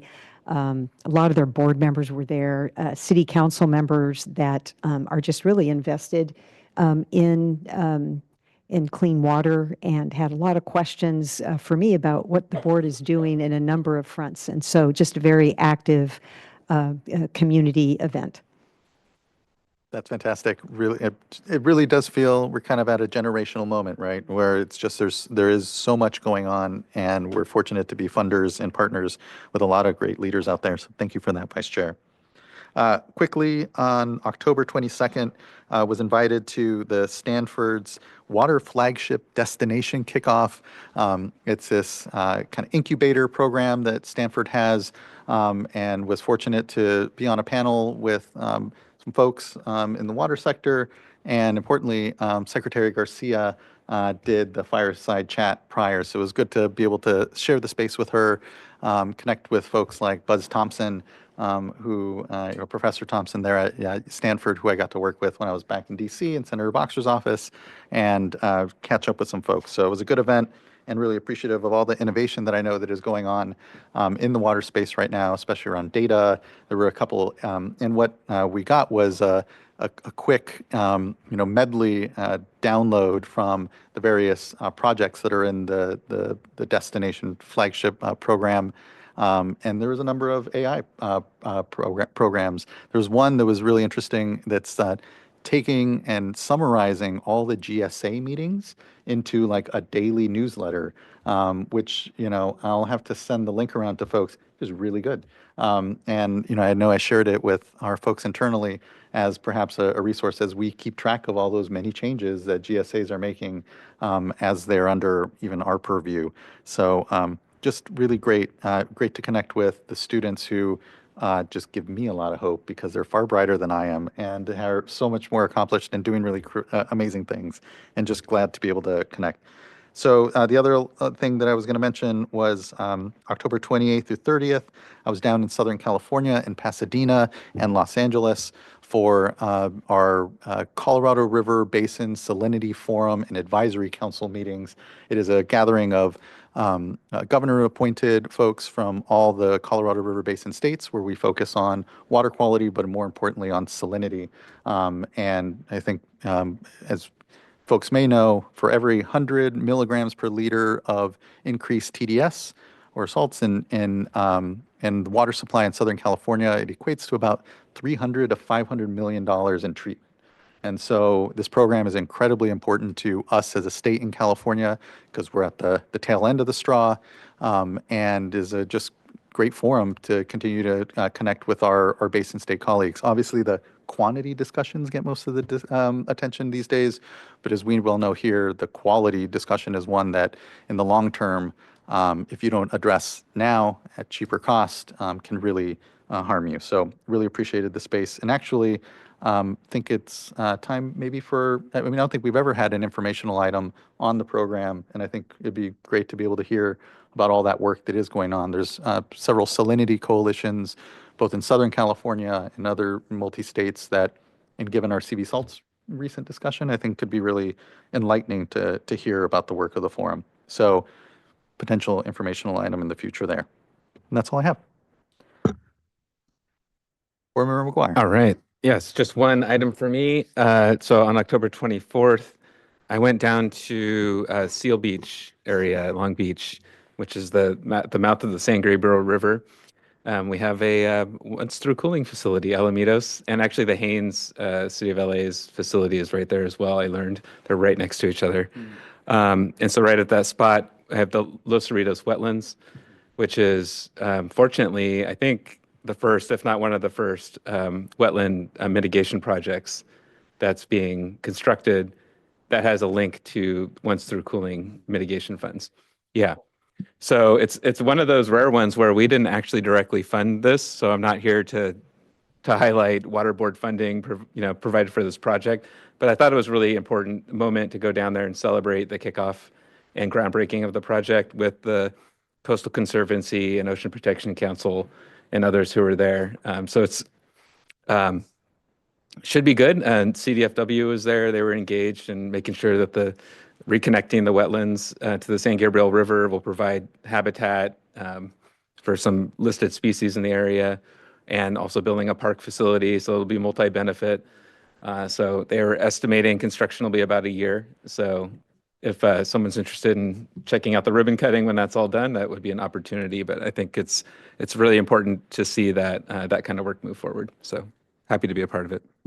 That's awesome. Glad you are. And that's a great through line for all of our discussion around that fund. And yes, not our dollars, but yeah, that's really great. Thank you, board member. Board member Firestone. No update. All right. Thank you. All right. That concludes board member reports and brings us to item number 8, the executive director's report. Mr. Oppenheimer. Yeah, thanks. It's just a comprehensive report as usual, but I don't really have anything specific to highlight this month. Thanks. Thank you. As always, really appreciate all the good work that goes in to just be able to broadcast all that we're doing. So folks should really dig into the compendium. If they have any questions, always, we have public forum. All right. Thank you, everyone. That brings us to the end of today's component of the meeting. We have our meeting tomorrow morning that we'll continue on. But importantly, we'll also go into closed session here. I don't know. Do we want to give ourselves 15 minutes, 20 minutes? Mr. Wiles, do you have a sense of when folks may be ready? Okay. Let's go ahead and we'll then say 20 minutes. Does that work? Or 15 if we want to be quicker. Let's say 15. We'll start at 3:15 up at room 2540. So we have windows. And we will be having closed session on the Delta Conveyance Project and sites. And that is it. We will be adjourned until tomorrow morning then. And just thank you, everyone. Much appreciation for the good discussions today. We will see you tomorrow morning when we continue on to our workshop on the Tuolumne Scientific Basis Report for the Bay Delta Water Quality Control Plan update. All right. Thanks all. We'll see you soon. See you tomorrow.